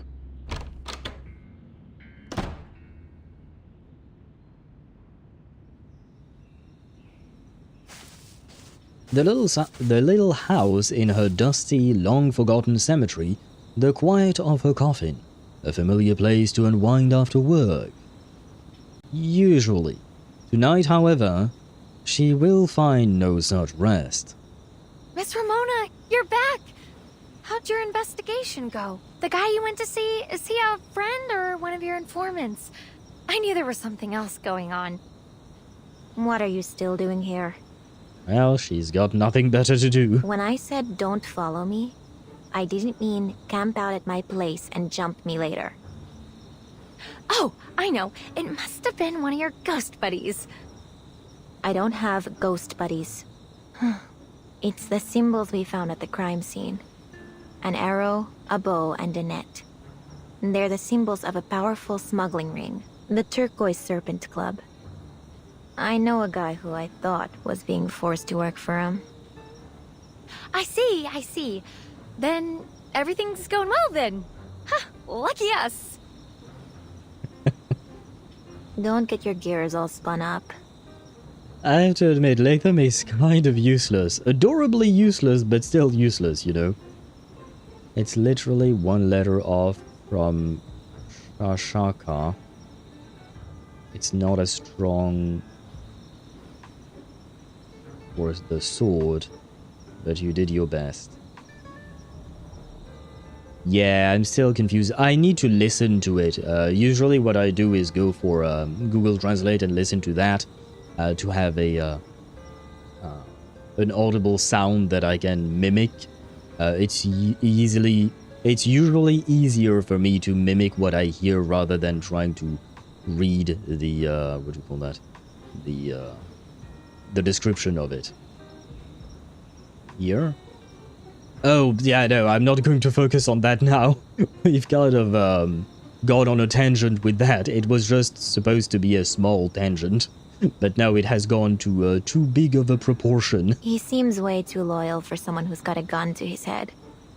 I got nothing from him. Except this thing. Take it. Saves you some souvenir shopping. Now beat it. Hey, don't be mean to our adorable little loggerhead, okay? She tosses the candle to Loggerhead, who scrambles to catch it. Whoa! What's this? Well, it's a candle. Just a knick-knack. She pauses, watching as the candle emits a clear sign of arcane fluctuation. No surprise to her in a cemetery filled with spirits, yet it forces her to think. Wait. I've changed my mind. Huh? Loggerhead has barely enough time to register the item in her hand before the exorcist snatches it back. She places the candle in her palm and studies it closely. Then she puts it away. Ah, maybe Anil tried to give her a clue with the candle, but in a more discreet way. Maybe he was being spied upon and he wanted to give her a clue without actually telling her too much. I take it back. He might not be as loyal to the club as I thought. I didn't consider that. What do you mean? I'll get you something else to take home. I don't really think that's the important part here. But oh well. Don't insult the clanker, says the man who just insulted the clanker. Oh man, poor Loggerhead, she deserves better than this. Cleansing notes. First rule, don't mistake an agave for a pineapple, especially as a snack. Agave? Agave? I don't... Yeah, never mind. The necessary guide to exorcism. 1. Whatever the fuck this is. Handling note. Mind your hands around the large leaves. They're sharp. Practical uses. Commonly used in brewing, medicine, and rituals. Its fermented sap produces pulque, a drink Mexicans call the lifeblood of the land. Exorcism uses. Smear the sap on door frames and floors after a space has been cleansed to shut out any unseen presences. Epazzote. Epazzote? No special handling notes, practical uses, aids digestion and can expel or kill intestinal parasites. Exorcism uses. After an exorcism, if their presence still lingers in the room, sprinkle some epazzote. Let's just say it smells as special as it sounds. Ah, that does not fill me with confidence. Rue? Rue? In French, rue, written like that, R-U-E, means street. As the direct translation is street. I'm gonna take a wild guess and say that this is not how you say this word. I'm gonna assume the pronunciation is supposed to be rue, probably. No special handling notes, practical uses commonly used to ward off evil.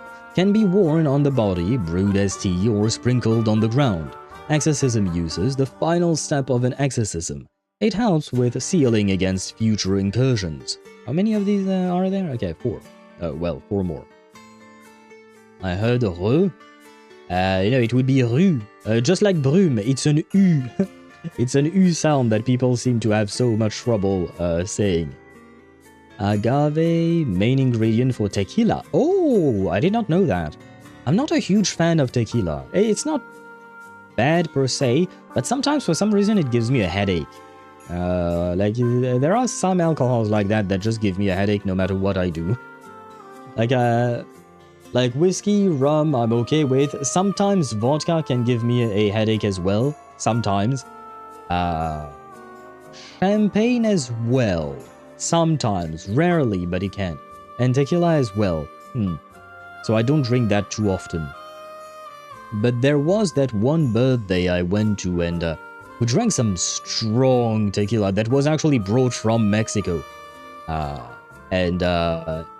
It was strong, is how I'll phrase it.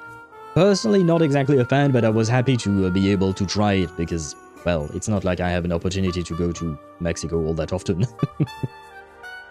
It's the case of only I can call insert person an asshole because I'm deeply associated with them. Hey, don't you dare call Loggerhead an asshole, okay? I know that's not what you meant. But I don't have a problem with the U sound because I have it. The U. Oh, you have a U with a double accent on it? Well, I guess it kind of looks like... I don't know the English word. I know the German word for it, but it looks like it, but it's not the same, I guess. Usually I stick with beer and whiskey. Cream liquor. Okay, had some at Ecuador, I would assume. Or Ecuador is the actual... Oh no, it's just maybe the name of the smallest distillery in Scotland. Okay. English uses the same word, umlaut. Okay, so it is the same as the German word, right? If I recall correctly. In French, the word is completely different. We call it tréma. But I believe that the accent that Sparta used is different. It's not the exact same as the umlaut or the tréma that we have in French. If it is 80% proof, it is... No, if it is not 80% proof, it's not authentic. JK. Not gonna lie, I don't remember. I don't remember what it was. But it was basically a friend of mine, one of my closest friends, was dating a Mexican dude. And the Mexican dude, his partner, went back to see his family in Mexico. And he came back with some goodies. Because he lived in Paris. and he came back with goodies, and we had some things we can what do you call that? We could try out, and amongst it there was some tequila, and it was interesting to say the least. Have fun with these. The first one we have, the second one as well, but we don't usually use it on O's. Nor do we use the trema or the umlaut on an U. But we have the first couple of accents. The third one, we don't. Second one is the same. Fourth one is the same as the second one, I think. And fifth one is the same as the first one. So yeah, those we have. Is the third and sixth ones that seems to be similar to me. But we don't have that one in French, as far as I can tell. And George, you redeemed a show me an owl?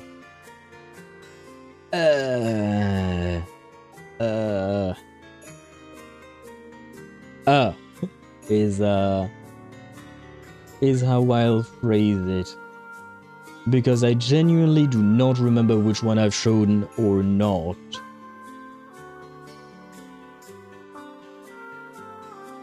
Now I'm kind of at a loss.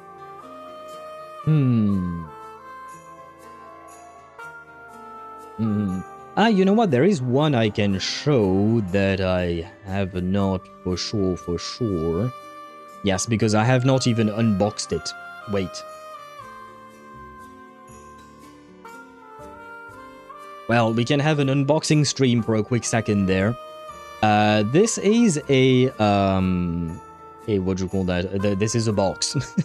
This is an owl I bought when I bought my computer back in November. And I was like, hey, you know what? This is gonna be my treat, kind of, for building the computer. Except I never really unboxed it. So we'll see how it looks for real. Maybe I should have unboxed it, because if I wasn't happy about it, maybe I could have returned it. By now, it's probably too late to return it. Oh, no, I am actually happy. Nice. Give me a sec. Go back to the box. And let me remove that. This is a cup in which you can place a candle. Wait, there you go. Yep. Oh, yeah, no, it is beautiful. This is a cup in which you can place a candle in the middle. I believe you should be able to see it, probably. Yes. Wait, let me switch scenes real quick so that you can see it properly. There you go. There. This is a cup in which you can place a candle in the middle, and it would illuminate. And because the interior of the cup is golden and whatnot, it gives a very nice and well, golden color that goes through the what do you call that? The what's the word? The owl that you see in front, because the owl itself is actually kind of transparent. It's made of a lot of tiny little transparent dots, if you guys can see it. And so the light would pour through the owl and it would illuminate everything. I don't have a candle on hand, so I can't exactly show it to you. But this is the last owl I have bought for myself. And it was in November. I need to buy more owls to increase my collection. But there you go. A lot of holes, owl made of holes. Yes, there are two sides, two owls. I put it back in its plastic because I need to wash it off. But there are two of them on each side. Well, it's a cup, there is only one continuous side, but you know what I mean. Going back to reverse, there you go. And there you go. I hope you have been satisfied, Torch. I'm gonna put it back in its box, though, for now. And later on I'll try to find it a proper place. And one day I shall illuminate it for real, and I can actually... I'll probably try and send you guys a photo on the Discord server. You should... Low-key poke catch. It's not a bird, but yeah. What is it then? Raylor. Raylor? Wait. Let me check what it is. Is that supposed to be some kind of dung beetle? Why the fuck would I want that? Yeah, nah, I'm gonna say no thank you, Tosh. No thank you for that one. Wait, let me place this back. There you go.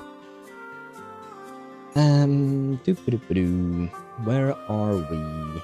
We also have double letters that are like one letter. S, C, S, T, Y, D, Z, Z, S, and S, Z. Yeah, we have something similar in French. The only one that comes to mind is O and E. That we literally smashed the two letters together. Like, when you write it, the O, the E is kind of inside the O, for some reason. It's a go fuck myself situation if you're trying to learn how to read it. It's probably difficult, yeah, but with enough time and perseverance, I suppose you could. Right? O-E, yeah, this one. Yes, indeed. It's the one that you can see in œuf, for instance. Œuf means egg in French. We don't use it all that often, but it is present in a couple of words. Funny that you mentioned Ecuador. In elementary school, we had to present different countries and their food. Quito. Okay. Not gonna lie, I did not know the capital of Ecuador. So you've taught me something there, Dan. I had no idea. Yeah, I know very little about Ecuador, other than the fact that it exists. And I think I vaguely remember their flag, but very vaguely, and I'm probably wrong. And hello Ninja, welcome to the stream. I hope you're doing well and happy lurking to you. Cause it speak for you, Tosh, not for me. Dad joke, archaeology really is a career in ruins. I don't know if it's I don't know if it's I don't know if I like that one. I'd read it as like the sound you make when you gag, want to vomit. That is probably not how you pronounce it. It's an sound. Well, it kind of depends. Because, like for instance, for the egg word in French, we have one egg is un œuf. Un œuf. And we, yeah, never mind. Un œuf. And when you have multiple eggs, you add an S at the end of the word, but we pronounce it as des œufs. So it's no longer the same it becomes an E. It's a bit of a weird thing there. Don't ask me why. Great, even the French want to gag.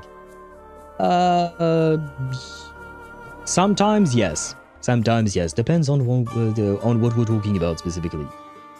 But we won't gag on copal. Maybe. Copal? Caution. Make sure the smoke spreads throughout the entire room. Practical uses: a natural resin native to Central America, used in sacred rituals since the time of the Aztecs and the Maya. Now widely used during Dia de los Fieles Difuntos as a medium to connect the living with the dead. Exorcism uses: as copal smoke rises, they find their way back to where they belong. Rosemary for the living only. Practical uses: healing. Exorcism uses: if the scene feels wrong, or if you're dealing with a survivor who's lost control, a little rosemary helps you find yourself again faster. Roaming in America. Roaming in America, Stage 8. A journey through the structure of time and history. Where are we at in terms of time? 10:30 p.m. Okay. Oh. Maybe. The night at the art auction. I've been thinking, wait, we do one. We are at 8. So that would be 9, 10. Yeah, no, I doubt it. Because if we manage to get up to 10, I believe we would still have 11 stages. Because if I'm not mistaken, there are 21 stages in total. So I was thinking maybe if we somehow manage to finish the story tomorrow, maybe we could have... what's her name? Shit, I forgot. What's her name again? Lorentz Butterfly story. We could do it on Saturday. I kind of doubt that, but... yeah, we'll see, We can try, but I kind of doubt it will happen. I guess if that's the case, then we'll probably do Lorentz Butterfly story next week. Next Wednesday, yeah. And then we start HSR on Thursday. Probably go... yeah, Thursday, Friday, HSR, Saturday would be Expedition 33. Because, wait, I don't remember the week schedule. Okay, yeah, no, I am streaming this Sunday, so next Sunday I won't be streaming, so Saturday then would be Expedition 33. Okay, never mind.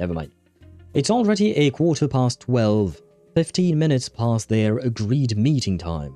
Yet the mysterious bandit is a no-show, and Neil grows more anxious with every passing minute. A click comes from the side door. I thought? Never mind, Senorita Butterfly. You're late. Sorry. My luck always seems to lead me into trouble. Once I was tracking down a woman in Barcelona, an arcanist who was dragged into some critter lovers parade. I almost broke a leg. And then in Casablanca, I was a split second from shooting my target dead. But the moment I pulled the trigger, he turned to stone. Turns out his old rival cast a petrifying incantation on him. Her apology is a half-hearted politeness. She pays him little mind as she stows away the badge she used to pick the law. You have quite the intriguing past. Has the auction started? See, the guests have all arrived. Excellent. When the lights are all fixed on the stage, it'll be the perfect time to sneak in, though I don't hear a sound. You sure you didn't take me to a funeral by accident? Maybe it's all hidden away until you actually use the incantation. You might be able to do HSR in a day. Yes, I know, tall order. Because it's only 4.5 hours. Yeah, I doubt that. Let's be honest, I really doubt that we would do HSR in one day. Plus, I don't like rushing stories, and I do like our yapping within stories and whatnot, so I highly doubt that. Plus, you know what? It would actually be best if we do... okay, but we continue the story tomorrow, and we finish it, like Reverse 1999 story, we finish it Saturday. Then next Wednesday, Sunday we have Expedition 33. Next Wednesday, we do Lorentz Butterfly story. Then Thursday and Friday, we do Honkai Star Rail. Saturday, we do Expedition 33. And the week after, we start Wuthering Waves. And the reason why that would be ideal is because, unfortunately, the banners in Wuthering Waves are really weird. And Lucilla comes out on June 13th, if I recall correctly. And like I've mentioned before, I want to pull Lucilla first, and then I'll deal with the collaboration characters. Unfortunately, June 13th is on a Saturday. And that Saturday I would be streaming Expedition 33, because otherwise I wouldn't have a day to stream that game. And we tend to try and keep at least one Expedition 33 stream per week.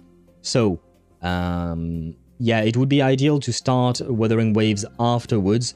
And we might stick around in Wuthering Waves for quite a while after that, just because of the fact that there is the main storyline, you know, the segue for Lucilla, which would take us at least one stream, if not two. And then there is the whole deal with Night City and the collaboration and whatnot. So I think that would be the ideal scenario. Obviously, I'm not gonna just drag on stories just to achieve that, and I'm also not going to rush stories to try and achieve that, so we'll see how things pan out. But that would be kind of like the ideal timings, I guess. This isn't the auction venue. The forger leads her toward the giant sunstone exhibit. After the Spanish conquered Tenochtitlan, the new archbishop buried the sunstone, a symbol of Aztec civilization, to erase their pagan heresy. The stone was rediscovered in 1790 during repairs to the Mexico City Cathedral. Thus, it's said that the cathedral was built on the Templo Mayor of the Aztec civilization. Don't tell me this massive rock above me is the only genuine artifact in the building. What will you say next? That you stole it from the museum? Of course not. It's merely another forgery to decorate the club. When foreign buyers feel immersed in an exotic, ancient civilization, they start to loosen their purse strings. I joined its production, not certain I was entirely successful in recreating its complex color. This sunstone is the entrance to the auction. If you will, señorita. I believe you know how to activate it. The energy in the stone, it's flowing, pulsing even. Oh, am I supposed to click? It connects across Yes. land, spanning cities and valleys and spreading to the far reaches of the world. Masterful. A teleportation ritual hidden in stone, activated by awakening the correct symbol. Tap the correct symbol to activate the sunstone.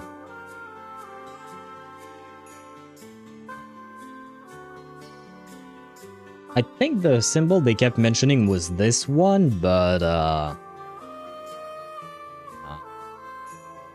well, let's You hope. remember the contents of the invitation? Hey. Of course. Well, of course, maybe not, but I did remember. Remember the letter? Yeah. That's why I picked that one, but I wasn't sure, I will admit to that. I wasn't sure at all. The radiance awakens a blinding light that radiates outward from the sunstone. The teleportation ritual is about to begin. Be prepared, señorita.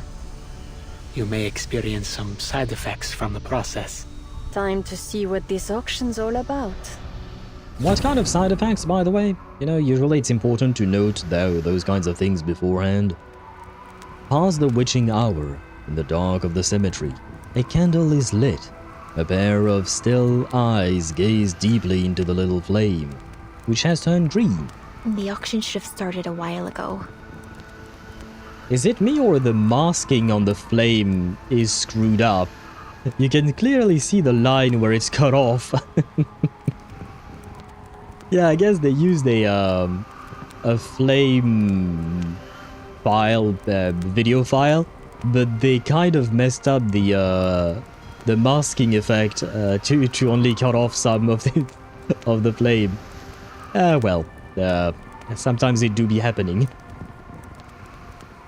Just saw a meme, person 1, you'll meet the right person for you someday, the right person, image of the Grim Reaper. Well, you were on an optimistic roll before, but I guess you went back to not so optimistic, huh? The scene is actually pretty fun. You either remember right away, or get a comedic scene of access device saving you. Oh, okay. Well, I guess I missed out on the access device saving me then. But at least that means that my memory is not completely shit. So why isn't I'll take anything that. happening? This guy isn't exactly the type to joke about this kind of stuff. Her patience wears thin. A crackle of frustration ripples in her voice. The candle's almost burnt out. What's it supposed to do? Loggerhead cups her hands around the candle's flame, shielding it from the wind so it doesn't burn out too fast. It isn't just a candle. It's an arcane tool. See the carvings on the side? It's an ancient ritual, The Codice Mendoza says it was once used in sacred offerings. It has a synchronizing effect.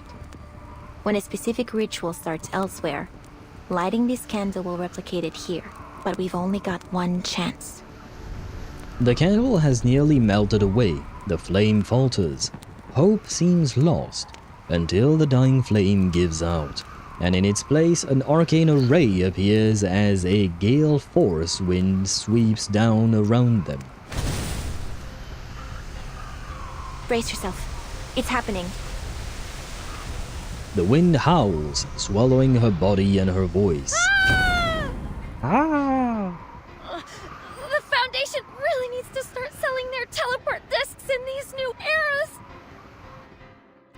They would probably make a lot of money out of it, but I guess they didn't think about that. Although I suppose there is a question to be asked, like how exactly does the Foundation make its money, you know? Ancient calendar. Will we see the sixth sun? Listen to the legend. The story of the Sunstone. The Aztec Sunstone is often called the Aztec calendar, but it's really more of a cosmic map carved in basalt. We have the same word, we just add an E at the end in French, but I don't remember how to pronounce it in English. Anyway, it's carved in rock. Or, as the Aztecs understood it, a guide to how the world works. The stone was unearthed in Mexico City in the 18th century. It measures over 3.5 meters across and weighs more than 20 tons. That's one heavy rock. The center of the sunstone is Tonatiuh, the god of the sun. His gaze is stern, his outstretched tongue carved to resemble a tecpatl. The message is clear: offer the sun your most precious gift, your blood, or receive nothing in return. The concentric rings around Tonatiuh record the 4 suns that came before. One transformed into a jaguar and devoured the people. One engulfed the world in a hurricane. One rained fire from the heavens, and the last drowned the world in a massive flood. I feel like Arcana would be very interested in that one. Each sun's reign ended in an apocalypse, and none of their subjects survived. Moving outward, you'll find religious symbols, patterns marking the cycle of day and night, and colors representing celestial bodies. They unfold layer by layer, like a cosmic machine disassembled and laid bare. Precise, ancient, orderly. Together they capture the Aztec understanding of the world. The universe resets. All things are reborn, and humanity is nothing more than a speck of dust within it. Well, yeah, that is kind of true. And the universe do be big. Elysium of Art. Oh, Elysia mentioned! Wife has been mentioned. Well, yeah, technically speaking, Sirene's actual name is supposed to be Elysia, but it's only said in passing. Well. The finest stage for crime. The Foundation need to get rid of all the fucking red tape. That's why Menace is always ahead of them. Yeah, it is bogged down by its internal politics. Or lean into the SCP Foundation behaves... How the SCP Foundation behaves and go completely morally reprehensible. Yeah, no, I don't think they should do that. That would make it even worse. For everyone else, I mean. Not that yeah, no, I know it's not that Elysium. A line of pure energy flows along the earth toward a green land deep in the valley. Their destination. A flash of light cuts through the darkness. The world spins. Pull yourself together. Where are you? I have no idea. Double vision, heart palpitations, loss of perception of time and space, inability to distinguish dreams from reality. These are all common side effects. And they are somewhat concerning side effects, I would say. Take 3 deep breaths and wait for them to pass. take some medication distilled from agave. Agave! So that is how you pronounce it. I was waiting for that. The rush of teleportation gives way to the faint buzz of the microphone and the chattering din of a lively room. Art auction. Here we are. The auction site, Senorita Butterfly. Senorita, are you alright? Senorita. But there is no one beside him. The mysterious intruder has already melted into the crowd. Seems I can only wish you good luck.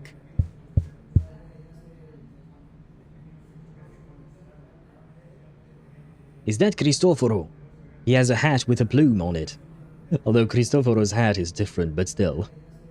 On stage, the club's owner boasts through the speakers about the items at the auction, yet curiously remains hidden from view behind a tall screen. Well, it's not curious, he's a criminal, he doesn't want to show his face. It kind of makes sense. Distinguished Pibelte, my ancient noble guests, welcome to the Turquoise Serpent Club. You, fine receivers of our invitation, are the descendants of gods and the true masters of the city.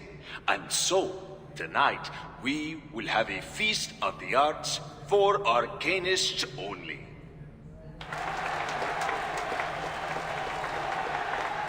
The invitees burst into applause.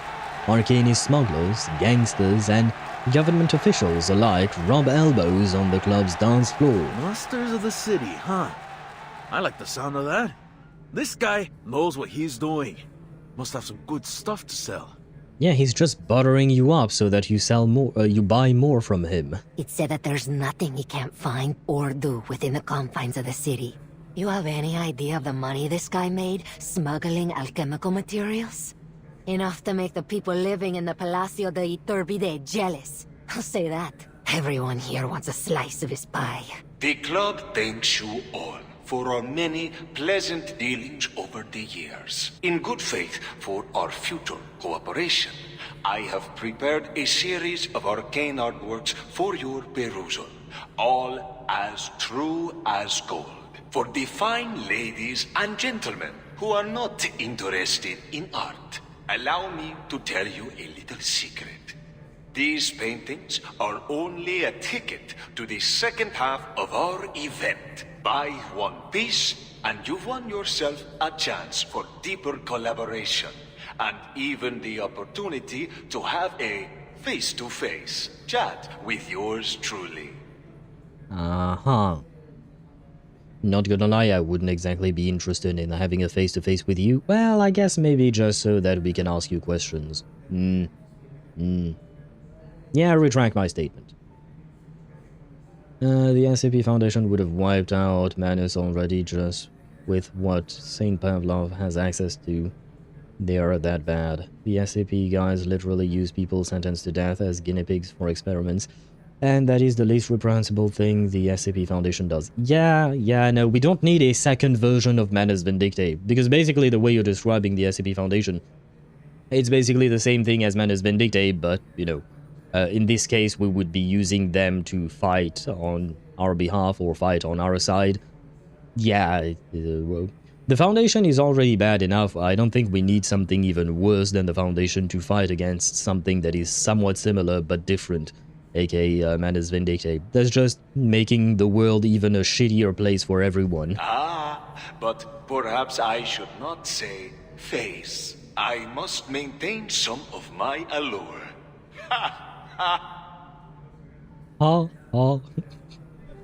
Sorry.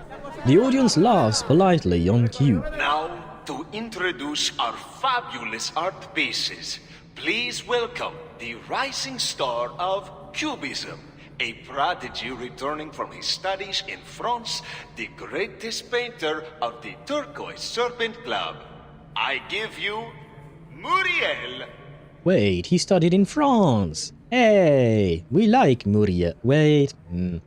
Yeah, I mean, we like Muriel, but he seems like he's dying inside. The first lot is carried onto the stage. At the same time, a boy is shoved in front of the microphone. Beneath the glaring lights, he looks pale and increasingly helpless. Muriel, what are you doing? You are up. It's called non-aristocratic.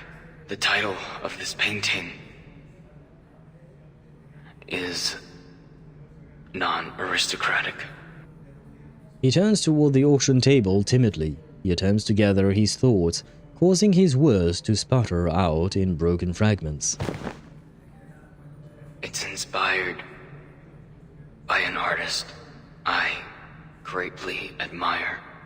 Yeah, I'm personally not exactly a fan of, what do you call that? Of that style, personally.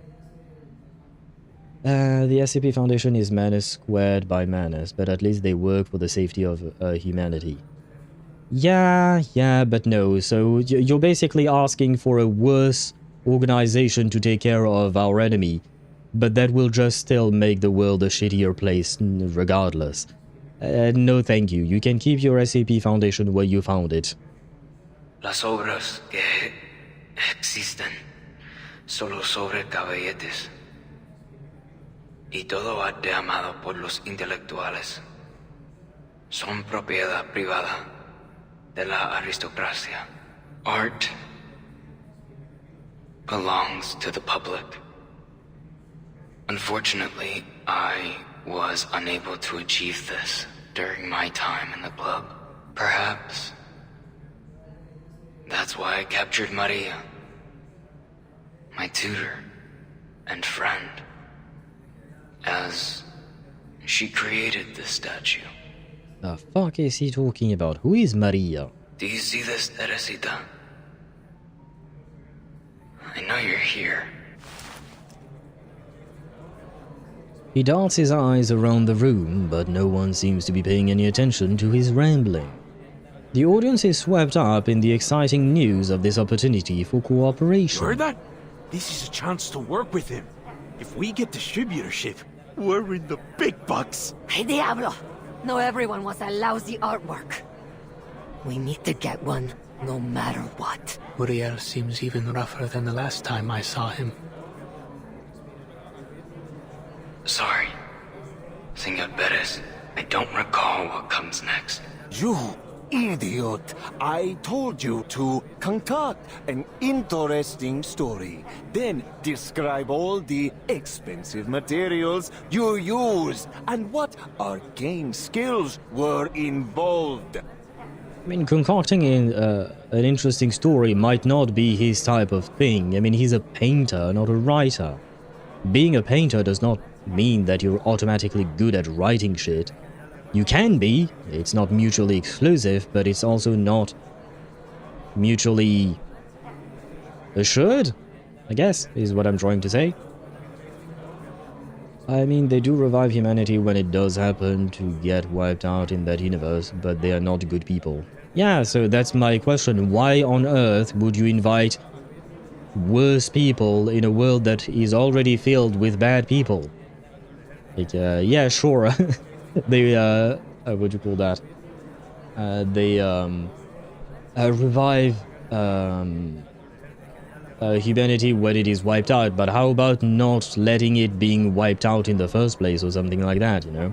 Plus, it also, like, what is truly what we should truly focus on is the methods as well. You can't use any and all methods, right? And this SCP Foundation does seem like they be using some not so nice ways. Some of those events they literally can't stop. Ah, well, too bad for them, I suppose. I don't know enough about their storyline, but yeah, the point is, do not invite something even worse into the world of Reverse 1999. We have enough villains as it is. And hello, Yappers Peppers, welcome to the stream. I hope you're doing well. Welcome in, welcome in. Get him off the stage now. I won't have my auction ruined by some half-wit boy who's lost his mind. Well, I mean, you are the one who invited him on stage. Well, it wasn't exactly an invitation. You forced him on stage. You forced him to work for way too long hours, like way too much time. Like, you created this situation, you're the dumbass here. The incident does little to dampen the audience's enthusiasm. The painting is soon auctioned off at a high price. Congratulations to the fine Signora who just won the bid for this great work. Our next item is a very special painting. Very, very special indeed. I'd love to share how I acquired such a fine piece, but I fear that might piss off a couple bigwigs. So I'll keep it zipped. But let me tell you this. This next piece is more than just a painting. The club's owner revels in the suspense before theatrically calling for the next lot. Is it the painting Yep. Oh my, thank goodness. Lady by the lake? I see the lady, but I don't see the lake. My prayers have been heard. The sunproof fabric has finally been removed. I'll stay quiet this time. You have my word. In fact, I'll be utterly silent unless spoken to. And awakened! What am I looking at exactly? Is that a face? On stage, the painting mutters to herself. This light is rather dazzling. I feel a little faint. I must say, this really isn't the right sort of place to store a painting. Wait, am I on a stage? Why are you all looking at me? That was a line from the trailer, I think. What on earth is going on here? An auction. Are we switching POVs to Ramona and Loggerhead? Oh no, never. Oh god. Moments earlier, Lorentz Butterfly slipped away from Anil and into the crowd. Now, in short order, she finds herself backstage, holding a gun. A very beautiful gun, by the way. The air here feels different. In a good way? It's moist. This place is full of plants. Is it good? Not enough to gather the specifics of the location, but we've gone quite some way from central Mexico City. Ah, okay, she's trying to analyze where she is to figure out where she is. Arcana, from my understanding of what she is, probably a safe class item? Yes, they even classify people as items. But saying she's a safe class item means she's easily contained unless Arcana can escape from a room with seals on it. And by that I mean escape from a room with seals without breaking the seals. Yeah, okay, at this point you took that comparison too far, man. You can't really compare two completely different universes. And, I mean, you have a rough understanding of Reverse 1999's universe. I have no idea what universe you're talking about with the SCP Foundation and whatnot. But regardless, it's just that, like, would Arcana be able to escape from the Moon Goddess's prison in Genshin? Who the fuck knows? Like, that's the type of comparison that make absolutely no sense, because the magic system, the world itself, does not work the same in both worlds. So I don't know why you keep muttering there about the SCP. Like, it has nothing to do with Reverse, and it simply won't help or work, or, like, I don't know why you keep mentioning it. Explains why I never found much there. She slinks along the empty hallway. Auction started. Senor Perez has taken the stage. Why is this Patroller 3? Where is Patroller 1? Wish I was sitting down there. I hear they're giving out unlimited drinks. I could use the tequila. Well, no, if you're on patrol, you can't use tequila. You can't drink. Ah, well. Taking the stage. Huh. He's still hiding behind that screen. What? I said what I said. Don't you think it's strange? Ever since that fire last month, he hasn't shown his face. You didn't hear? Senor Perez thinks it was an inside job. There's no way someone else got into the gallery that night. It could only have been one of his higher-ups. Still hasn't sniffed out the rat, though, so he's being extra careful for now. Yeah, what do I look like, a moron? Of course Well, kind of. But what I'm saying is, he hasn't talked to anyone face to face. No one. Luisa, Javier, Pablo, they can't all be traitors. Layla said she heard some weird sounds coming from Senor Perez's room when she was on night patrol. More than once. When I heard the name Layla for a second there, I thought he was referring to Leilani. But it's Layla. It's missing the ni part. Maybe it's just a shortened version of Leilani's name. Have we ever seen Leilani's character in a story? In a main story event or something like that? I don't think so. She said it sounded like some kind of scurrying thing was moving inside the walls. The SCP universe basically has the rule of anything goes, so Reverse's rules can apply to the universe.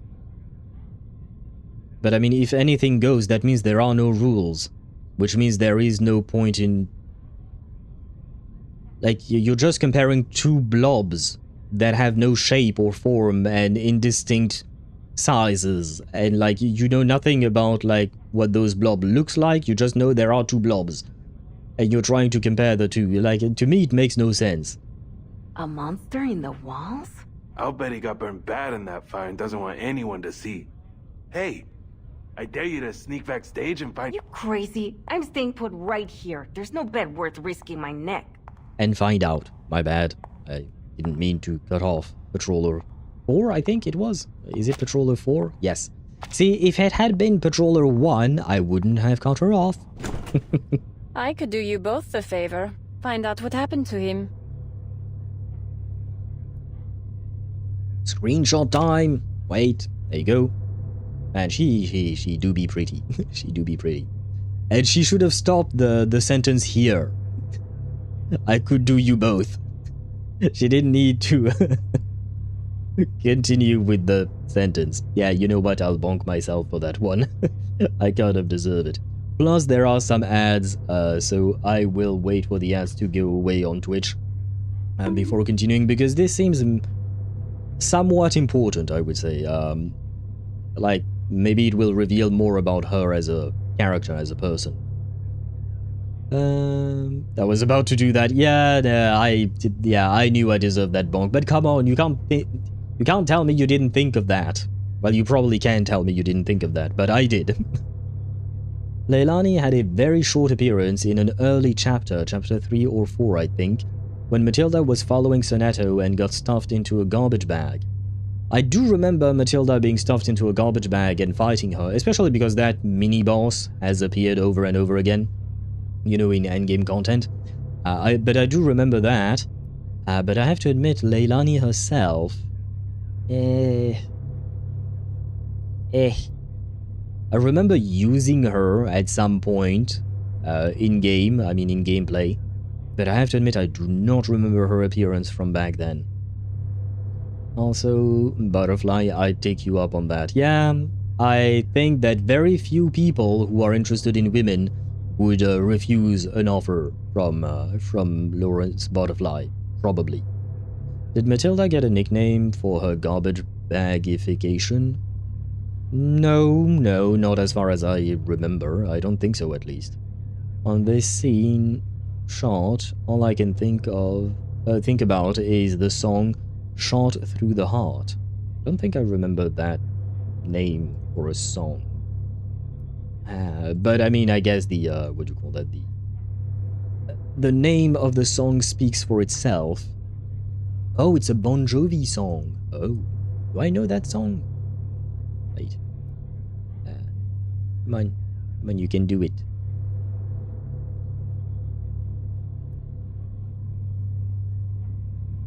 Why? Oh, right. Wait, no, I can't do it here. That's a pain. That's a pain. Do you mean Bon Jovi's "You Give Love a Bad Name"? I mean, I don't know if that's what Gamer meant, but I found the song he talked about, and that one was called shot through the heart. Let me see. Can I listen to it? I'm not going to play it on stream. Just letting you know. I'm just waiting for the ads to go away on Twitch. But also, I can't play that song on stream.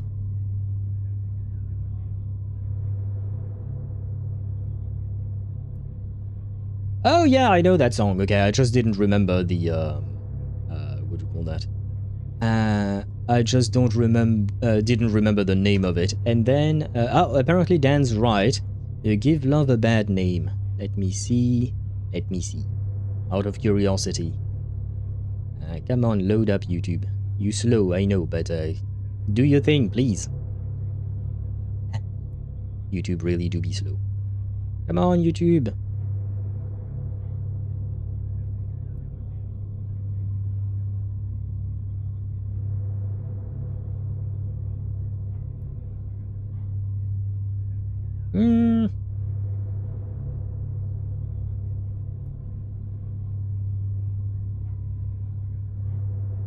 Oh, yeah, okay, I know that song too. Yeah, I have to listen to them songs before I remember them. I do not remember the name of songs or whatnot. It's a good song. Yeah, it is. I do like it. It's just that, like I said, for some reason my brain refuses to register the name of songs or artists. It's already a miracle that I remember Bon Jovi. Maybe it's because he's extremely widely famous, sorry. But yeah, I mean, and I have listened to quite a few of their songs. But yeah, my brain does not register it. But once I hear the song, I'm like, oh yeah, I know that thing. I know that one. Whether taking her as an attendee or a god they don't recognize, the two of them momentarily don't think past the helpful offer. No kidding. You'd do that. That'd be great.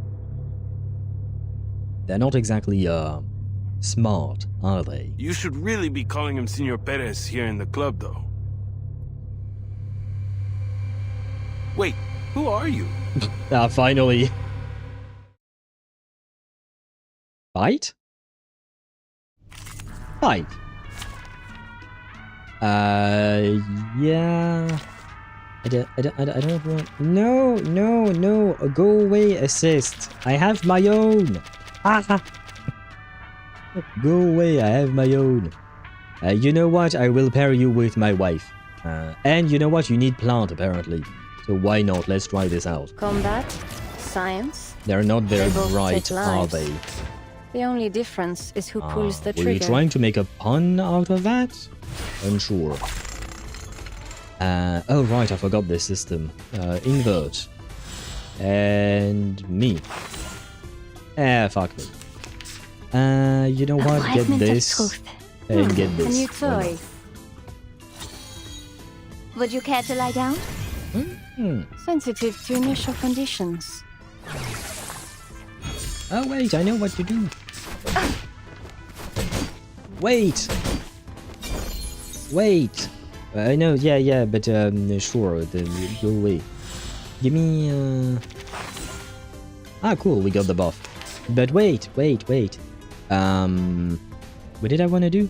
Ah, All right, it takes wait. are some minor changes to the Can I initial turn condition. wife into a DPS afterwards? The true nature of chaos. Wait. Could the flap of a butterfly's wings I might in be able to Brazil take stir a to use tornado in Texas? to turn wife into a DPS. Yes, come on, give me them them cards. I do like that look on your face. No, don't kill them. Wait. Yeah. Skip one slot. Why not? Me. Well, fuck me, I guess. What did I want to do? You know what? Let's cast all the pre-cast. Don't wait. The true nature of chaos. A fragment of There you truth. go. Come on, show me what you can do, wife. I will be watching you. I know you can't kill them. All in moderation. Well, I mean, she hasn't stacked enough I will be empathy at watching all. you. Well, at least she tried. Sometimes it's just more effective to get physical. Yeah. Great. Now back to the salon. Sad wife noises. Yeah.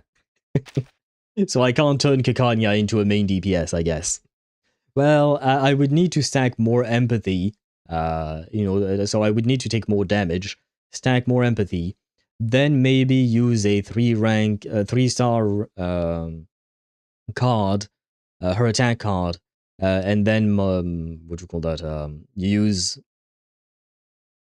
Lorentz's burst ultimate in order to duplicate or triplicate that card.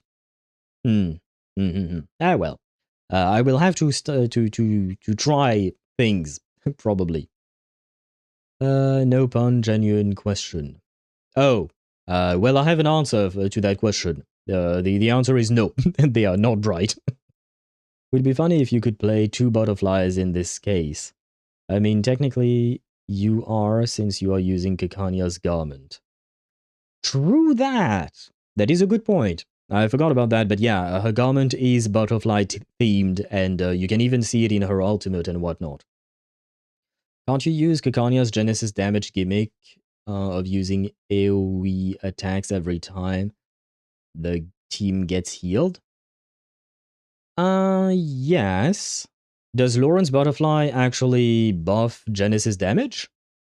Because I know there is a gimmick with Tuesday, because Tuesday increases all types of all Genesis damage dealt to the enemies, and having Kekania in the team can work out quite well. At least it used to be the case back in the day.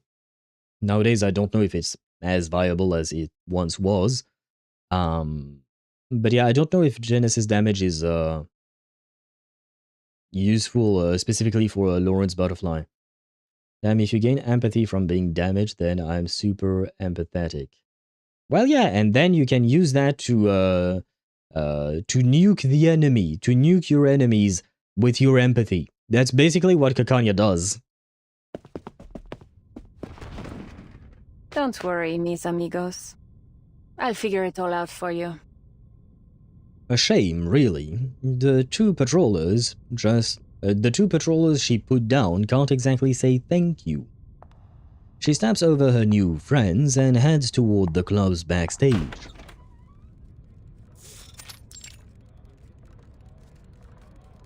A talking painting, you say? Don't let your eyes fool you. This is an arcanist. An awakened from the Bateau Le Roi in Montmartre, Paris. Ah, the way he pronounced Montmartre and Paris, I kind of lost a piece of my soul there. He tried. It's supposed to be Bateau Lavoir in Montmartre, Paris. It is what it is. I read that. So he's literally selling a human. SMP Foundation approved. Yes. Well, yes and no. Technically speaking, they do be making a distinction between humans and arcanists. But yes, he's selling a person, if you want to put it that way. So he's number one, a asshole. A person, yes, just like Dan said, indeed. He's selling a person. Basically, he's selling a slave, right? More or less. She's just going to slave away, hanging on a wall, I guess. Which is not exactly the best of things to do to a person, you know. Hmm? What? Oh, interesting. There is no one behind the screen, but wait. It looks like it was a recording, but does that mean the person pre-recorded being angry at Muriel, or that this is not a recording and it's actually somehow connected to like a telephone line or something? I don't know. Wizard of Oz. Ah, yeah, that's a good, that could be the reference here, maybe. He is the screen, perhaps? I doubt it. No, especially because we see the thingy here, right? The, well, I don't know what to call that. The speaker, I guess? Speaker thing. So I kind of doubt that. What's going on here? Yet the non-existent club owner continues hawking their art as if nothing had happened. This is the artist's understanding of the essence of the world.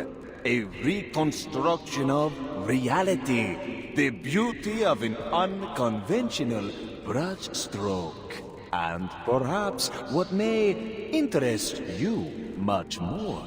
We have discovered that within the frame of this painting, there is a vast pocket of hidden space.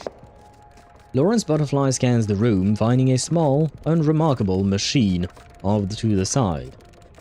Codes, a translator, a speaker. The learned members of the Institutum Lorentz identifies their purpose at a A glance. space where you might store whatever you like, so long as it isn't breathing. I mean, this thing only works because of the way the game is presented. But I kind of feel like if you were to see this in real life, you would know that something's weird because the dude is not moving, right? He's just a piece of cardboard, right? And like people, when they talk, they move. When you emphasize certain words, you move your head, you move your shoulders a bit, etc., etc. This guy hasn't moved at all, right? But it doesn't shock us because of the way the game is presented usually, right? But in most times when a speaker speaks, you know, he usually moves. Gotta say, an arcanist being a couple of screens seems possible. Just look at TTT, who was sold to the Foundation by Tuesday. Wait, was TTT sold by the Foundation by Tuesday? Huh, I did not know that. But yeah, I mean, it's not impossible at all. I'm not saying that Mr. Perez being the screen is impossible. I just doubt it because it's not what is... Like, the evidence that is being presented right now doesn't scream that to me, personally. Oh, you're right. He's watching from afar. Or he's the megaphone. He could be the megaphone. I would agree more on that, maybe. Maybe that's the gimmick, that he doesn't move? What kind of a gimmick would that be? Poor TTT, poor girl. Yeah, I mean, Tuesday is not exactly a nice person. And from what little I remember of some of TTT's voice line, she may or may not be a bit of a yandere. She may or may not be a slightly scary. So poor girl, yes, but also, yeah. There is more to learn about her, probably. The trailer showed him moving. Nice misdirect. Ah, interesting. I have to admit, I do not remember whether it showed him moving or not. It was in a trail of the haunted highway when, taking inventory, Tuesday happened to sell the very TVs which TTT inhabits. TTT gave her grief about it in Tuesday's character story. Ah. I remember doing the event. Was I streaming back then? I don't think I was. Was I? Maybe I was. Yes, I was. I don't remember. I do remember doing the event 100%. Yeah, but no, of course I was streaming. That's how the emote, the baby, was born. That's how the baby was born. The emote we have on the channel. But I don't remember if I did Tuesday's quest on stream. I don't remember if I... Yeah, no, I did it on my own time. I definitely remember doing it. Well, no, wait. Sorry. Correction. I remember doing it. I don't remember if I did it on stream or if I did it on my own time. And the problem is, back then, I don't think I was streaming on YouTube at the same time. So we might not have records of this on my YouTube channel. And she sounds so sweet. TTT, she does sound sweet, but there is one voice line that is kind of like... at first you listen to her and she sounds nice, and then you're kind of like, ah, wait, are you trying to murder me, girl? TTT is a yandere? That could be some weirdly fucked up rom-com or something. My TV falls in love with me.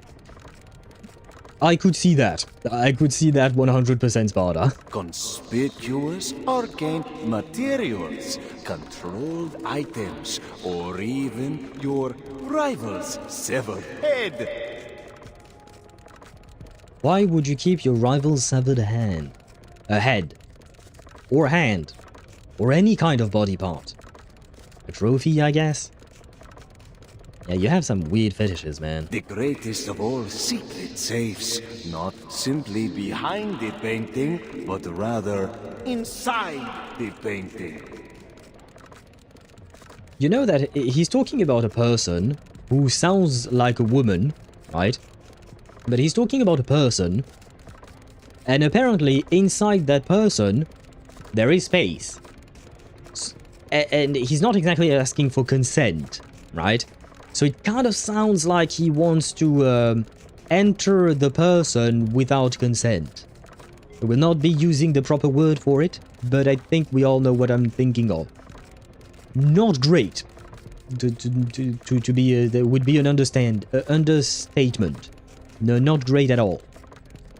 Well, I mean, he's already selling the person, so I mean, what more would you, or would we expect any better of him, you know?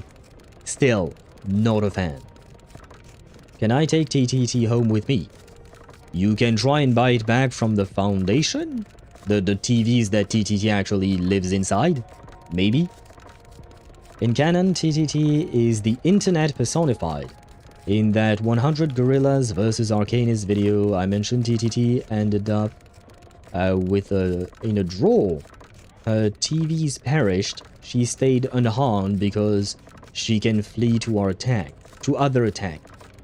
Ah, interesting. So she could be in my smartphone. Oh. It's only 3 TVs. Well, they are all TVs. They are CRT TVs, right? I don't know how expensive those are nowadays. Maybe they're very expensive because they're old, or maybe they are cheap because they're old. I have no idea. I don't really look up the CRT TV market, not gonna lie. But wait, if she's not tied to the TVs, maybe you don't actually have to buy the TVs, Sparta. Maybe you can ask her to drop inside of your smartphone or something like that. MTTT, you're heavy. Well, she might not be if you can put her in your pocket, you know.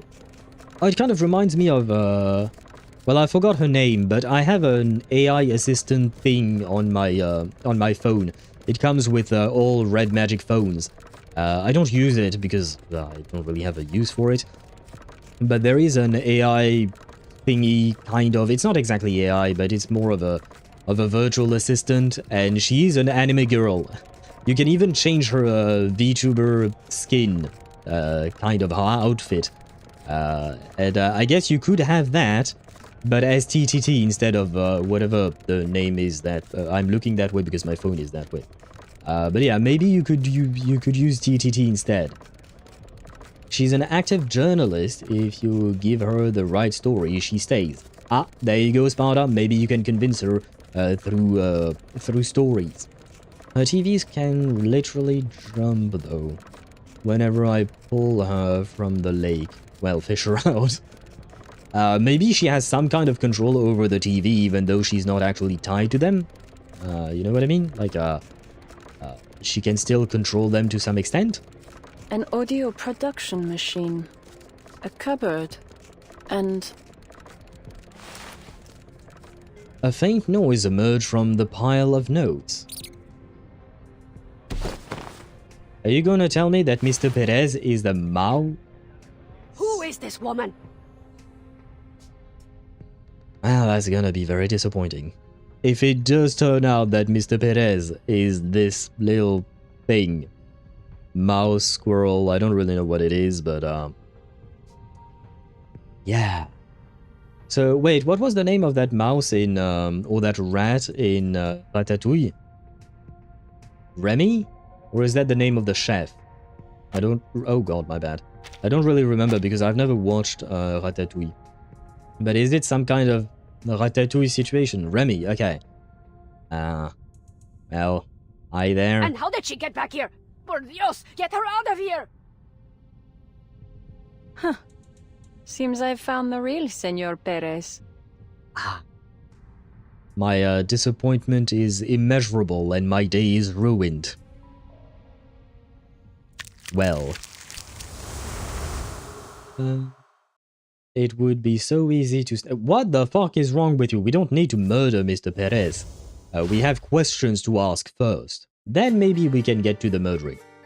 Also, have you ever heard of the Spanish tooth fairy? It's a tooth mouse named Perez. Huh. Well, now I want Miss Campbell, tooth fairy in Reverse 1999, to meet Mr. Perez. I wonder what they would talk about. Small notes. Notes left behind the screen. Open the cipher. Senor Perez's cipher.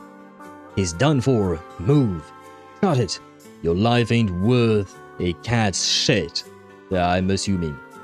I grabbed 3,000 fucking pesos from that place. Eye off that fuck. Troll back to your hole. It's only cleaner than the governor's spit. Playing tough, huh? Everyone knows your life ain't worth a single peso. Grab the stuff and go. Who gives a damn? You asshole. I'd rather chew on a rusty pipe than listen to that moron and his cat. Shit. Licking mouth for 3 hours, cat. Food? Well, they wouldn't be censoring food. Yeah, cat shit, I guess, is the only thing I can think of. Cat. Cat, yeah. Yeah, I don't know. I don't know. Just pointing it out, given how small he is. Yeah, well, we definitely can win a fight against him. Catnip? Yeah, but they wouldn't actually, censor that.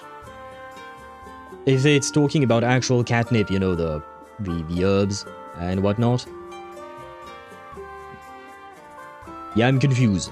But Nip would be a good guess because it has 3 stars, and the other words that were censored have 2 stars, and here it's another 3 stars. But these two, we are missing the U and the C, UC, double S, so it could be, but I don't see why they would censor a Nip. Unless they're thinking of the shortened form of nipple? But still, usually nips are not censored, the word itself, I mean. Very weird. Very weird. Oh god, why are you trying to make me speak Spanish? Alguien que anda por ahí. Alguien que anda por ahí. I don't remember what that means. Wait, I have the solution. TL... Alguien que anda por ahí. Yes. Come on. No shit, I miss... someone who's out there.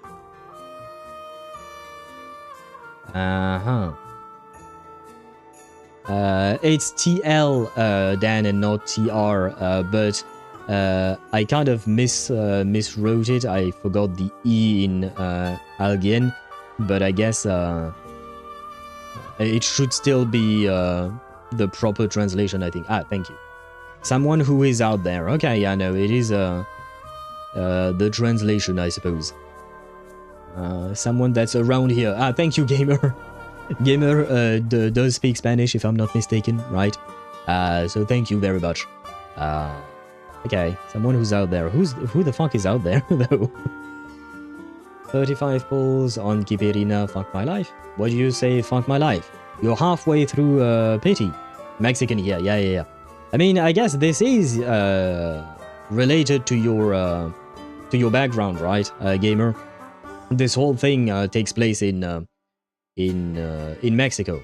Although, if I remember correctly, you live in the US, but you are of Mexican descent, right? Please correct me if I'm wrong. Stage 10.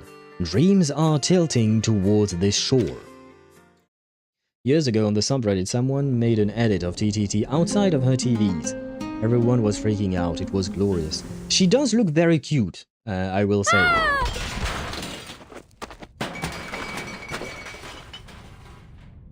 That was unexpected. The teleportation ritual drops them mid-air, leaving Loggerhead to tumble to the ground in a clatter of metal. The auction has just begun.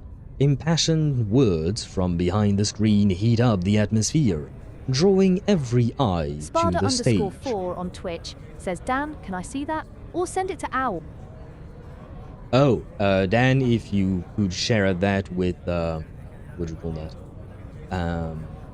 With us on the Discord server, for instance, if you still have the image, of course. Or if you managed to somehow find it. Because I don't know if that... Yeah, because Dan said it was years ago, so I don't know if it would be that easy to find again. I'd prefer if I could finally start saving. Well, you're not there yet. I'm afraid, Spada. You're not there yet. You will be able to start saving once you've fully built up your two teams. That being said, you can... well, like I said, you can skip 3.6, so you can start saving after you pull for Kiperino. Mexico is like 2% of my background, US raised. I am full Mexican though.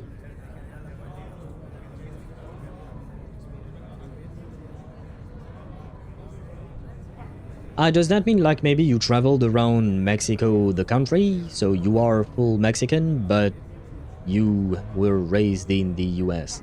Or maybe not, you were bathed in the Mexican culture because of your parents, but you lived in Mexico. You lived in the US, sorry. Trying to figure it out. And you don't have to answer any personal question, I will insist on that.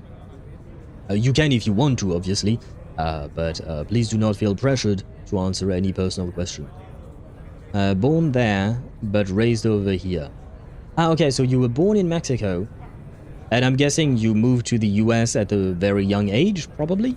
Because you seem to say raised, US raised, so I'm guessing you spent most of your life in the US? But still, with Mexican parents, I would assume that... I mean, I am assuming that you have Mexican parents. I mean, technically speaking, you could be a, I don't know, a German... Your parents could have been German, have you in Mexico, and then move to the US. That is a possibility. But I'm assuming that your parents are Mexican, so I'm assuming that you were born there, you moved, got raised in the US, but because you were raised by Mexican parents, you still absorbed a lot of the culture, maybe. You know, I'm on the verge of incoherent screaming every time I look at my polls. Let's not even talk about my resources. Brother, you started a gacha game. It's the way it is, like it's the same way for every gacha game. When you start a new game, you lack resources, you lack pulls, you lack characters, you lack everything.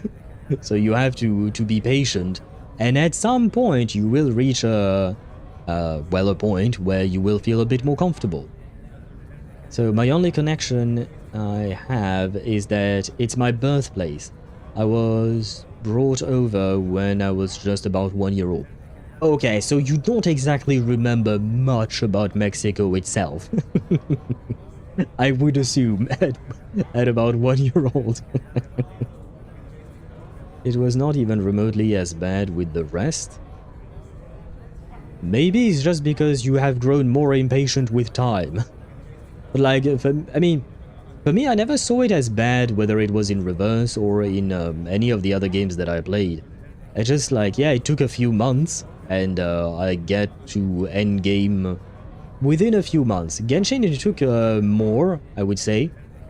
But for the rest, yeah, it took I don't know, 3, 4, 5 months at most. You are barely out of the first month of your account's, what do you call that? Of your account's age or life cycle, right? Fair point, you make a fair-ass fucking point. My fuse has gotten shorter. Ah! So maybe it's not the game's fault then. Like I said, all you have to do is be patient. That's always how things work in gacha games. Just linked it on Reverse. Ah, thank you, thank you. Let me see. Oh, oh, you know what? I can share it with the class then.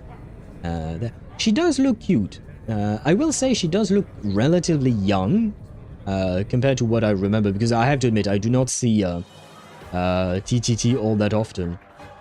Let me pause that. There you go. But yes, that is the image that Dan shared. So it's TTT outside of her TV.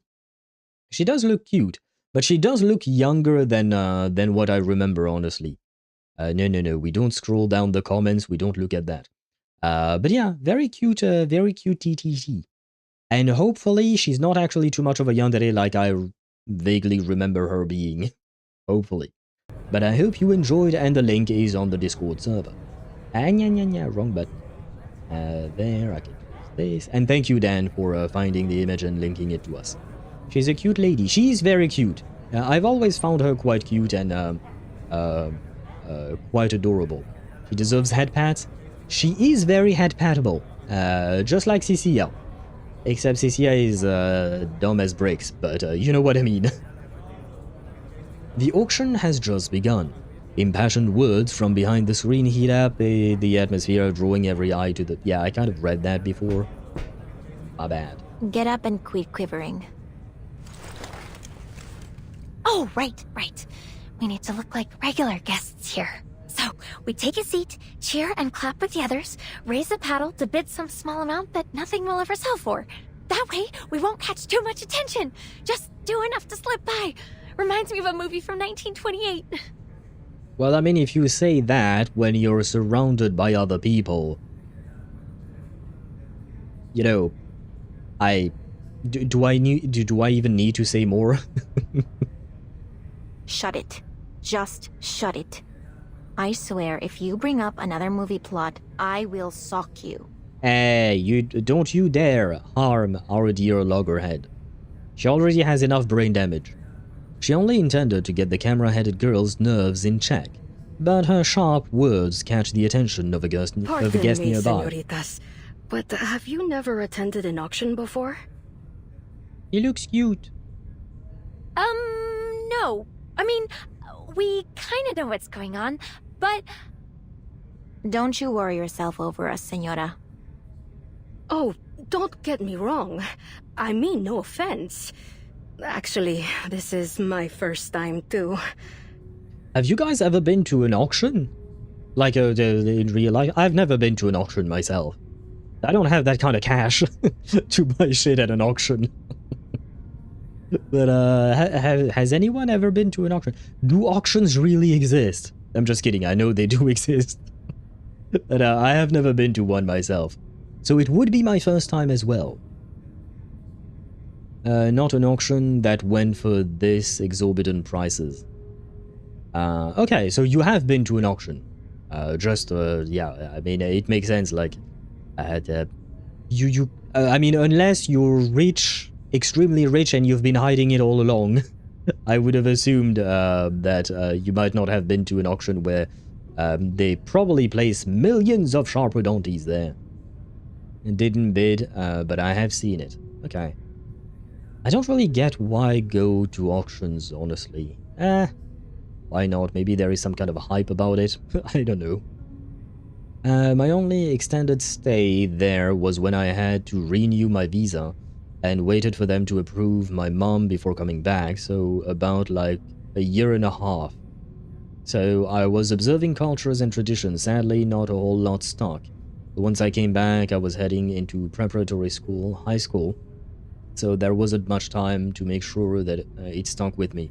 I mostly gravitated to Dia de los Muertos cultures.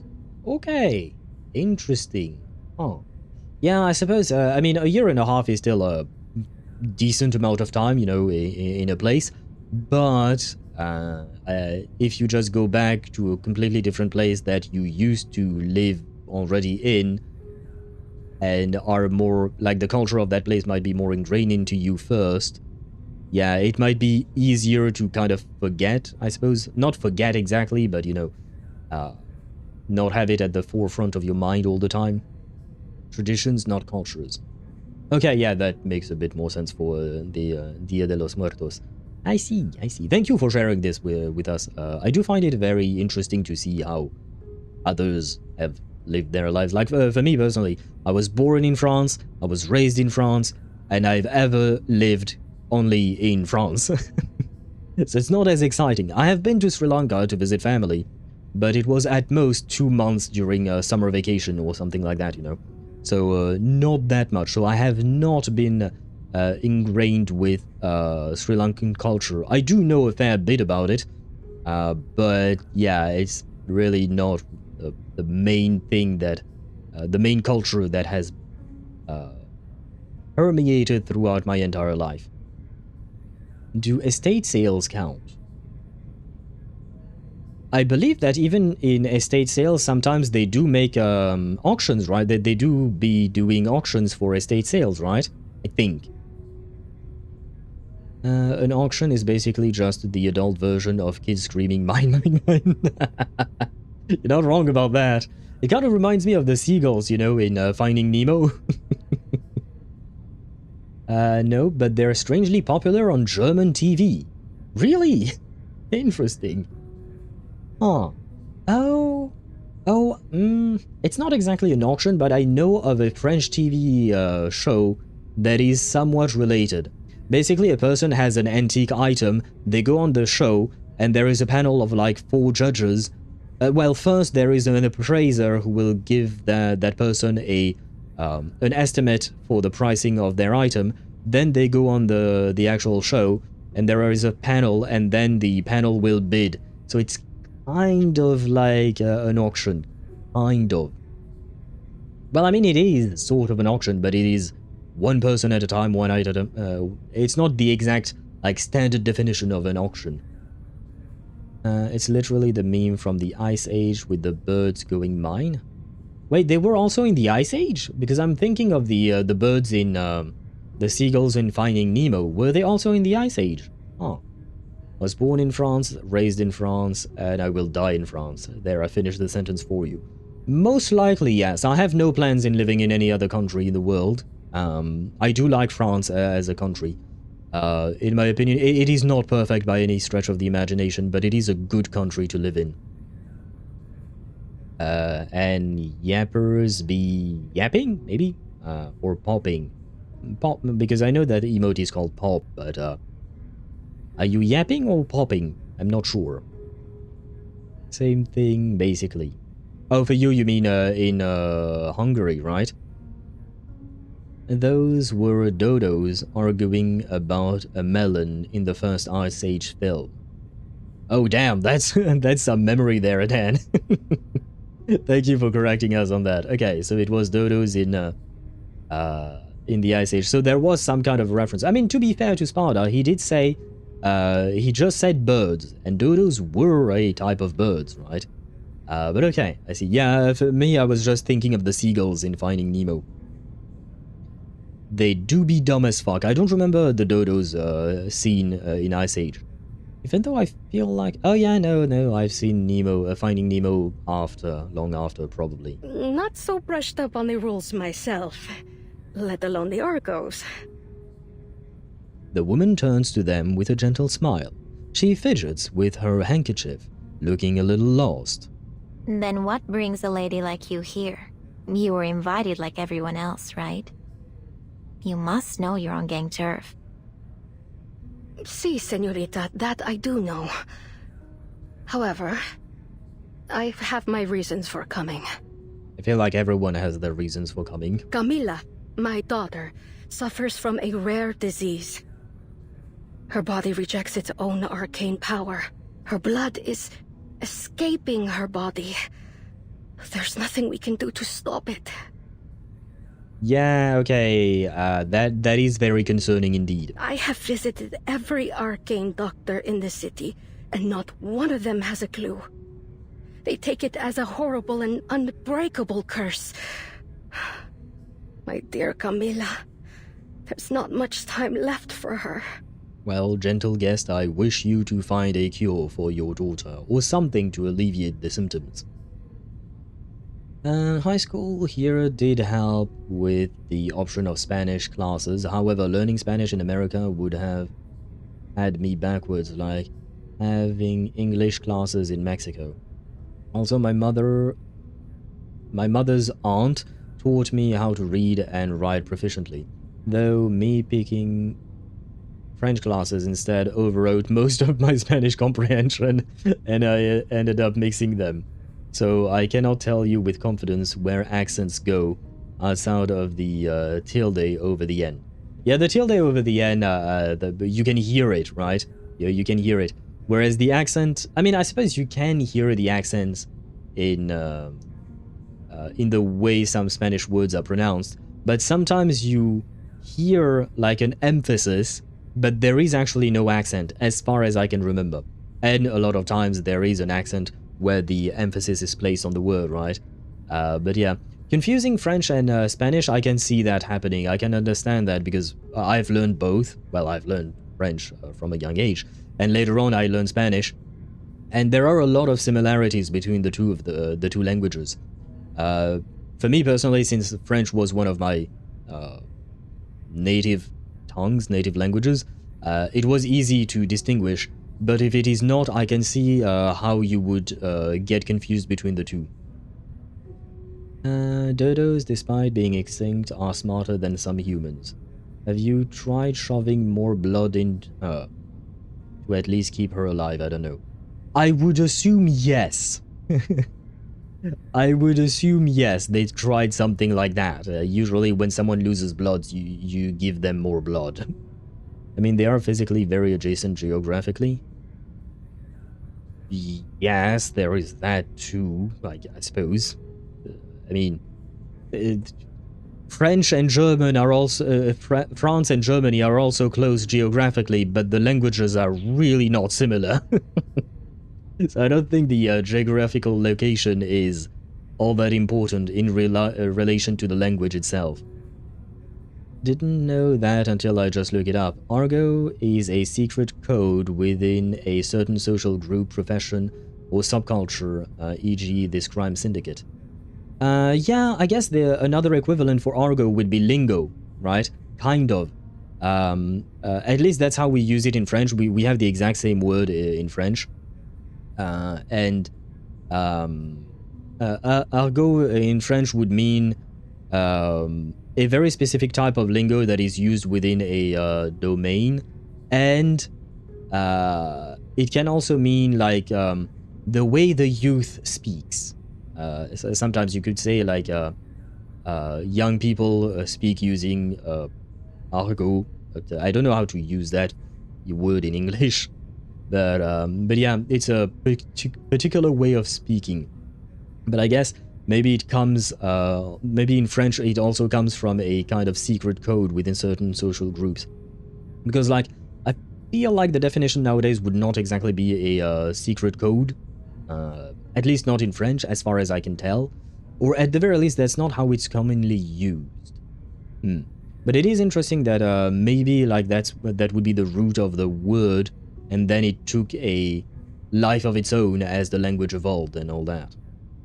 And then there is English and French. Yeah, same. English, or the UK and France are next to each other, and the languages are very, very different. I don't think anyone would confuse the two. Granted, I'm rather certain that French loanwords were a lot more common in German during the 20th century than now, with more English, Turkish, and Arabic youth slang in German. Oh, interesting. Yeah, we do also have a lot of English words in French. I don't remember any German words in French, off the top of my head at the very least. We do have some Arabic slang in the youth, I suppose, in younger generation. But yeah, I have to admit, German, not so much. Interesting. Somebody in the TTT Pictures subreddit said, imagine she jumps into a billboard and becomes a giant. I kind of want to see that. I kind of want to see that. Oh, I'm so sorry, ma'am. It's all right, truly. On one of my desperate visits to priests and witches, while I was searching after a rumor about a miracle cure, I happened upon some smugglers. They told me I'd find what I was looking for at the Turquoise Serpent Club. Yeah, I don't think I would have believed them, but well. I suppose when you're desperate, you kind of try everything you can, right? And now, it seems spending just a few pesos on some art could win me a chance to strike a deal with the biggest smuggler in the city. As long as I find a phoenix feather, there is still hope for my dear child. Oh. Yeah, good luck with that. You can want a building-sized woman. Weird kink, but okay. I'm sure that kink exists. A building-sized woman. I'm sure that kink exists somewhere. And, like, it kind of reminds me of the, you know that girl from My Hero Academia? No, her name was not Midnight. Midnight was one of the teachers. Miss Mountain? Or something like that? I don't remember her exact name. She was wearing some kind of beige outfit with some blue on it. But she was huge, right? That was her power. She was huge. And she was hot, to be fair. She was hot. TTT on a billboard. Any news stories for your new goddess? I think people would indeed bow down to her. 100%, says Gamer. That the kink exists? Yeah, I'm fairly certain it does. Giantess cake seems strangely common, at least in the ASMR scene. I have to admit I would not have pictured the two together, the Giantess kink and ASMR. That was not on my bingo card. That is very surprising to me. Huh. The woman finds herself getting increasingly worked up. Realizing she's on the verge of tears, she stops herself. Oh, where are my manners? I'm talking your ears off. You seem quite unlike the other guests here. We've all come here with a purpose. Some of us are desperate to achieve those goals by any means necessary. Please be careful. Oh, on top of being a good mother, at least she's trying to save her daughter, right? But she seems to be like a good mother. She's a gentle guest, and she's cute. We like her. When does she become playable? Same to you, Senora. Hope your daughter gets better soon. We need more mothers Muchas in gracias. reverse. Is it raining outside, or did a leak just spring? It suddenly smells damp. In the dim room, she clutches her handkerchief tight as her breathing grows heavy. What's happening to me? She can't breathe! Wait, is she drowning like the other murders? The camera-headed girl reaches out to steady the woman, but Ramona seizes her arm. Don't touch her. Something's off here. Well, no shit. The arcane power squeezing her is too strong. It'll suck you in if you get too close. Is there anything we can do? I see a lake, water, and something below. It's strange and so very deep. How very descriptive. Thank you very much for using your dying words to help us out, trying to piece things together. And I'm thinking maybe this is the power of the painting. The lady in the lake, or the lady besides the lake. I don't remember the name of the painting, but there was a lake involved with that painting, the awakened arcanist, you know. So maybe it is her power?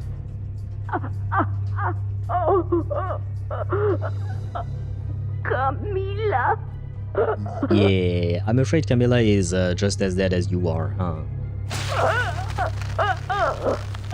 Her gentle features twist in agony as she chokes for air.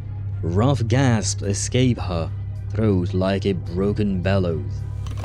Then, all at once, she stops breathing. Well, you know, I asked when is she becoming playable, and well, guess I got my answer. Not the one I wanted, but I got my answer. Okay, I will admit, my ex was larger than me in many aspects. I didn't necessarily mind. So you're just trying to confess that you had a giantess kink. Though I will assume that your ex was not building-sized, right? Oh shit, yeah, it's La Llorona. Maybe the painting is indeed La Llorona. Maybe. That would be a good guess. We just need to get a necromancer. Easy. Yeah, I don't think we have those. There is a resurrection ritual that exists within the lore of the game, but it ain't something that easy to pull off. No, no, no! Don't! Ma'am! What on earth is going on? What do you mean, don't? It's not like she's doing it on purpose. I don't think she was trying to die. She collapses to the floor, drowning the attention of those nearby. The crowd draws a wide, panicked circle around her. Oh, what's happening over there? Someone's fallen. Dios mío. She's not breathing. Murder! Murder! Panic spreads through the room. Ah, my eyes.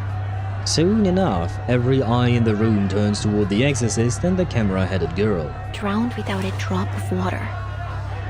Just like all the others. The murderer must be someone in the auction house. The question is, who? And is it actually a murder or an unintentional, like involuntary manslaughter, you know? Like, is it done on purpose is the question. And it takes so many lives just to bring one back. Yeah, no. The resurrection ritual in reverse is not... I don't think we would use it for a random NPC, I'm afraid. Well, no, La Llorona mostly or exclusively targets children. I don't think that was the case in this storyline. I mean, technically speaking, we don't know if La Llorona is the one doing the killing in this story. But I do believe that all the people who died were adults. So maybe they changed a bit of how La Llorona works in this story. But I do remember that Dan mentioned that La Llorona... It would make sense for La Llorona to target children, given the fact that she herself drowned her own children, if I'm remembering what Dan said earlier. But maybe in this storyline they kind of changed it. I don't know. No, she wasn't building sized. Only 180 centimeters. That's not that large. That is fairly big for a woman. I mean, most women don't tend to be 180 centimeters. I only know 3 of them. I think. My best friend is relatively tall. She is about 180 centimeters indeed. But most women I've met in my life tend to be around 170 or below. Far below for some. But yeah, 180 is relatively tall, I would say, for a woman. But still, yeah, she's not building sized. Otherwise, you might have had some issues. Do we fight? You filthy murderer! Wait, was that the rat? Intruder, bandit, robber! Ah, yeah, it's the rat. Backstage corridor. This room's a bit small for all 5, wouldn't you say? The unbothered murderer, thug, intruder, bandit, and robber raises an eyebrow. Are you finished with your whining? It's time for you to choose your interrogation method. Good news, you're in safe hands. I'm quite skilled at peeling people while keeping them alive. So wait, my assumption about Lorentz Butterfly, because I thought she was related to the Lorentz Institute, so I thought maybe she would be some kind of a scientist. But the more time passes, the more she feels like some kind of spy or assassin, or both. And yes, she do be hot, gamer. Would you imagine if the final chapter of the story has Vertin die, her friends finding out that she has found the final breakthrough against Madness Foundation, the suitcase, one sacrificed themselves for her? I mean, that might be enough for the requirements of sacrificing lives. Because I was just thinking that would be a lot of people sacrificing themselves. I hope that's not the case. I don't want all of the characters we know and love to die. But that is an interesting theory, Dan. She was tall and thick. Sue me. I hit the lottery in that regard. Can we shove the rat in the box? In a box? Well, to what end? To what end shoving the rat in a box? Lorentz is after my heart. Woman knows how to torture people. Yeah, I wouldn't call that a good thing, but I suppose we all have our kinks. Bad news. I've never tried these techniques on a mouse. Well, there is a first time for everything. How about something more sleek? Modern? Electrocution, perhaps? She mutters to herself as she rummages through her case. Before her, the mice huddle together in a trembling ball. At last, the largest of them squeaks out. Stop! What kind of interrogation is this? We have Mama Perez. You haven't even asked a question. This is pure torture.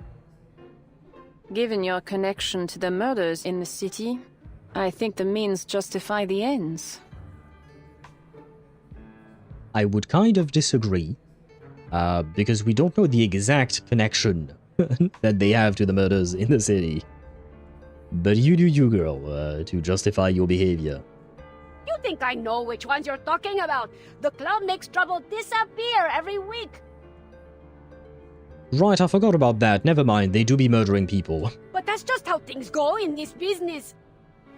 Well, maybe you should have chosen another type of business. So please, Senora Giant, please calm down. I'll tell you whatever you want. Just ask me. Senora Giant. So we do have a giant kink in this game, apparently. At least this mouse isn't as aggressive as the actual arcane rats we fought in the early chapters. True that! That is very true, Dan. It seems, on the contrary, quite meek compared to those. That works and not necessarily lethal. What do you mean? Do you mean like electrocution? Yes, I suppose, yeah, it doesn't have to be lethal if you control it. Work? I don't know what work is supposed to mean, gamer. She said torture first, ask questions later. Love. That is one way of doing things. Alright, then I have some questions. Never mind, we have questions. She reluctantly puts away her tools, eyeing the mice with a half-smile. How did you become Senor Perez? And what is the connection between the club and Manus Vindicte? And where do you ship your special mineral pigment? I need the type you smuggle for the Manus. Give me all you have, every ounce. That pigment! You're after it too! The eager mouse representative is cut off. Something seems to have gone wrong in the audience. Screams and frantic footsteps follow. Senor Perez! Senor Perez! A guest has just died in the auction house. Can't believe someone had the guts to offer on our turf. Wasn't any ordinary death either. Folks are saying it's another of those serial killings. The whole place is in chaos. We've got guests asking us to open the teleportation ritual so they can leave. Senora Luisa wants to know your orders. Wait, what are you two doing lying around here? You're supposed to be on duty. In the backstage hallway, the unconscious patrollers are discovered. A sixth case, then. This should be interesting. Oh, we fight. We do fight indeed. Okay.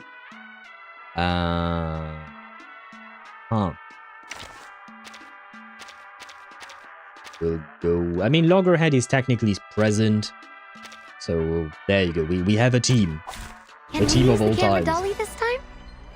On the plus side, if you're a criminal with tattoos, you don't want more anymore. Lorentz might be your best bet. She can remove tattoos? The funny thing about criminals is that they break the second somebody with any remote ability to counter them, they're screaming for mercy.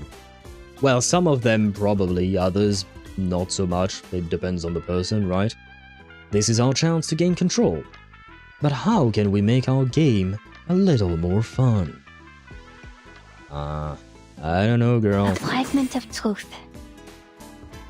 The true nature of chaos. Well, I guess the counter is kind of useless. I guess we'll use this. I can't afford to lose those. I'll be right The here. peeling skin... Oh, that's Fun, what you... is Yeah, I guess peeling skin would remove So the... that's what happened. Would remove the, what do you call that, the, what's the word I'm looking for? The... Tattoo. Ah, yes. I may or may not be getting tired. Oh shit, some ads have started. Oh god, I wanted to postpone the All it ads. takes are some minor changes to the initial condition. Ah well.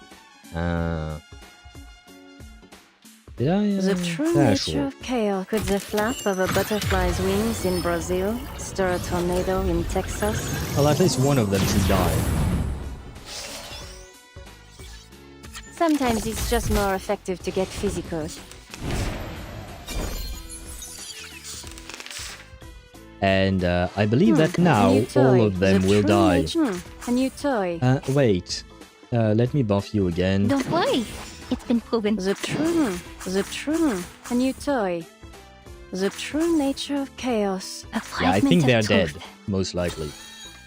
Don't be afraid. Oftentimes the grunts are the ones who are hard-headed. The guy in charge feels like a criminal. Like an animal. It's just more effective to get physical. Again, I would assume it depends on the person. And there we go. I do like seeing their faces now. And once again, a fight won by our dear Lorentz Butterfly. But it is past midnight, so I will leave you in suspense. Before we start, Stage 11 Scream. We've got chaos, deceit, thrills, and arcanists, everything you could ask for. Yes, but we shall continue that tomorrow, because I absolutely need to go to the restroom, and I believe we might as well end the story for now. I will be farming this. Yeah, I just need a little less than 5,000 of these things, so I could probably do this stage to farm a bit. It ain't optimal, I know, but well, I am okay with that. Curious that Lorentz Ultimate line goes from Chapter 8 to the events right beforehand. I'll have to re-listen exactly to her Ultimate voice line. We'll probably have plenty of opportunity to listen to it. I'll harass you later on Discord, got a question or two? Sure. I can't guarantee that I'll have the answers, but we'll see. If I can help, I will indeed try to help. But in the meantime, I really need to go, because my bladder is about to explode. So, I thank you all for watching. I hope you had a fun time on stream today. I wish you all a great rest of your day, and I will see you back tomorrow at 6 PM Central European Summer Time for more Reverse 1999 with Stage 11 Scream, where we will probably learn more about what's going on. In the meantime, bye-bye everyone.